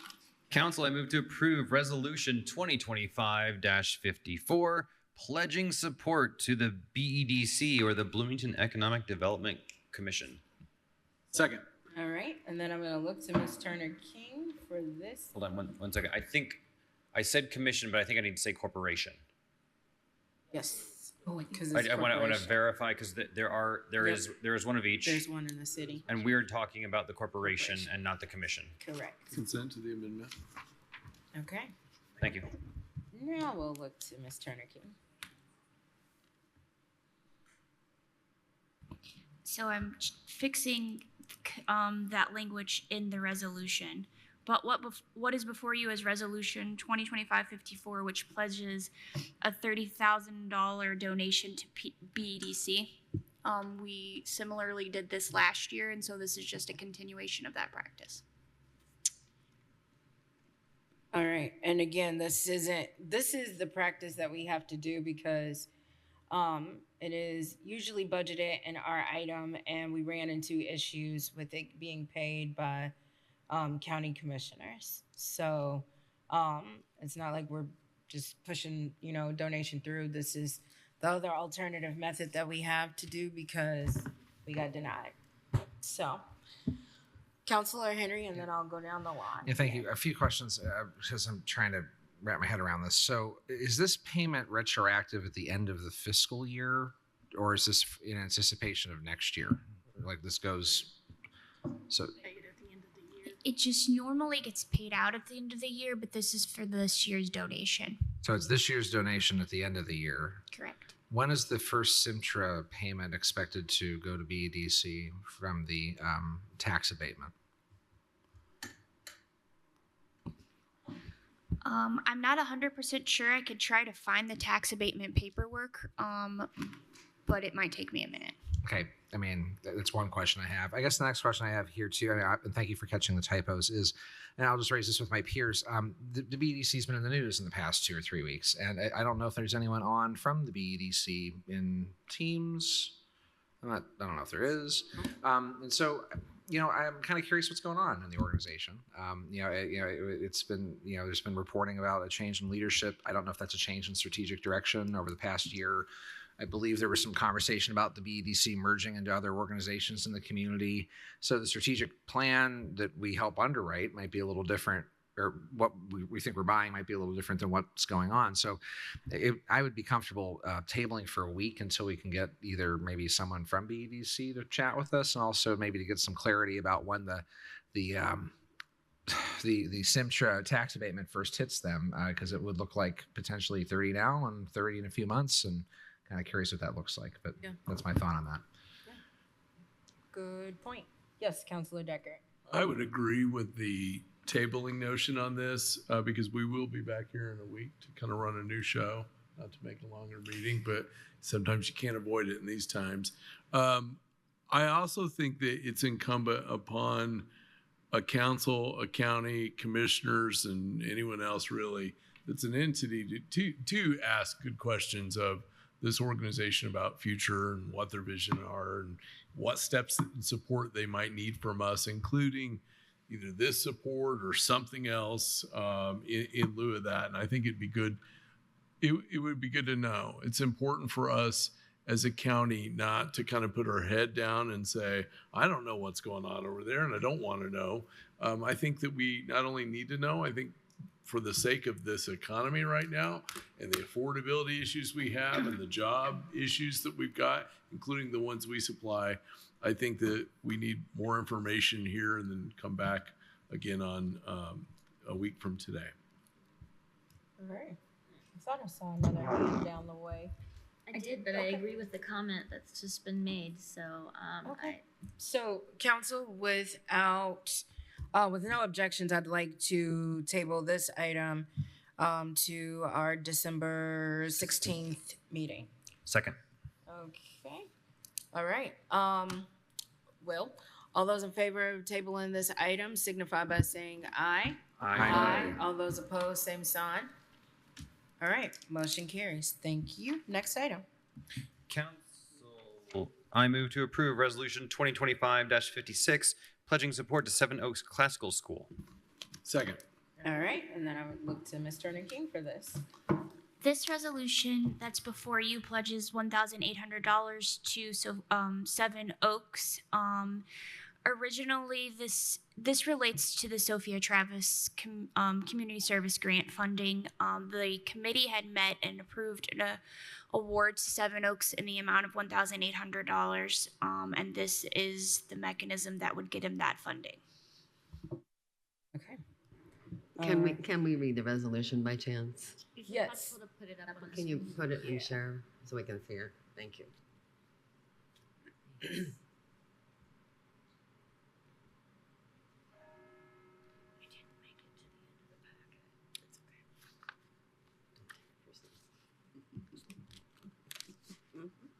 Yes.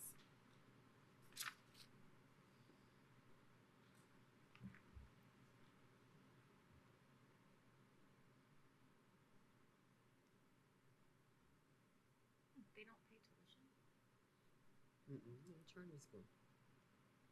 I thought charter schools had some sort of. All right, my computer is being weird.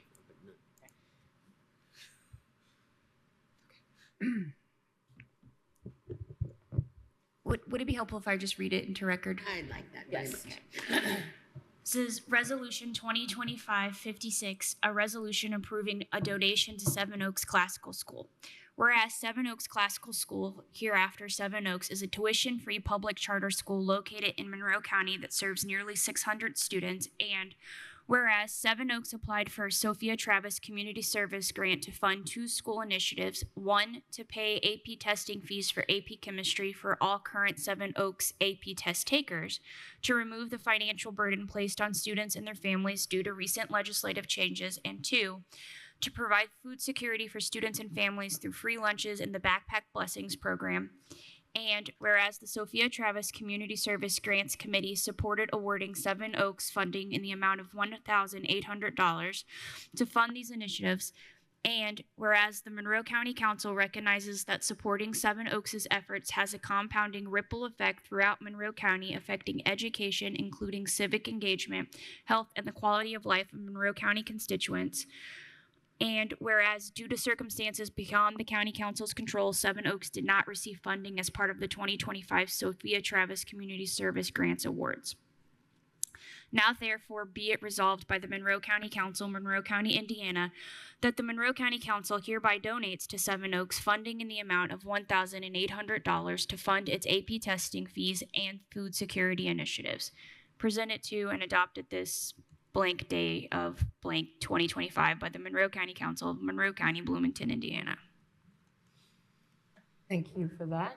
Council, do you have any questions or comments on this item? Looking to my left here, Councilor Wiltz. Yes, so do we have the $1,800 just sitting in our Sophia Travis account? Correct. This is in part why we changed the account line in the beginning of the meeting so that we could accomplish both donations and grant funding from that account line. So it would come out of the what is now the Sophia Travis Fund. Okay, that was going to be my next question. And then is there going to be a way in the ledger or somewhere, like in systems, to identify grants versus donations coming from the same fund? When we put the claim into the computer, we mark it as in the notes as donation. Okay, cool. That's my main concern. Thanks. All right. Yes, Councilor Iverson. So I'm going to be supporting this, but I'm deeply uncomfortable having public tax dollars going to a charter school. This is a really, really awkward vote. I understand, though, that the narrative around this is not about that. The narrative around this is about making sure that kids get access to food, and that's why I'm supporting this. I think it was a huge mistake by the county commissioners, particularly Julie Thomas, to pull this out and vote against this. And so it's regrettable that we have to take the time to do this, but I'll be supporting this. Yeah, Councilor Henry. I would just echo the sentiments, but it does come down to, I think all of us have made statements about this item, and that this is a effort to make right what was harmful. And so I think this is an easy vote to take, and I hope the commissioners see it the same way. Thank you.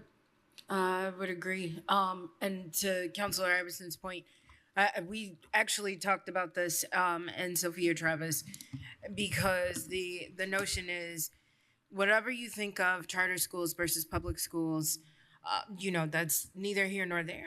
I am very much pro public schools by all means, born and raised throughout them, and raising 3 children through them, at least 1 graduated and 2 more are still at MCCSC.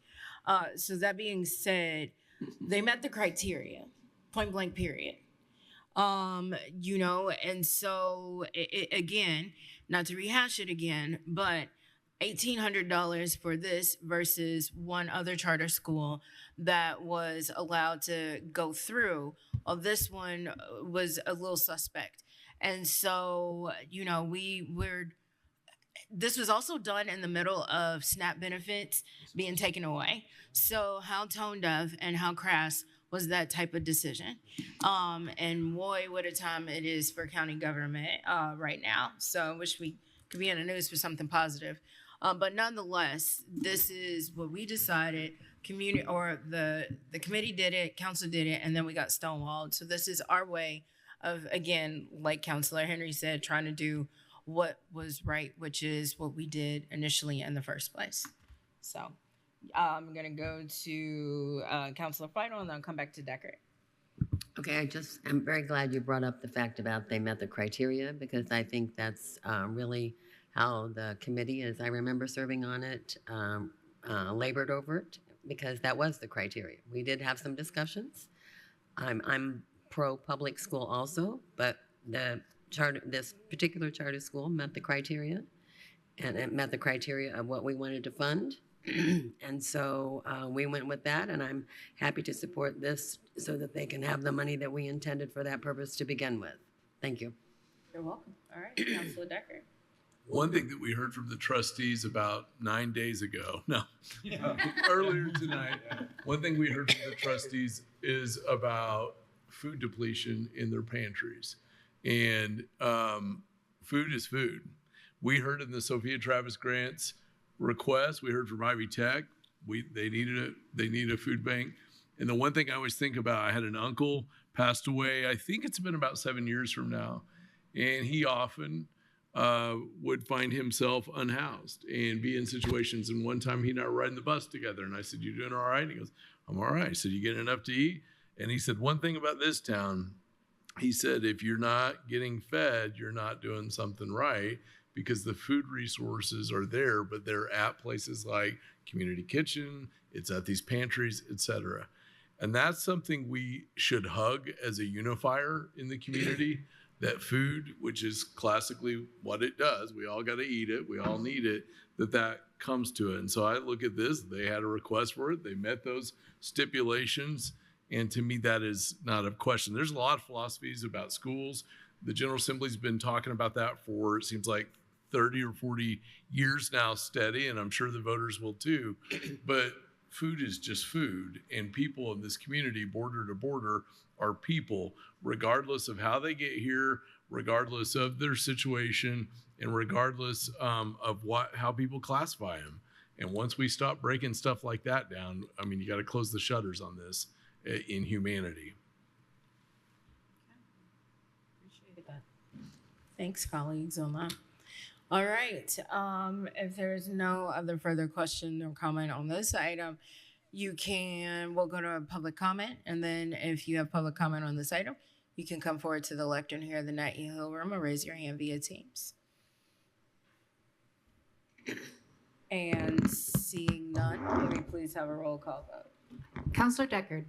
Yes. Counselor Feidel. Yes. Counselor Wiltz. Yes. Counselor Henry. Yes. Counselor Crossley. Once again, yes. Counselor Iverson. Yes. Motion passes 6-0. All right. Thank you very much. Now we go to the amendment item, and then we'll be next to the last here soon. But I felt like it was incumbent for us to have the discussion of the encampment evictions that were supposed to take place this past Monday, and now what looks like is to be postponed to next Monday on the 15th. And so we've been, we had 18 public comment. Yep, 18. Because I wrote everybody's name down and a synopsis of what they were saying. So we had 18 people that showed up either via Teams or Nat U Hill Room just today. But I'm sure all of us at some point have had conversations with you all that are out there and in the community, as well as lots of emails as well. And so I'm going to try to keep it PG-13. I'm appalled at the decisions that we are making in county government right now.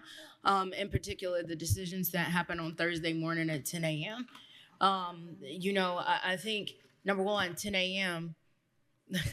on a Thursday where people aren't really paying attention, that's one thing, but that's neither here nor there.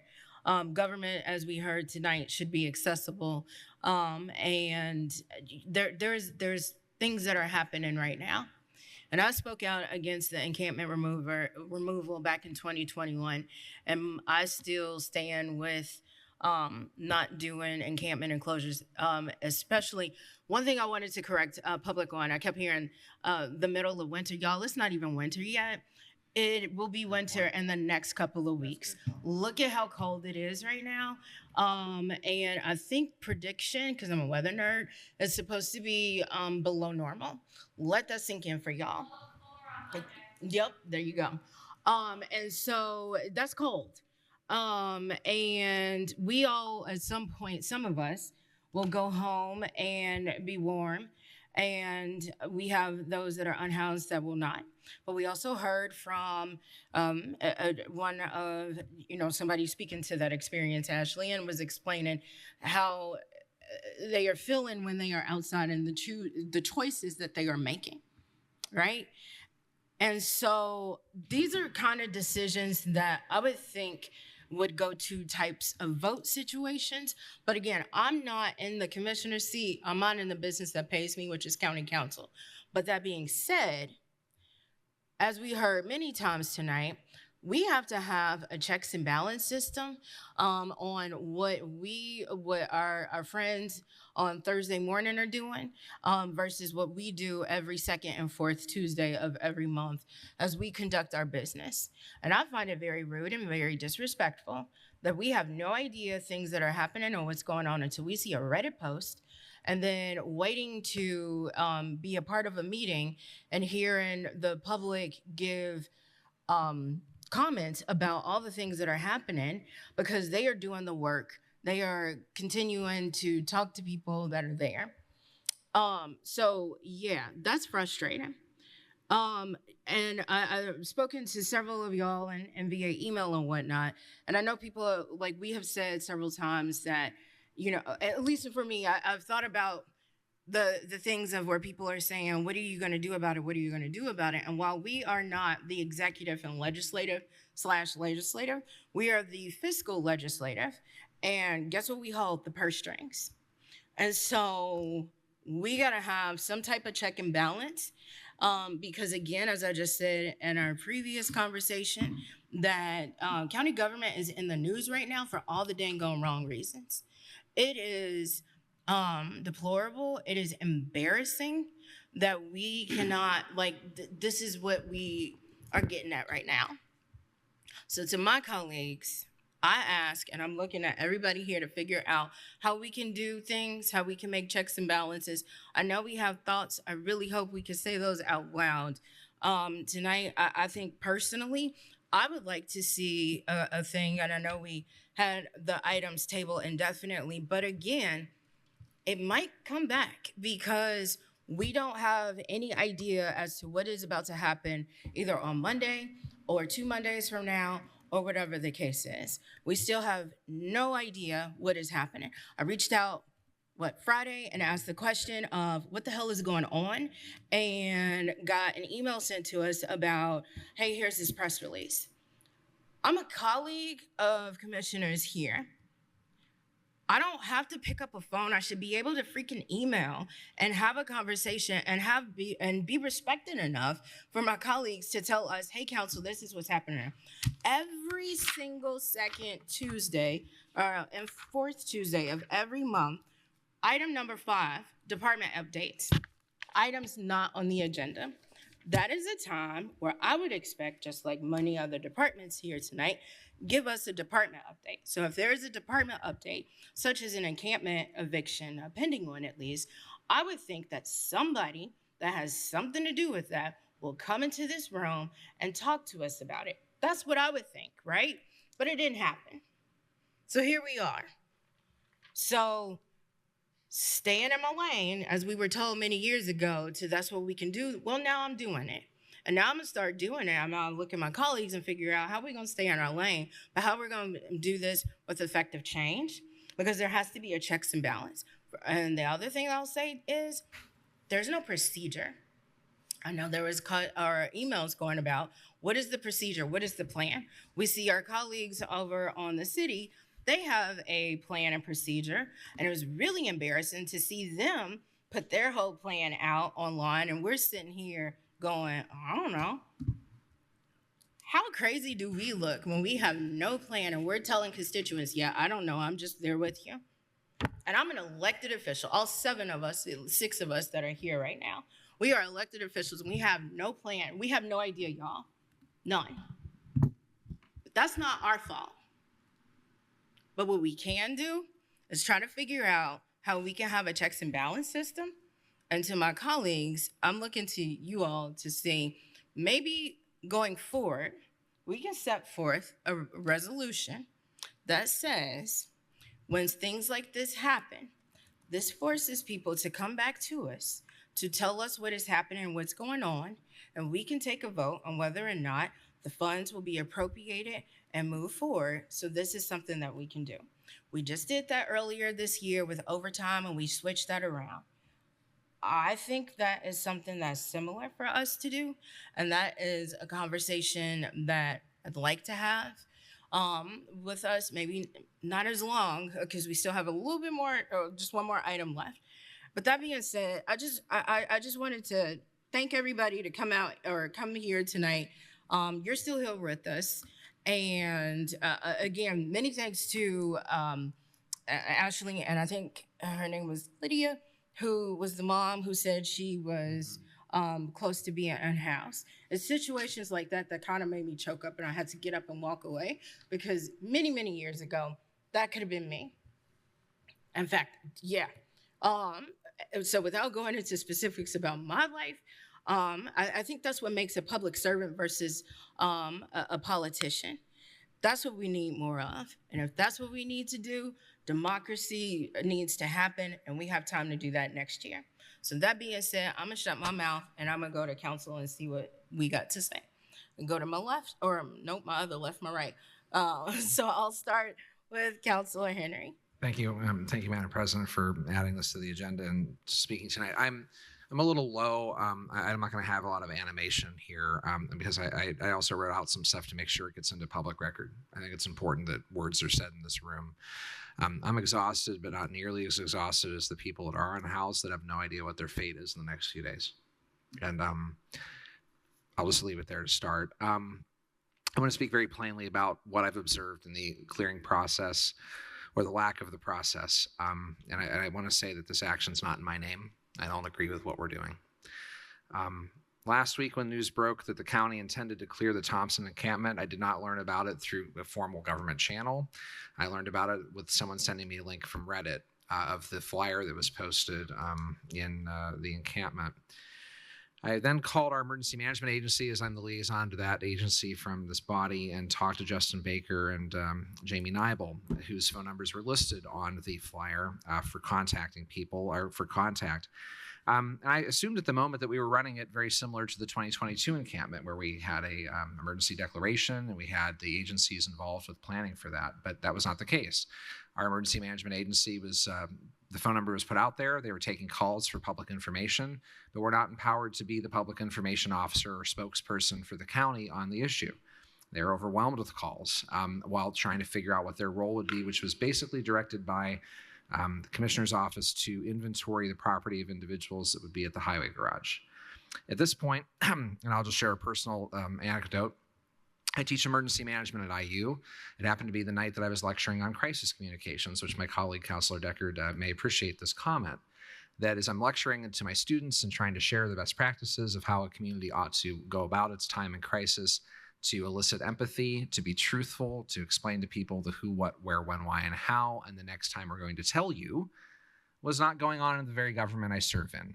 And at that point, I had a bit of a shock to my system with my students. At that point, I had started to request from our county board of commissioners the very things I teach in emergency management. What is the action plan? Not the legal authority, but the operational plan for how we're coordinating all the resources of this county to handle the project called the encampment. What is the objective of this operation? Is it just to clear property, or is it to be humane and try to find people shelter? I asked who the point of contact for the media was. I asked who was in charge of the operation, and I have yet to get that formal answer from the Board of Commissioners. To be appalled is not the right word here for me. And to teach at a public affairs school, one of the best in the country, where we teach public management and not see it running in this building, has been incredibly frustrating. It's not my apology to give right now, but it's definitely, I think, our action to figure out how we maintain the safety of people that are unhoused in our community, from the service providers to the activists to the people themselves. We are being asked, why now? Why now? And all I'm getting is feedback about a bureaucratic process, about a vendor and a contract issued in July, and it just so happens the vendor's ready to do some work. Those are unacceptable answers, and they're indisputable. And so to have anyone to the contrary say, well, David, we've told you this, or we've given you this answer, I'm saying publicly I don't have it. And I would defy them to show me where it's happened. I'll just yield back at this point, Madam President. Thank you. Councilor Iverson. I'm going to make 6 points. I'll make them quickly. And I'm glad to see that there is at least one commissioner that's watching. I would bet that there's more. Number one, you've heard it before. We do not have an operational plan, but I'm so glad that Mary Morgan came here tonight and talked, because there is the outline of a plan at headinghomeindiana.org. It would be so easy for the commissioners to just take the elements of that and plop it down. And it boggles my mind that we have got intelligent people who have been working on this for years, who've been working with lived experience working on this. It just boggles my mind that we have not codified a single operational plan, and one exists at headinghomeindiana.org, at least the shell of one. I will also note that during the commissioners' meeting, there was a lot of religious language. It was really interesting to hear that. And it doesn't escape, I think, a lot of people in the faith communities that we are now in the second week of Advent. Hanukkah starts on Monday. And for those celebrating Yule, the equinox is December 21st. This is a terrible time to be professing on one side of your mouth joy, love, and peace, and on the other kicking people out into the snow. Number 3, the public hearing that happened in the commissioners' meeting, which featured not only 2 recesses, but lecturing of people to be quiet and respectful, is not how democracies work. It's like, if you watch, Ken Burns has this great new documentary on the American Revolution. If you haven't started watching it, it's fantastic. Our country was not born by people sitting around being quiet and being respectful. We were throwing tea off boats. Like, all right, I'm getting, like, sing more Beatles, right? Like, if that's what it takes, let's sing more songs, right? So some Arlo Guthrie in there. Number 4, during a public comment, there was a lot of talk about cumulative capital, one of the funds that we have. We don't have claims for things in cumulative capital that we can even approve, much less see.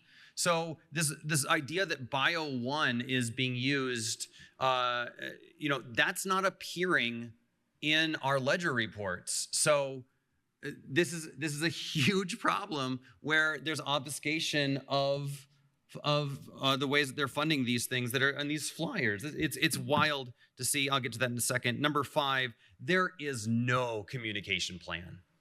This blows my mind. Wait, where is the press conference where we are saying, what's the count of people living on the property the commissioners own? What are the agencies involved? What have they been doing? Can they be invited up to the microphone to talk about this? And some people have been housed. Some people have gone to hotels for homeless for a night. Explain that. Let's talk about that. Let's have this dialogue. But there's no communications plan. There's been no update. The press release is on Friday, nothing on Monday, nothing on Tuesday. And number 6, and let me conclude with this, federal funding for rapid rehousing is ending. This is bad, but it is about to get worse.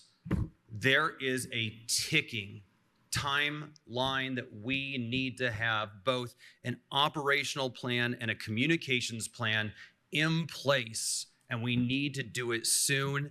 And part of that operational plan has to include a plan for when moratoriums exist and how long they exist. And there's so much to do, and we have to start doing it now.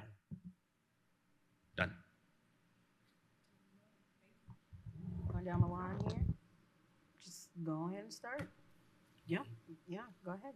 Thank you very much for giving me a chance to talk. I have so many thoughts. Last night I had a meeting, Councilor Wilson and I had a meeting with some of our folks here, and I took note after note after note after note that helps me make sense of things and figure things out. I'll say that when this all occurred, I was teaching a class, and as it always happens when something goes wrong, my phone starts blowing up with a text inbox. So I'm looking here, looking at this and trying to figure that out. And I was trying to make sense of what was going on. And the thing I always come back to on all of these situations are always, if I'm struggling to make sense of what's going on, as a county officer, used to be the president of the council, try to stay up on things, doesn't always do a good job. If I'm struggling to keep up on what's going on, I can only imagine the average person, or even the person that is even worse affected by this. I couldn't tell what was going on. I don't know that the public still fully understands what's going on. And the only thing that really has saved this discussion right now are passionate private citizens who have literally used their personal time and work time and taken time off work and done all sorts of things, not only to help their neighbor, but to try to figure out how do we make change on this postponement, on the original eviction notice, et cetera. I recognize fully, and I think I shared this last night, I recognize fully that my understanding of what is happening for our unhoused community has rapidly changed over the last few years. Back in the day, I'll say this to the public, I had this very odd, I don't know, almost Oliver Twist Dickens-like thought that if we just go to folks and say, if you want to come with me, we can go do this. But life is not that easy. And that savior type complex is not that connect the extension cord and fix this. We are talking about humans living with us, among us, all around us. And so often I get on social media and I just see these stupid, dehumanizing comments and quotations that people make about someone else's brother, sister, neighbor, or themselves, depending on the time. And I'm just boggled by it. Here's one thing I do know. So that's just some commentary. So I'm just trying to make sense of that. Here's what I do know. If there is a process, I don't know what the process is. And I'm not sure any other county official fully knows what that process is. If there is a process, at least on the county end, it's not been vetted or discussed. I think, my gosh, we've talked about the jail forever. We've talked about some of these line items we covered tonight, which are important, don't get me wrong. They've received more vetting than this discussion on something that's impactful to lives that are literally living among us. So there's not a process. We need a process. People need to understand what that is so they can either get it, know it, or object to it, which is, as Peter was saying, the democratic way. It's everyone's right to say, Trent, you're full of it, or Trent, you're right, or Trent, I don't know, I just don't like you. That's the democratic way. The second thing is, I've gone to several different sources over and over, and I'm like, help me understand this, help me understand this. The timing, I still have not got an answer on. I don't understand the timing. Whether you take faith arguments, whether you take cold arguments, whether you take anything, I don't understand the timing right now. I understand there could be a lot of different arguments for the timing, but I just, as I look at that, I don't get it. I also think this is what happens. Earlier tonight, I made a comment. A lot of times elected officials do this. I'd like for it to be this way. I'm gonna go order a pizza. You all work on that, we'll send a check. I think we've got a lot of providers doing things. I think there's a lot of providers trying to do things. I think there's even more people trying to fill gaps and trying to be providers. I think we are so new at all of this, and because we lose focus talking about the third funding line and we can't find that for the semicolon and, well, we got to do public notice, because we get so hung up on Nat U Hill issues, we don't get hung up on humanity issues. And so for me, I think this is I think the action on this one's cooked. I think that for a variety of reasons, including humans who are in a place trying to figure out life as it is, I think if there was a goal to persuade folks elsewhere, we've broken the fundamental of persuasion, and that is trust. In persuasion, you're helping building trust, bring someone, let's try this. Maybe we'll try that. Let's look at this. I feel like that is not happening here. And so if things move forward, I don't know that it's not going to turn into 40 other different things that then suddenly it's, well, now we got a new side issue and other issues. And this weather alarms me to no end. And so that's a lot of meandering thoughts there. But when I look at this, how this developed, Thursday, the meandering of that and trying to figure that out alone, that is a process. I do want to say, I want to thank the people who have sat through this meeting and all those semicolons and lines as we do our jobs to help us do our jobs. I also want to thank the people who are actively pursuing further discussions with our commissioners. As was reported to us earlier tonight, that meeting time has changed, and the meeting time has changed, and the meeting time has changed. This is a big enough county now where commissioner meetings or any public meeting of significance, and I think that's a lot of them, unfortunately for maybe the people in them, they got to go to more evening accessible times and not times that don't work for people. This is still a community of working people who need to be able to weigh in on issues and not simply, well, I don't know what they're doing down there, but they always seem to fight. So anyway, I've said too much, but thank you. Council Welts? Yeah. Luckily, the general public in our county is not so general or average. Luckily, y'all are amazing, and we've heard the most articulate public comment, I think, of any public meetings I've ever seen. And so I just want to echo the thank you for coming. Thank you for sharing your passion and your expertise and staying for so freaking long. But I think I'll try to be succinct. Famous last words.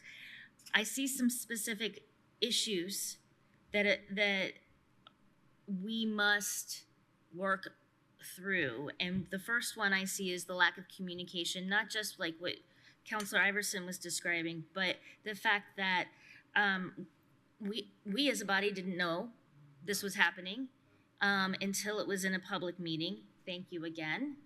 And didn't know that there was a special meeting called this week until I was told by someone else. Yep. So therefore also don't know that it was changed, except for thank you. There's no communication about the use of funds, and that's got to change. All of this has to change. I think another main issue is that we are that check and balance. That is, if you look at Indiana history, that is why our body was created. We're not in the Constitution, the commissioners are. And then the state was like, whoa, we got 3 people up here just doing whatever they want. Let's put in county councils. So that is our role. That is our duty. And it's a fiduciary one, but it's important. We are stewarding your money. And that is not something to take lightly. We need a better understanding of how and when and to whom spending is going on. And that needs to be outlined, and we need to take control of figuring out how to make that happen. We can't just call for it. It requires some work on our part. We lack a transparent process. I think that was Councilor Crossley's first point. But we also, that the process we lack must be transparent. It must be fair and kind and just and compassionate. It has to be all of those things. I mean, the fact that we talk about codifying and putting in a protocol isn't enough. We have to make sure that we don't lose sight of the human aspect of this, and the fact that these are our neighbors, and it's not okay to to sweep and shovel things aside and look at the new day as though it's been all right, and because it's not. We have to stop being fearful about risk, liability, or looking like we don't know what we're doing, because Lord knows I do not know what I'm doing. I'm up here trying my best, and we're gonna not get it right the first time, but we have to stop being afraid of doing something. So that said, I think we have to agree on some sort of statement about this week. We have to implore the commissioners through written communication. I'm hoping that everyone on this body can, sign on to laying out the absolute necessity for a stay on eviction, at least through to warm spring. And by, warm spring, I'm talking April. And we've seen snow in April, but that at the very least, the weather is not predictable enough between now and then, and they've admitted that the weather is a factor by staying it for a week. So I feel like this is very justifiable. We must write this. We must write this by, tomorrow, early afternoon, and get this communicated. I mean, I'm sure those who are interested will watch our comments tonight, but those who are not interested, I want to make sure that they get the message. Our longer term strategy must include developing specific protocol around what to do to address our unhoused neighbors' situations humanely, ethically, and consistently. And I think it starts with a protocol around knowing the money situation better, requiring that we are specifically asked about appropriating when these actions are being taken. And I mean, we will have to work on that wording, of course. I think secondly, and I'm gonna look at my cheat sheet here because this is what I wrote down, last week real quick, but I think there needs to be a timeline incorporated into that protocol so that we aren't giving people 30 days or less. 48 hours. 30 hours. I mean, I think Councilor Decker, last night you pointed out, it's like if you're late on your mortgage, there's a long process, And so why would we not afford that to everyone? I think that we have to be very specific about how we notify folks. This can't be just posting a piece of paper and calling that good. That's not how you would do it. That's not how you do it.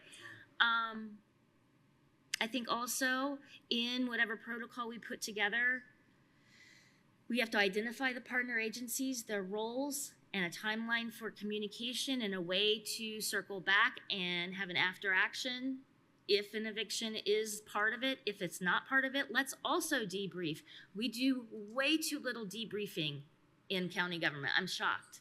I am shocked at how little we do. That should be a part of it. I will end soon, I promise. The storage and retrieval procedures and the plan for non-retrieved property if we do eviction, and again, I'm stressing that part because eviction is not the only path I see for what we want to tackle. I think that has to be articulated, and it has to be done in a way that is much more sensitive to the conditions and the livelihoods and lives lived that we're affecting. There's so much more because we could address systemic issues as well. And to your point, Councilor Iverson, there is a lot of guidance on this. I pulled a stack of it, you know, and was looking through it today. We can put something together. Whether or not it's perfect, it doesn't matter as long as we're not doing haphazard, not undirected action. Thank you for my time. You're welcome. Thank you. Counselor Vital. So I come at this with an activist heart, so it really warms my heart to see you all out here still this evening. I've done my fair share of protesting in a variety of areas, a lot of my working life, and I'm just excited that you're all still here, hanging in there with this whole process. I too would like to see something happen. I'm interested in impact. I'm very interested in the impact that anything that's happening will have on the citizens that are being affected by all of this. I want to eliminate harm. I don't want harm anywhere. You know, we're just talking about property here. We're not talking about anything that we can't work on to make it work for everybody involved. So I would really like to go along with a lot of the things that have been said here tonight and implement something where we can have a process. I'm very upset that I, as a now county councilor for less than a year, not quite a year, can't find out what this is costing, who it's paying for, and where it's coming from. I don't seem to see the bill for this thing that they had planned. Where is the bill? I don't know where that is. If somebody has that, I'd like to see it. I don't know where that is. It seems like that's our role, right? So we weren't asked to approve money to make this happen, and that seems wrong, first off the bat. I think it's totally wrong. I mean, I thought that was our job, was to approve the money. We're the pocketbook here. So I don't like that at all. It doesn't seem like that check and balances process has been adhered to, and it really disturbs me that has happened. So I will do everything that I can do to make it better, make it have a good impact for all involved, and go on from here. So I think a lot has been said. I don't need to repeat everything, but that's kind of where I'm at. Appreciate that. And to your point, Counselor Vital, just one thing that I just thought of that kind of sobers you up a little bit is if y'all didn't make the noise that you've made Thursday, this item that was sent out as a draft was on the agenda for today. The original eviction was yesterday. Let that sink in for a second. Look at how, ask money after. Yeah. That's it. And the impact, right? So, yeah. Exactly. So I guess now that we've all had an opportunity to say things, and listening to the public this evening, what do you all have an appetite to do?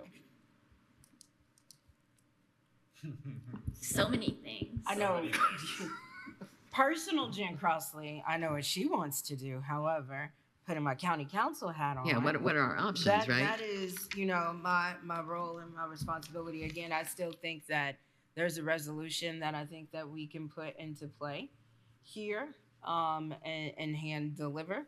And again, put the checks and balances in. I think that's a start.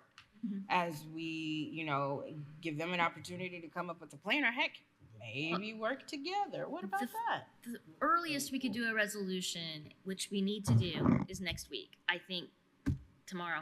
We have to have some written communication statement put together. That's really difficult to coordinate amongst us, but I'm confident that we can lean on some folks to help us without violating open door law, get something together. Please. Counselor, I heard Iverson, and then I saw Henry's hand go up. I think in the near term sounds great. In the most immediate term after that, and when we're talking about a plan, it is super important. And we heard this in public comment today, is we need lived experience at the table. Oh, yeah. To craft that plan. So there there is like the Ashleys of the world, the Lydias of the world, like Katie Norris needs to be at the table, right? People who are hotels for the homeless, like folks need to be at the table who know what they're talking about. And so I think that's going to take time to coordinate, but I think that's worth doing, and I think it's worth doing soon. These sound like preambulatory clauses in a resolution, right? Because I mean, I appreciate all the brainstorming. I also appreciate I don't get to be the emergency manager of the county or some of the other roles here yet. But in any case, the challenge I have is I think listing and enumerating the expectations. The short term is assuring that there's no misuse of county funds because we can't seem to figure out where this is coming from. And which means I think, which is a larger conversation, which unfortunately we still have to talk about the edit, and I'm already looking at that document, also seeing some of these constructions that kind of box us into things, right? That we're going to have to, from a fiscal standpoint, understand when a process like this happens, who pays and how and where's it coming from? When was that authorized? And to answer some questions up here, I mean, look, FEMA has been around since 1979. There's a process for stakeholder engagement and writing operations plans that goes back 46 years. We don't have to reinvent the wheel, but we can bring partners in and encourage through a whereas clause what we expect to see. And it's probably making sure that this is run by, and informed by and preparing for these types of things by the partners that we're expecting to do them. When I have stakeholders in the county tell me that they've not been informed that they have a role in the directive, I think is one of the terms of art that has been shared with me this week. Not a plan, not whatever, but we need to understand that stakeholders are stakeholders if we think so or not, and they need to be involved. I think to Peter's point, right, that we need them there. So I think that's a lot of operational or kind of preambulatory clauses in a resolution. But I think the short term is we got to make sure there's not a misuse of county funds. And I'm not persuaded that there is not at this point. And I guess that would be working with the auditor this week to figure that out. Yeah. Well, I'm sorry. Is there a way, because Councilor Fidel just looked at me because we have to put a stay on it, and we don't have that power. So is there a way, I'm looking to people who work here who are knowledgeable, for us to affect immediate change on the plan? I mean, anyone got ideas on how we can impact what's happening on Monday besides just asking? What's the plan? When is this happening? Where is this happening? Who's doing the work? We've asked all week. I mean, We've I'm asked sorry we're those jumping. questions. But we have no idea. All we know is something's happening on the 15th, Right. and it's going to be devastating. That's all I know. And so that's why I'm asking, is there something else? Does county council have anything else that is quick? And we are not built to be quick. I understand that. There's reasons why. But is there anything at our disposal?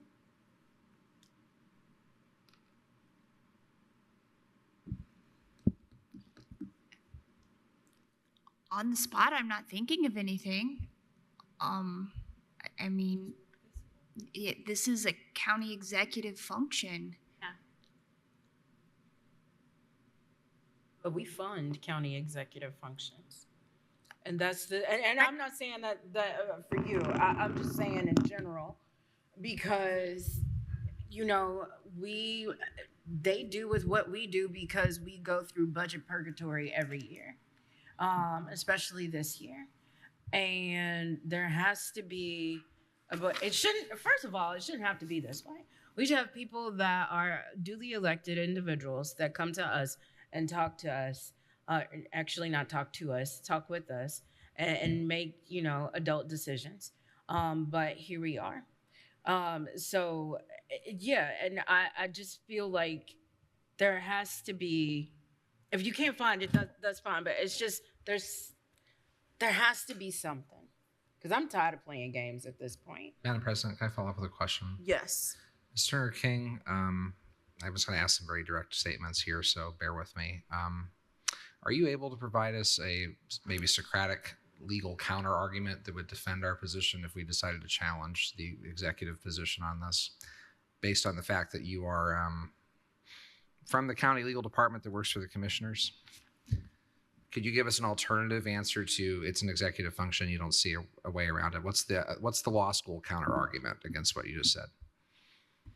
I mean, I was kind of unprepared to talk about this, so I don't know that I can give you the law school argument without researching it. That's fair. Let me ask the legal, maybe the fiscal question. What would be the process if we wanted to deappropriate funds this evening?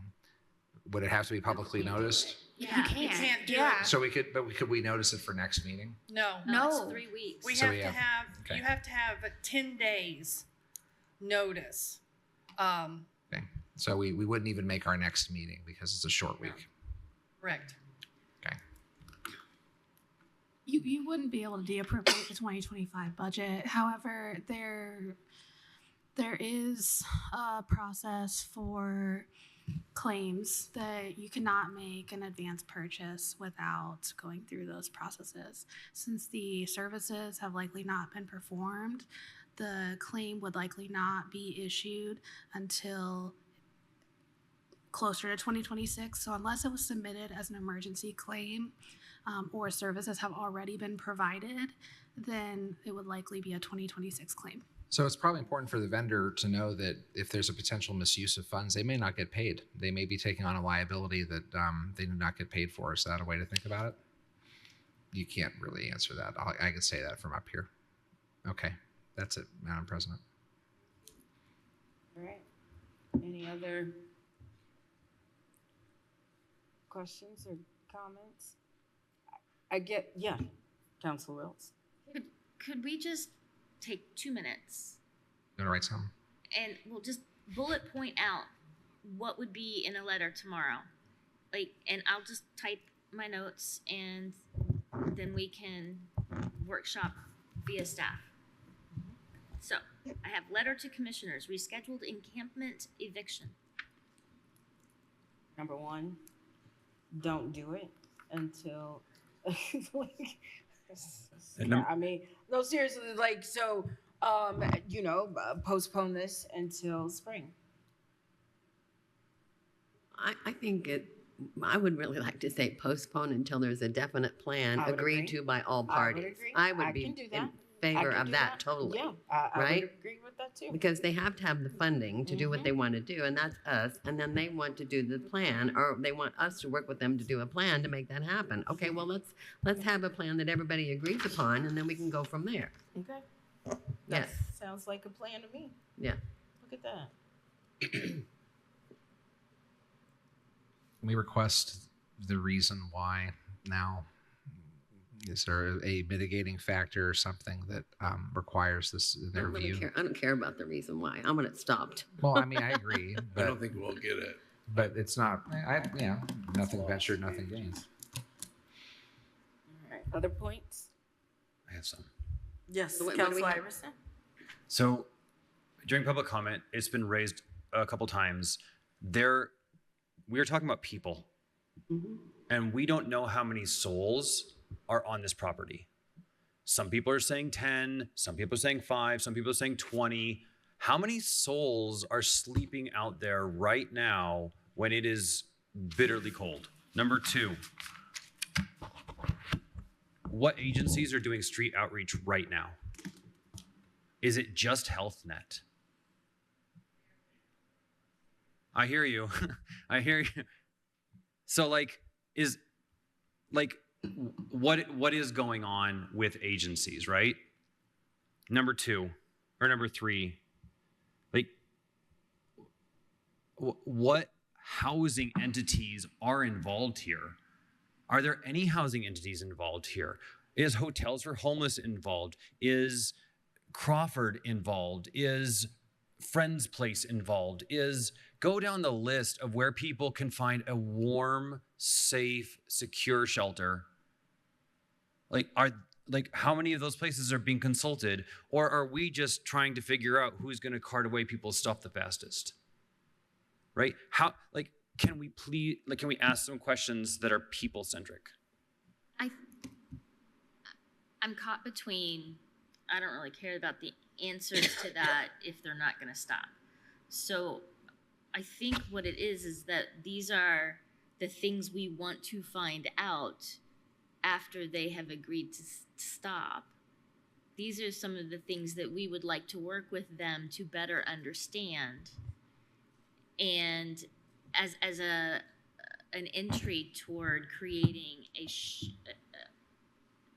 don't know if shared's the right word, but a agreed upon and informed approach. Does that make sense? I mean, ultimately, this is a county government approach, right? Yeah. We all represent our county government here. It's not just them. It's not just us. Everybody represents county government, including the staff sitting here tonight, right? We have in this whole building, all bunch of buildings, right? I mean, I think it's just a black eye on the whole county government. You know, it's not just us, not just anybody. It's everybody and our citizens, right? Our community is counting upon us to look at this whole big picture and figure out what we can do collectively to make the best of the situation, right? What is that going to be? I do think we need to keep the meta questions in there. I mean, this is important, Ms. Liz. And yet I keep coming back to like, okay, I don't want to say lane, but like the things that we really do affect from our seats, right? What fund is this? Have there been transfers in that fund? If it is pointing back to the, we need to know where we're going to expect to see the claim hit. Mr. Iverson's been looking at the the ledger here all evening, and we're waiting with bated breath. We think we know from the public meeting where they're pulling it from, but that fund has restrictions. Well, and in some ways, but we need to know what fund and what in-house transfers, what they're doing, how they're moving money around to accomplish hiring. That plus, and as I spoke with our friends that are in the audience when I visited the encampment, it's also the indirect cost. It's not just Bio 1. It's there's a lot of indirect costs we don't understand. Has that been accounted for? And where is that coming from? So those are, I know, fiscal questions that are not as urgent, but they do speak from our seats, from what's going on. Well, and I think in the beginning, and I still don't understand what was the impetus for this now. Well, that's the why now. Right. That's a great question. Why now? Great Right? question. Why now? Nobody ever answered that I saw anywhere. Why not? Why and then why now? Right? Cruelty. Mm-hmm. So given the weather and the lack of any immediate need, we are requesting a postponement of any action regarding the encampment until there is a protocol or plan in place for addressing the commissioners' and community's concerns about the welfare of the folks there. May I add, Councilor Hawk just texted me. I just want to share it. But she was asking where the expectation, the people, where do they go? I mean, it's part of whatever this plan is. We don't really understand where people are going. That was her question.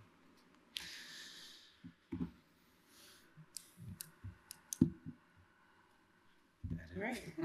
She could join the meeting. Yeah. Okay. Well, she's still awake. Yeah, okay, I thought I saw a hand raised over here. Maybe. Yes. I'm pondering thoughts. I get that you're trying to draft this letter, and I'm not saying it's a bad idea, but I'm also hired to do a job and point out other concerns. And I think there goes and this is not my personal opinion. I'm just doing my job. I need to say that. But there are legal concerns. There are public health concerns. I haven't been to the encampment. I don't know what those concerns are. I haven't been to all the meetings. I don't know what those are. And so I don't want to say drafting a letter is premature, but I think you have to have a lot more information on what those concerns are and why. And maybe this is not a letter with here's our bullet points, but can we have a meeting? Can we sit down so we can have this conversation? Because I think it's beneficial if you're in the same room talking instead of exchanging emails and letters back and forth. But the only thing that I would. Oh, go ahead. I'm sorry. No, go ahead. No, go ahead. You can finish. And I know the emails have tried to establish that, but I mean, I think there's been a lot of moving parts last week alone that has not. I mean, like, there's a lot of moving parts, so I don't know there's been time to process all those moving parts and answer all the incoming requests. Yeah, and I think to that degree, sure, but they've had an opportunity tonight to even come in and say something, and like, yeah, that too. And so they also had an opportunity to, have the meeting with the groups tomorrow, which sounds like it got postponed to Thursday at 1 p.m. And again, I'm just gonna say it because I work a 9 or an 8 to 5 job. Doing it at a time frame where people are that have true concerns and who are trying to advocate and do a job, those are at times when we can't even be here. I usually try to use my lunch and my personal time from my job, my actual 40-hour-a-week job, to do this work. That's not anybody's concern, but that's what I do. However, I don't know what they have, like, our public has. I can only imagine. And so I understand, but I guess at this point, I've been in rooms now where commissioners have been sitting here and talking to us, and then county council theater turns on at 10 a.m., and then I see something completely different. And it's like, where was that energy when we were sitting in the same room talking to each other? And at this point, I think this kind of gets a conversation. Oh, and it looks like Marty or Councilor Hawk is on and has her hand raised. We thought you went to bed, Marty. And so, we're just trying to figure out, like, again, we have to have a checks and balance. The public is asking us for a checks and balance. We've gone through many different scenarios and different types of things. We still got one more conversation where there's another checks and balance. That has to happen. The moral of the thing, the moral of county government is there's a checks and balance, but I guess certain restrictions may apply for certain groups. So I think that us sending this to them and having it public and being able to go about and doing this is us doing our job, and this is us trying to get them to communicate with us. Because as it stands, I'm not certain if one commissioner is still online right now, and that's just one. The main nucleus that is over, the presiding president, I would think should be in here and at least talking to us, or at least giving an update, and that has not happened. So that's kind of where I think we are in terms of trying to send this letter out. Councilor Hawk? Yes. Seems to me what we need to really be thinking about is where are these folks going to go? That's the plan we ought to know now. If that happens, where do they plan for them to go? Just move them down the street a little ways and set up encampment there and they won't even have their tents anymore.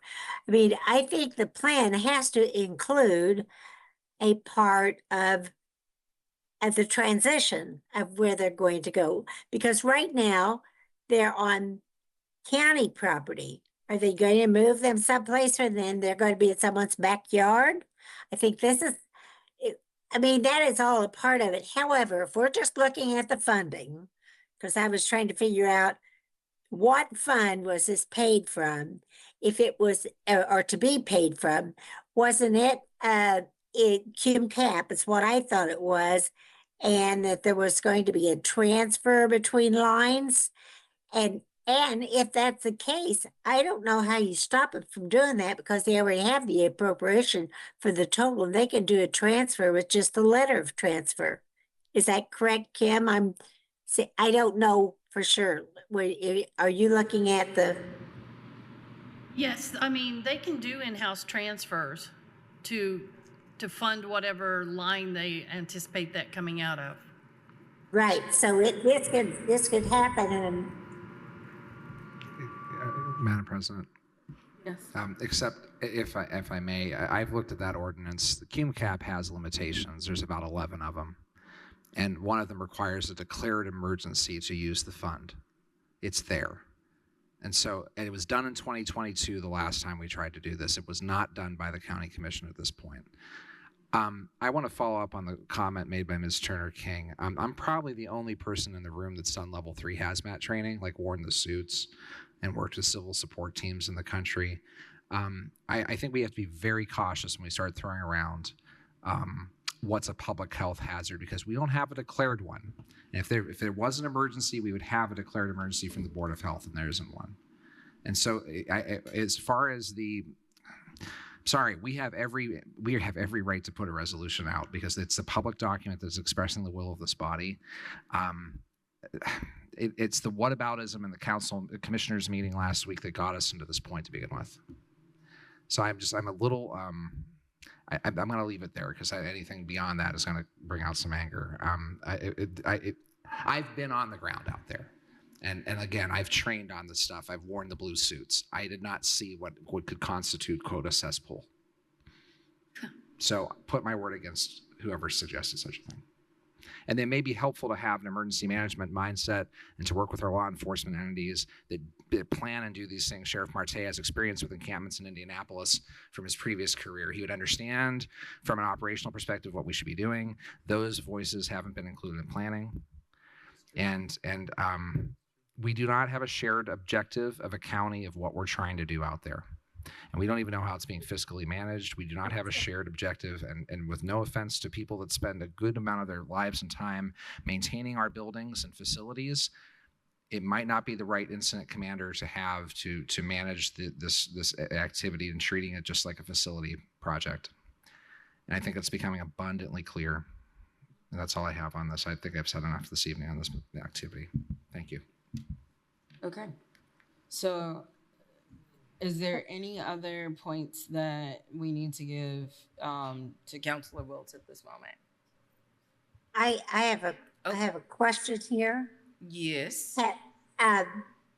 If indeed this property is still under consideration for where the new jail location is going to be, then and if that's a part of it, then, and I don't know, because you folks know what you're doing, nobody's telling me anything. But if that's the case, then why would there be such a rush to get them out of there in the next month or so before springtime?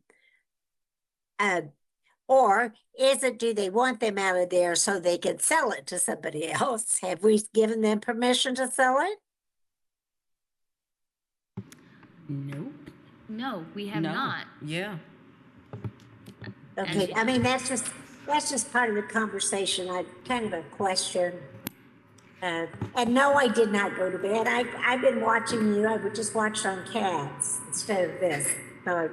So my dog wouldn't bark, but We're just jealous. Well, let me tell you what. You can have my bad needs and I'll stay there. How's that?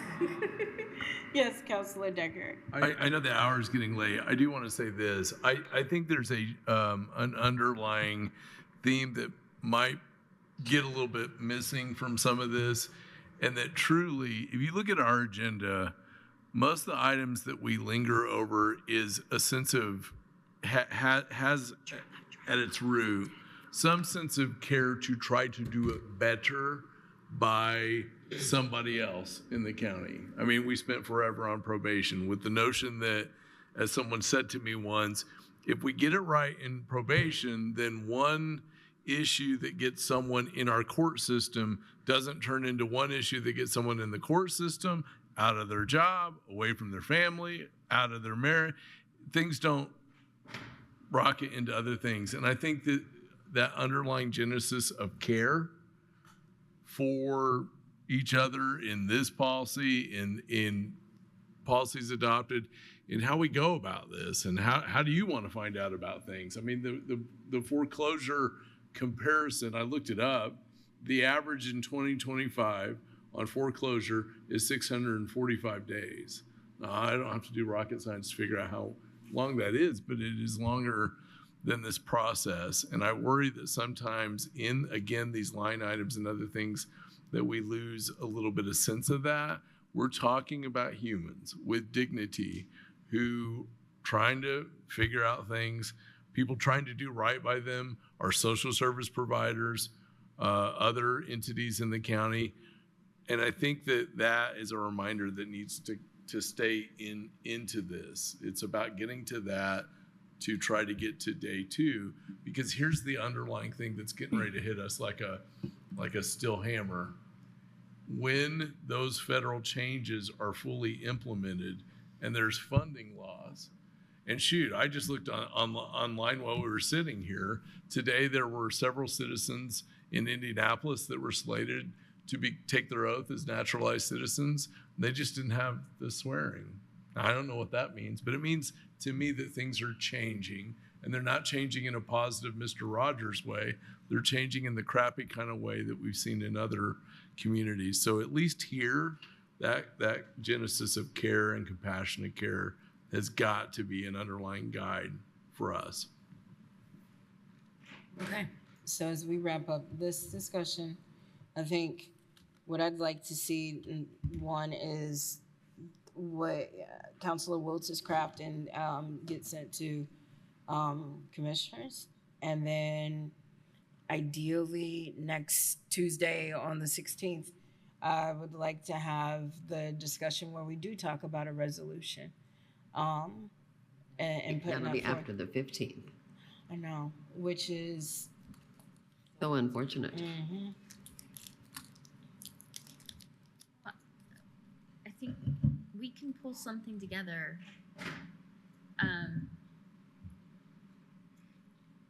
I think it's important that we work through this table. So I can pull a draft of a very drafty draft together and get it to you tonight.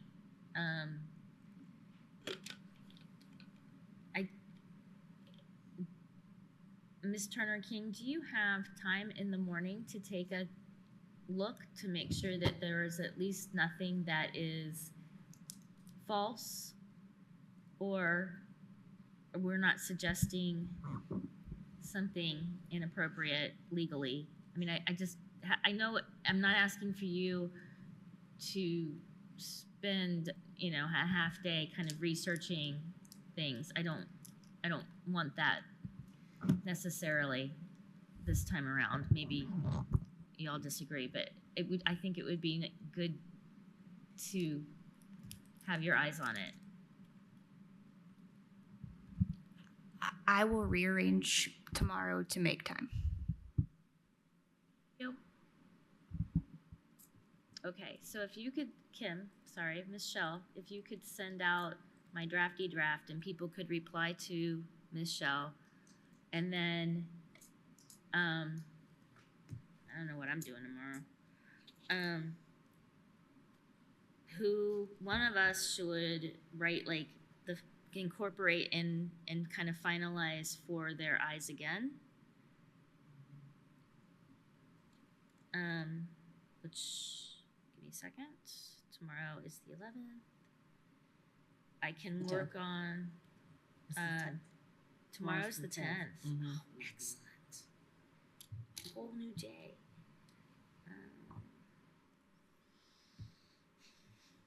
Yeah, I can work on stuff. I have some time in the morning and in the afternoon. Just a chunk in the middle I can't, but yeah. So I could be the one who rounds up everything after you've sent it to Kim and tries to put everything back together, send it back to Kim, send it out. Okay. Texting to let people know when we've reached. Thank you. Thanks. So is this a letter? Right now it's a letter. Okay. So with the goal of, what's the goal of the letter? Stopping the eviction until we have procedures in place. And it's going to say something like that.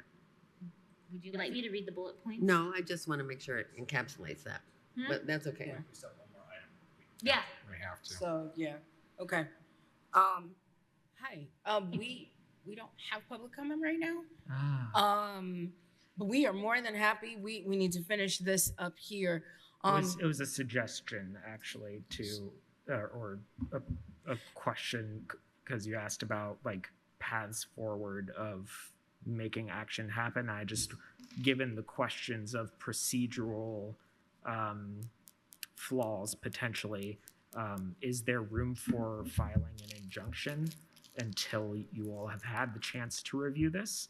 If there is no stay of the eviction through reasonable responses to this letter. So if they do not respond to this letter, they do not change the eviction date, it sounds like there is reasonable question of if they followed procedural norms of whether it be the contract or the eviction notice, things of that nature, open law rules, things of that nature. Is there cause for an eviction to be filed, at least until the attorney or other individuals to review this? That is a legal question. Yeah, that's way above my pay grade. Very interesting idea. Mr. King, but I don't believe we have standing as elected officials. What we do as taxpayers. Is that generally my understanding? Again, I without looking at laws on injunctions, I'm not going to be able to provide a legal answer on that tonight. Okay. I would suggest, though, if you are writing a letter, that you decide tonight, after the draft is circulated via staff and in accordance with open door law, are you delegating the authority to sign that letter to someone? Michelle? So it's going to the commissioner, signed with all council signature, like whose name's on this? I think it should be everybody's, and I think we should send her a text or an email, whichever you prefer, to say, I'm signing off on this version. So, and that, as a point of privilege here, is this something that we need to make a motion on? Because I'm seeing actually, City Council did this when they sent the letter to us about North Park. So, is this, something that, without getting involved with Open Door, is this something that we can say, we make a motion to authorize the letter to be sent via council staff with those who want their names to be approved on it to be sent on to council or to commissioners? I can also, if you like and you approve the memo, I can apply your digital signature to it. Okay. I guess by show of hands, who would like their name to be on? We have Marty online, so. Oh, yeah. Well, just kind of getting an idea of who would like to have their names signed on to this letter. Okay. Councilor Hawk, would you like your name on this letter? You're muted.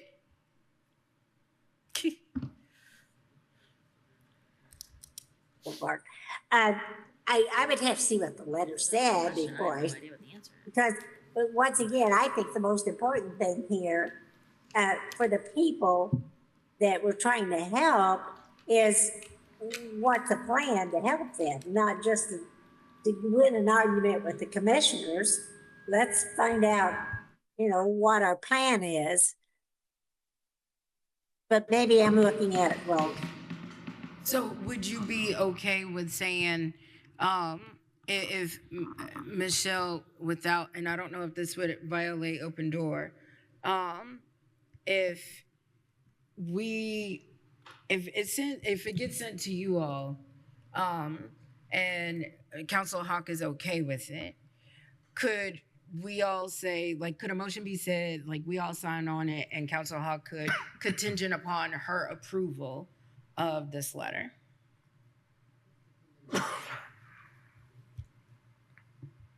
I'm trying back to how City Council handled this. I do know that Open Door will not allow you to take official action, which is proving and signing this letter as an entire council via email would not be in compliance with Open Door.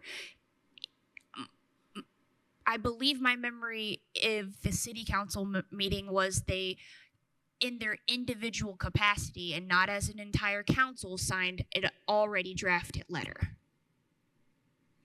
Because there were individuals who did not sign on to the letter. because it was in their individual capacities. So it wasn't an entire council letter, and I am very cautious and hesitant and feeling all sorts of bad spidey sense lawyer vibes, and the idea that you would approve signing a letter via email. Councilor Decker. If we were to instead say, such as a motion, which I'd be prepared to give, that we move that Councilor Wiltz be given permission to take a draft she is developing, circulate it among councilors for their individual signatures if they choose, would that satisfy? That would have to be in, like, Councilor Wiltz can't send all of you or a quorum of you a letter Staff. with in accordance with open doors. So there'd have to be staff coordination. I think you could delegate writing the letter to one person. Which is what Councilor Wiltz technically is already doing.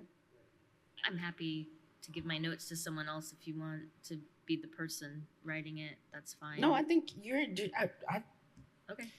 Don't have to Either be way. me. Yeah, you took the initiative. Okay. So we can sign on as individuals. Yes, I do not think it can be a council action unless improved at a public meeting. And it's a little hard to do without the draft letter, it sounds like. Almost there. Not as fast as you are. Okay. So What if you, yes, Councilor Hawk. What And then if we you- gotta wrap it up what because if we you gotta. put something together that said, we are very concerned and we wish to see,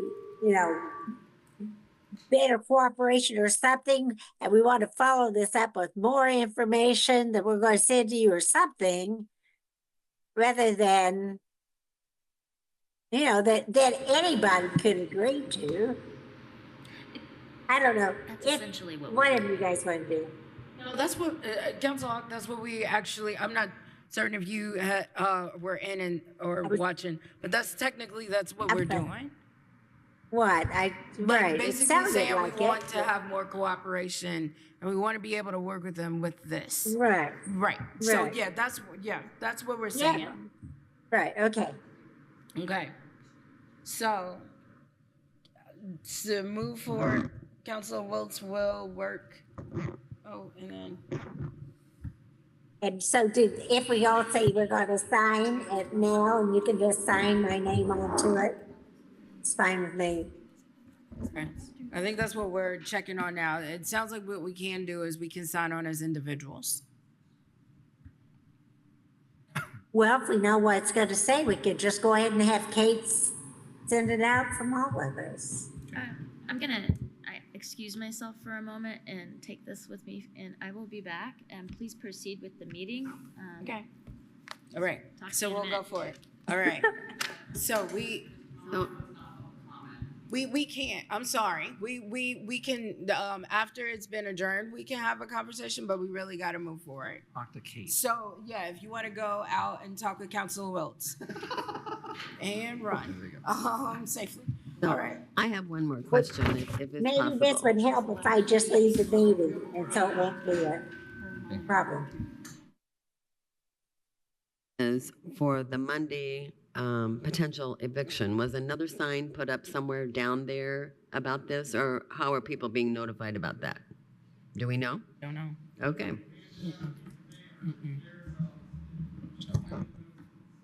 Okay. Oh. The first event, right? Okay, thank you. Okay.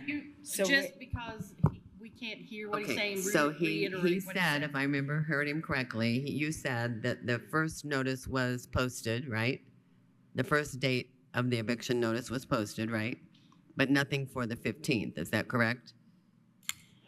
right. Okay. Okay. All right. So we got to get moving forward with this last part. So next up is item C or D, our new D. Council, I move to open for discussion the capital improvement plan for the Economic Development Income Tax Fund or edit. Shoot. Second. All right, we got a motion and a second. Ms. Turner King.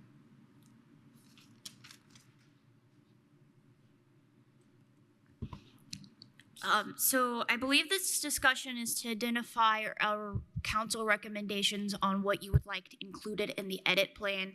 There was a list put together for the commissioners meeting that listed potential projects. And so I think the question before council is, how do you feel about that list? Are you okay with the list as is? Do you want some things included in the list, not others? Do you want things on the list changed? I will say as a caveat, whatever is included in the list, absolutely you have to, I would recommend that you include the 2026 budgetary expenses, and that the list that you're recommending has to be of a value of $19 million to meet the statutory requirements of, I think it's 75%.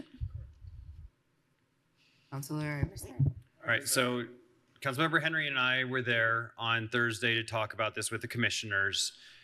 The list that's here sounds a lot like what Mr. Cockrell listed out in the meeting. So this is not a surprise to see this here. So clearly, Commissioner Thomas wants to leave in the County Justice Center, and just technically there needs to be renumbering of all this because the Justice Center on page 1 doesn't have a number. The operational costs, I agree with you, need to stay in there. The airport terminal, I could take it or leave it. I mean, I want an airport terminal. I think it's important for economic development. We've talked ad nauseum about having an airport terminal. But really, I think what could be in there that's not in there is bituminous. Every single year, we just invest so much money in bituminous, and that's an economic development tool because when people come in to watch the Hoosiers play football, they're driving on our roads. And if Lisa Ridge were here right now, which I don't even know if she's still watching, she would say, we never have enough. So let's put that in here and make sure that our roads are drivable when people go and watch the Hoosiers play. The other thing I'll mention is that the sanitary sewer expansion is absolutely amazing. It goes to what we're talking about tonight, which is housing. And one of the key reasons why I heard over and over again from the planning department we could not expand housing was because there's no sewer there. So I think that's a really good idea to put that in there. And of course, transit's great, fire protection district. So I think this is all good stuff. My only addition would be bituminous. And if I could get away with it, self-insurance, but I don't think we could make an economic development argument for self-insurance. As a follow-up question, if I may. Yes, please. If you're going to include bituminous, how much is there a further thought on how? Well, let's see. What do we budget in the 2026 budget for bituminous? Do you recall off the top of your head? I want to say it's $1.5 million. I was going to say 2. I'll tell you here in just a moment. But I would also want to check in with Miss Ridge to make sure that, because I don't think that number includes cul-de-sacs. I'm sorry, not cul-de-sacs. Sorry, it's 11 o'clock. Words are failing me. Sidewalks. What'd you say? Sidewalks? Sidewalks, yes, but in the developments, these side neighborhoods. Anyway, we need to talk with Lisa Ridge. Mr. Deckert's laughing at me. Yeah, so that's what I would say is around 2 million would cover what we budgeted, and then anything more would come from Ms. Ridge. Yeah. Councilor Henry. Yeah, thank you, and thank you, Mr. Iverson. Yeah, we both had the privilege of speaking on this. It was only last week. So my observation about the drafts in front of me is that it's a little more complex and longer than the previous version of the capital improvement plan. I have some questions here based on the dialogue that we had in that meeting, which was spirited. Project, and I agree that under capital projects, project one, which is really the what we call the Justice Center project. I have some heartburn about setting a cost of $225 million after we've had some challenges about being able to raise that amount. It locks into another public document that we think that's what this is going to end up being. And we have yet to sort that out as a conversation about what is what our new vision for what a jail and or justice center ought to be.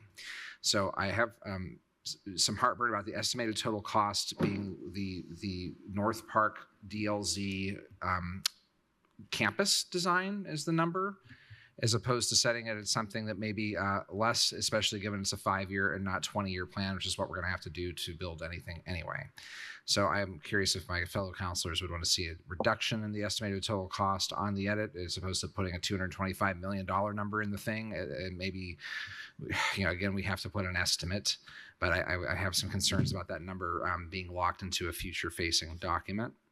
Secondly is under the planning, development, and construction schedule, which is a 3-sentence line in the previous version of the plan. We now have the kind of schema for what we've heard in the past about what state legislative changes would need to happen in order for us to do certain things. This seems to be a lot.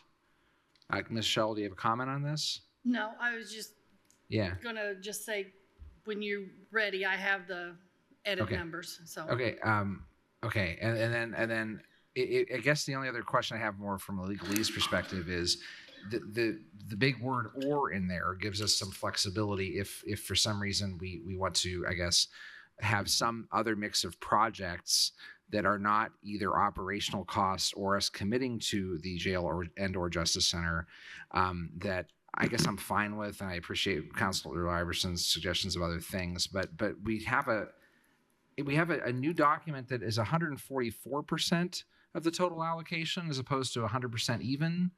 That's that's what it says is the percentage of total to be allocated to projects during the term of the plan is 144% of the edit. And I'm a little baffled by that number. At the very bottom. So there's some things I think, unfortunately, at this late hour, we got to sort out if this is going to be the plan that we have to submit by the end of the year. We've got this mega number in here for mega jail. We've got the is the mix correct for 75%? Do we need to have all this language on page 519 about without legislative changes, bonding 2028, ... Is that really necessary when the previous version had 3 sentences? And yeah, I think that's I know this is a lot, folks, but this is going to lock us into a 5-year plan for this fund. And there seems to be, we're trying, I'm trying to be empathetic and be open and have some integrity here. We've had a whole evening this evening of trusting but verifying what happens across the hall around here. I want to make sure the document before us does not lock us into something, because I'm not sure what I'm seeing here is not that. So that's a lot of words. So I guess the question is, Turner King, can we make amendments to this thing and send it back? Or are we making amendments to this document? Or are we accepting the document as presented? I think that you can make amendments, and this would go back to the commissioners as a recommendation for inclusion in the plan. Or exclusion in the plan. Okay. That's it right now, Madam President. I may have some amendments then. Well, and I guess our thing is, we have our last meeting of the year next Tuesday, and they have their last meeting of the year next Thursday. So if we make amendments, and then if we, for some reason, decide to come back next Tuesday, and then this gets sent to them Thursday, or the Thursday the 18th, my concern would be they reject some of the things, and there's nothing else that we can do about it. Oh, yeah, go ahead, Peter. Sorry. Yeah, Councilor Iverson. This came up on Thursday during the work session that there is no deadline here. The sense of urgency that the commissioners were raising is actually false. we could pass something that said that we're going to fund the Justice Center, and then the very first meeting in January say we're funding the Justice Center and sewer expansion, and then the meeting after that we could come back and say, oh yeah, and we're supporting bituminous. So this plan is imminent. Like, you can edit this plan over and over and over again. Like, that's what the conversation was, is that we just need to, the commissioners need to pass something. It does not have to be perfect right now. And the minimum being what we committed to in the budget. Yes. The 4.6, and then the agreement that we use the rest for a jail and or justice center, and stop using that term as if it's a very large single facility. The minimum in the plan would be 19 million because it has to have 75%. Right. So the balance of 4.668 is set aside for a potential jail and or justice center. It's really two things that we can agree on right now. The rest of the stuff we can add on later. I think this, I heard Councilor Iverson relay it. And just so that you catch this too, the Justice Center project is not numbered on the first page, and it is not included in the list of expenditures on the last page. I think because even without the Justice Center project, we were above the 19 million threshold. Right. Yeah. That makes sense. I just wanted to make sure that that was being caught. Councilor Hawk. Okay, since we've not done this before, where we voted on anything having to do with the jail inside that budget, let's say however they pass this, will we vote on everything before they spend it? Or if they pass this, do they have the authority to just go ahead and spend it with no appropriation? That I don't understand. Just a report. This would just be and how many years did you say this was for? How many years? Boy, this is excellent. It's 5. It's locked in for 5. Did you say 5 years? Yes.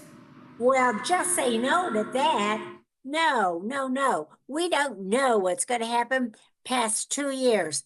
Absolutely. That we're not even going to have an edit, but we cannot lock it in for 5 because we need that edit money to be roll over into the 1.2 to operate county government. What are they thinking of? Can't do it for 5. Councilor Decker. Point of information I want to ask Ms. Turner King another question tonight.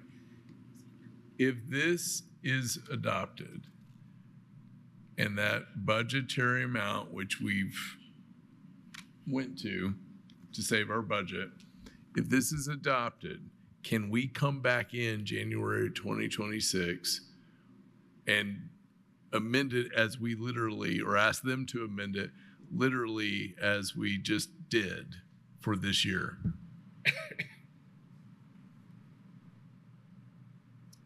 So if it's adopted as proposed, could you ask them to amend it in January? Or altered, but let's say it's adopted. If it's adopted as proposed, can you come back in the next year and say, well, no, we got to adjust it even more?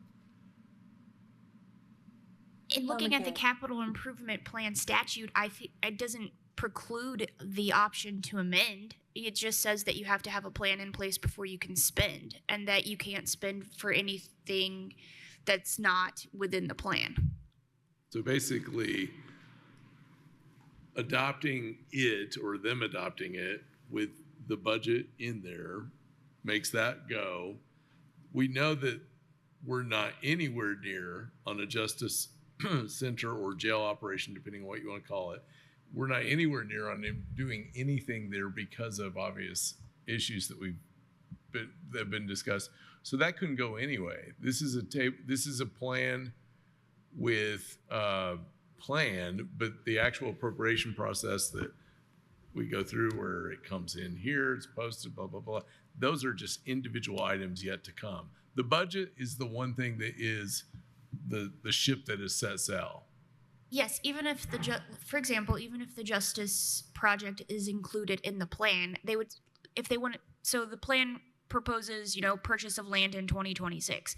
They can't just go purchase land in 2026. They would still have to meet all the statutory requirements to purchase the land. So council would still have to approve the purchase agreement. All those things would still have to occur. It's just including it in the plan would allow the funding to be used for those reasons. I guess my point is this, council, because I feel like we're getting into multiple weeds and multiple debates here, is stripped down to just budget or stripped up to this plan. None of that matters until truly we start appropriating and going back to the drawing. Otherwise, they would have just passed one of these and my gosh, North Park would be just humming along. The other thing I just want to say is this. Sometimes we speak in certainty based on changes that have happened this year. There is nothing certain with the crowd in Indianapolis. And when we think about the constraints that have been passed on that justice discussion, which seems to be downtown, and which also we know from our own employees, there's issues in the non-jail portion, we may be talking about some of these dollars going to both some jail remodel, whatever, to pick on whatever side of the issue, or conversely, some alteration of the judicial building as it exists, because you can't just have 2 floors sitting there and all those other issues. So I just, there's not certainty on a lot of that, including if the jail were located downtown, which has been the preference of the city council, where that is. That is now a, theoretically, if real estate market is, I understand, a more costly environment, much more costly. So I throw all that out because I don't know. If we strip it down to the budget or max it out, I still think there's unanswered questions that literally every public official on both sides of that ledger will have to answer.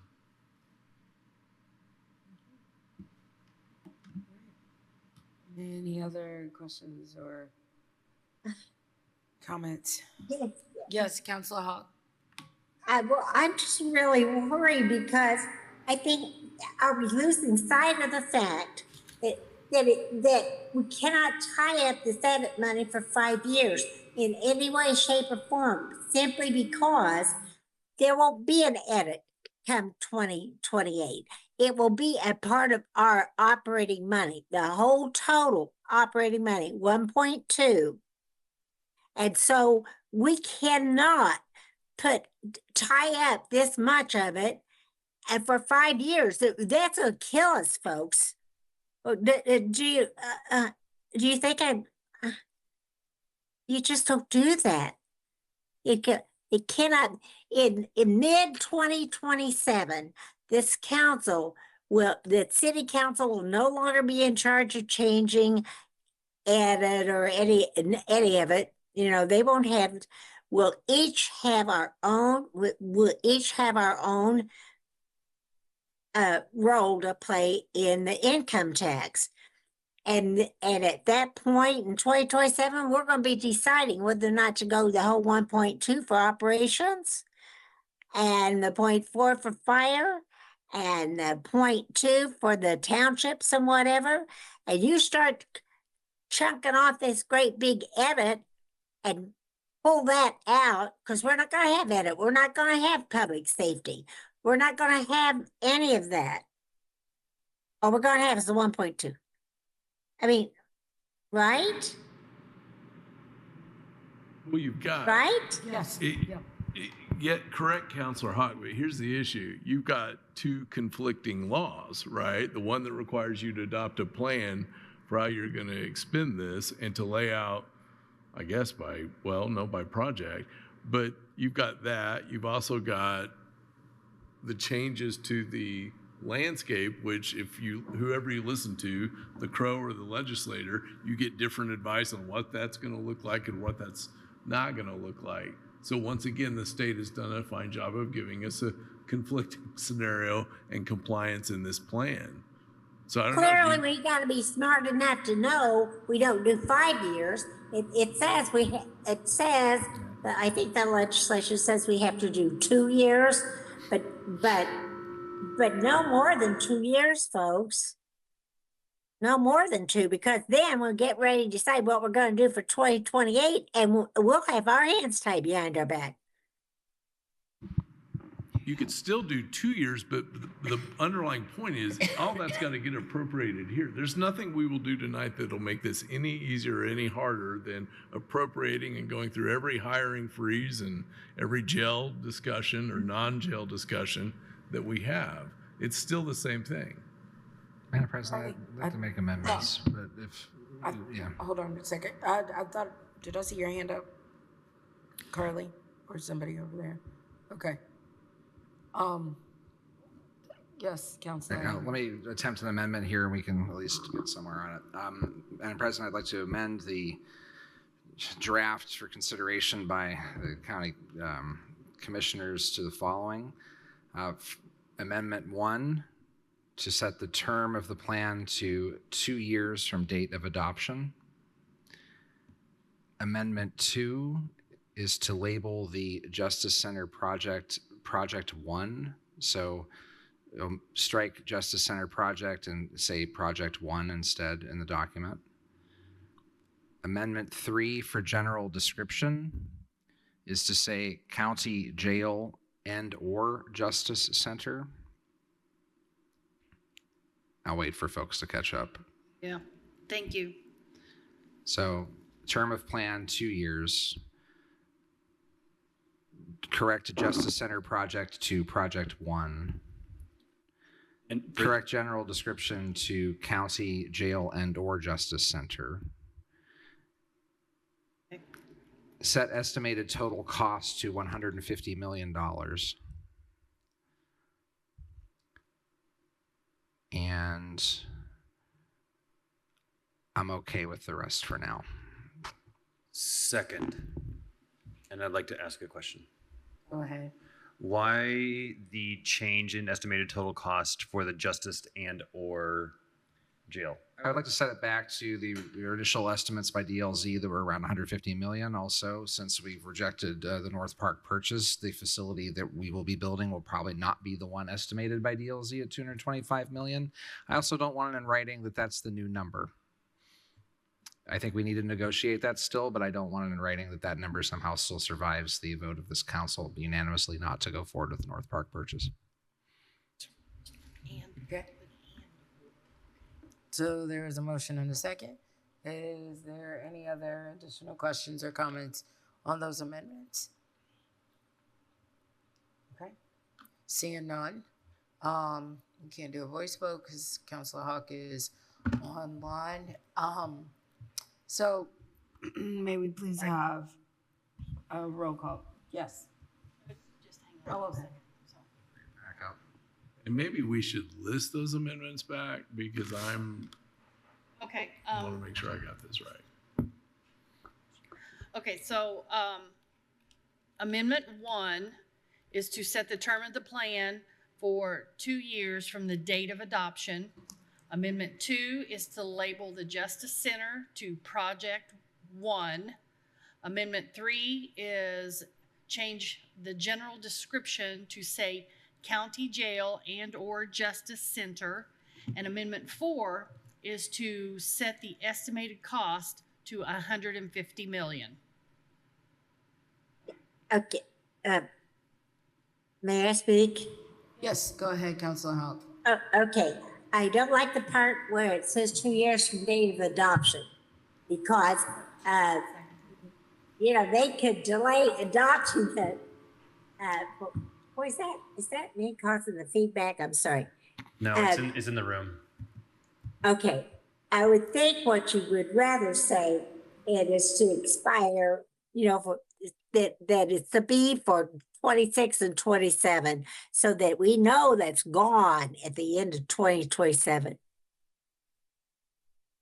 I would think, because otherwise, what if they delayed adopting it for 6 months or something? And then we wouldn't be able to do the 2028 budgeting. Because we need this money to set over in the 1.2. Point of information, Madam President. Yes, go ahead. So, Mr. King, I'm just borrowing the language from the previous capital improvement plan, like the last draft that used the term of the plan as X years from the date of adoption. Councilor Hawk raises a point that maybe having an actual expiration date like we would do in a resolution like December 31st, 2026? No, 2027? What would Yeah, it- right. Okay, The- but the to 2 set years a bef- fixed date rather than 2 years from date of adoption, is there any legal reason to, we could set a fixed date of expiry to make this work? Does it have to match like the language from the previous version? I think it just has to match the language in the statute, and it says a capital improvement plan must encompass a period of not less than 2 years. Okay. Right, well, that would give them 2 years. Can I ask a friendly question to my colleagues? So do you have a recommended end date then if we went with December 31st? What would that be? 27? Would that work? December 31st, 2027? So it looks like she's shaking her head. I'm going to yes. take that as a friendly amendment that I would accept. Who seconded me? Was that Iverson? Yes. Okay, so as I understand it, then the new term would be the term of this plan, or the term of this plan will expire on December 31st, 2027. Does that make sense to the desk? And for purposes of administration, I consent.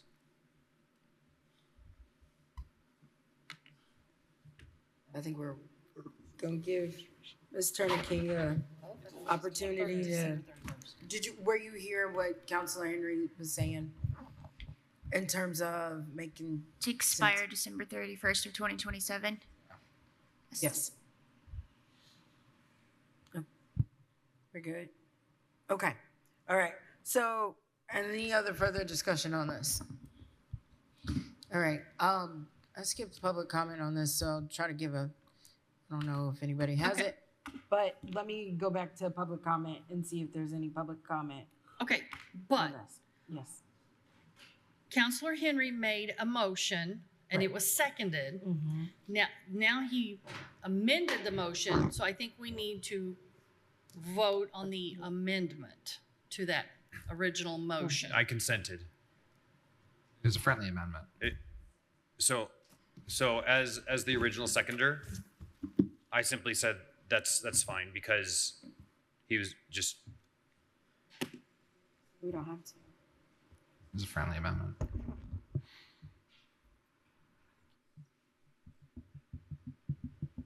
Okay, legal says that's not really clean because on our other amendments, we always take a vote. So we will go with whatever you decide. Okay. Okay. Recommendation, it's not. Yeah. Let's just. Recommending. Okay. So it was a friendly amendment, and so we're just gonna keep going. Okay. I'll again go to public comment. If you got public comment, please make a comment. On this item. And on this item. And seeing none, may we please have a roll call vote? Voting on the original motion. Did Or the the- counselor- With the amendment. Passing whatever you do when you have no idea what's happening. So go ahead. Counselor Fidel? Yes. Counselor Henry? Yes. Oh, does she need? Read it out. Not sure You what the asked motion for, she has was. to pass. Counselor Wiltz? Pass. Counselor Hawk? Yes, yes. I don't know, I didn't hear the rest of the motion. I just got caught up with the 5 years. Just put me down as a yes. You want me to read it again? No. Okay. No, go, just We're go. voting. You guys gotta go home. Counselor Crosley? Yes. Counselor Iverson? Yes. Counselor Deckard? Yes. Motion passes 601.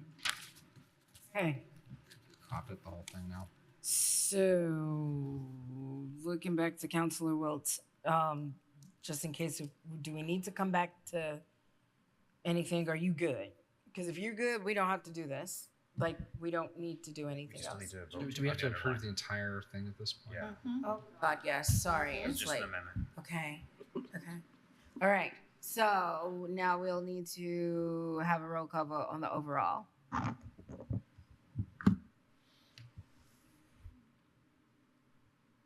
On the plan. Okay, yeah, that's here. Okay, that's here. Okay. Go ahead. Counselor Hawk.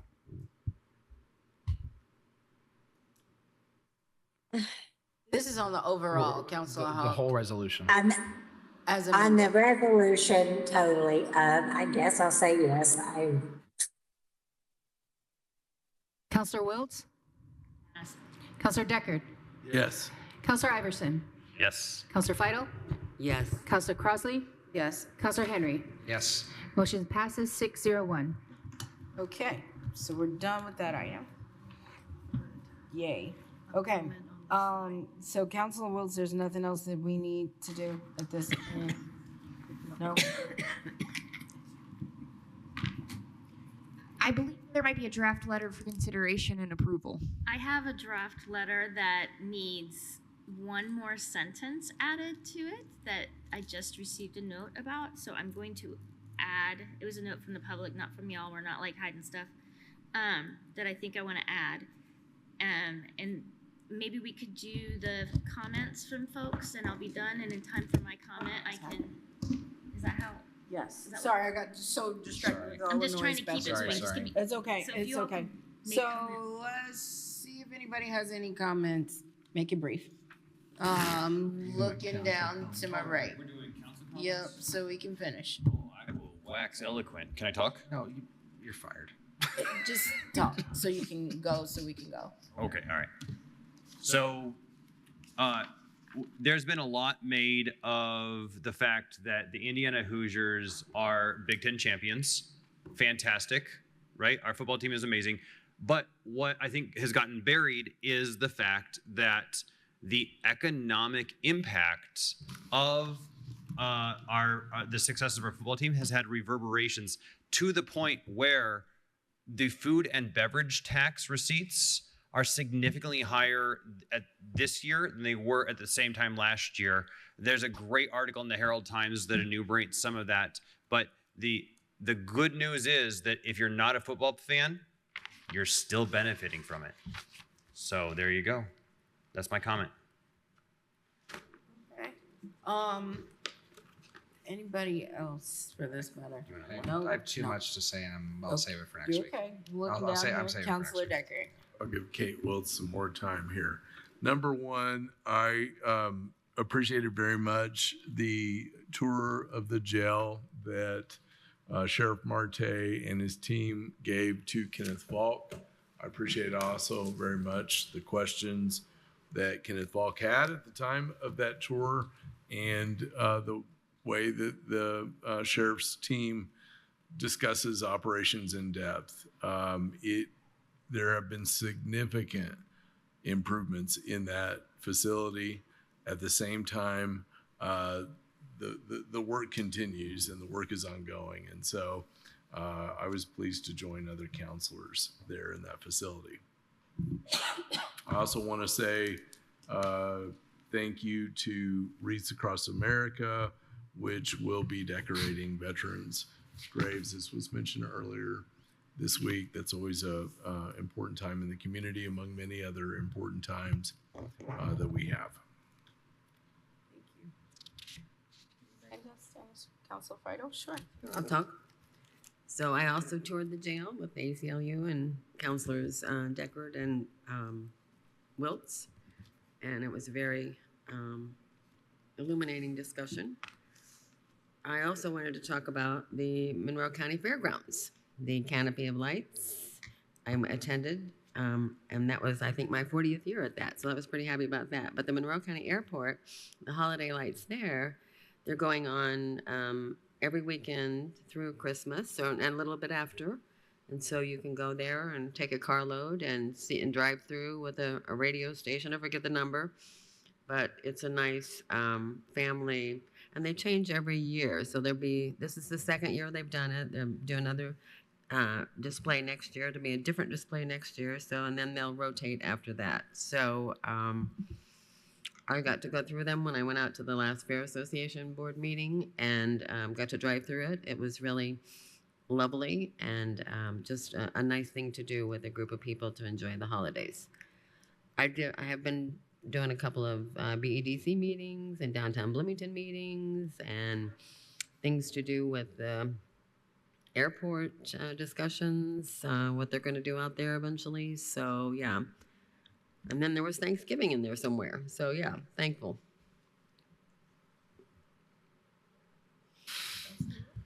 To me. I did just finish a draft letter that could be sent or signed, or both. And I emailed it to Ms. Turner King and Ms. Shell. I'm happy to just read it. And if we need it displayed, one of them has it. So, dear commissioners, knowing that our ethic of care as county officials and public servants is aligned in support of all members of our community, and none of us wishes to do harm in our work, we, as concerned individuals, respectfully request that the Board of Commissioners officially stop all action regarding the removal of people and property from the Thompson property.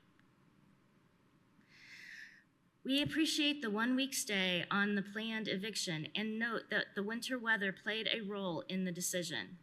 Given that 1, the weather conditions are and will remain unpredictable for the foreseeable future, and 2, that our conversations with constituents, service providers, and members of the public have underscored a lack of an immediate threat to public health and safety, there is at least considerable ambiguity, differing positions on the conditions on the property that would warrant action by the county.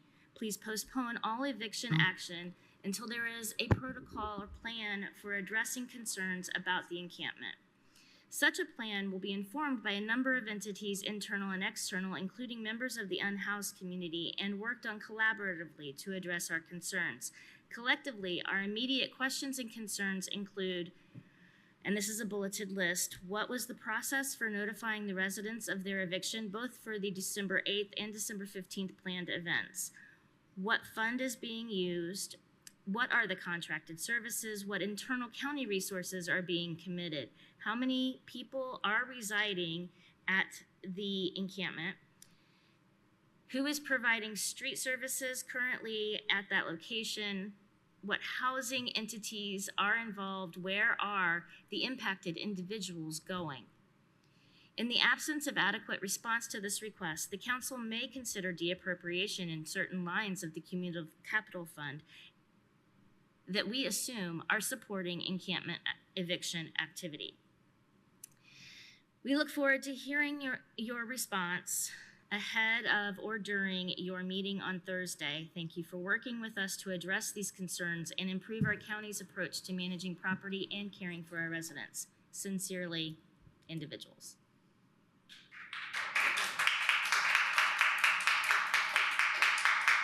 Okay, so thank you for that, and thank you for working with members of the public that are still here with that.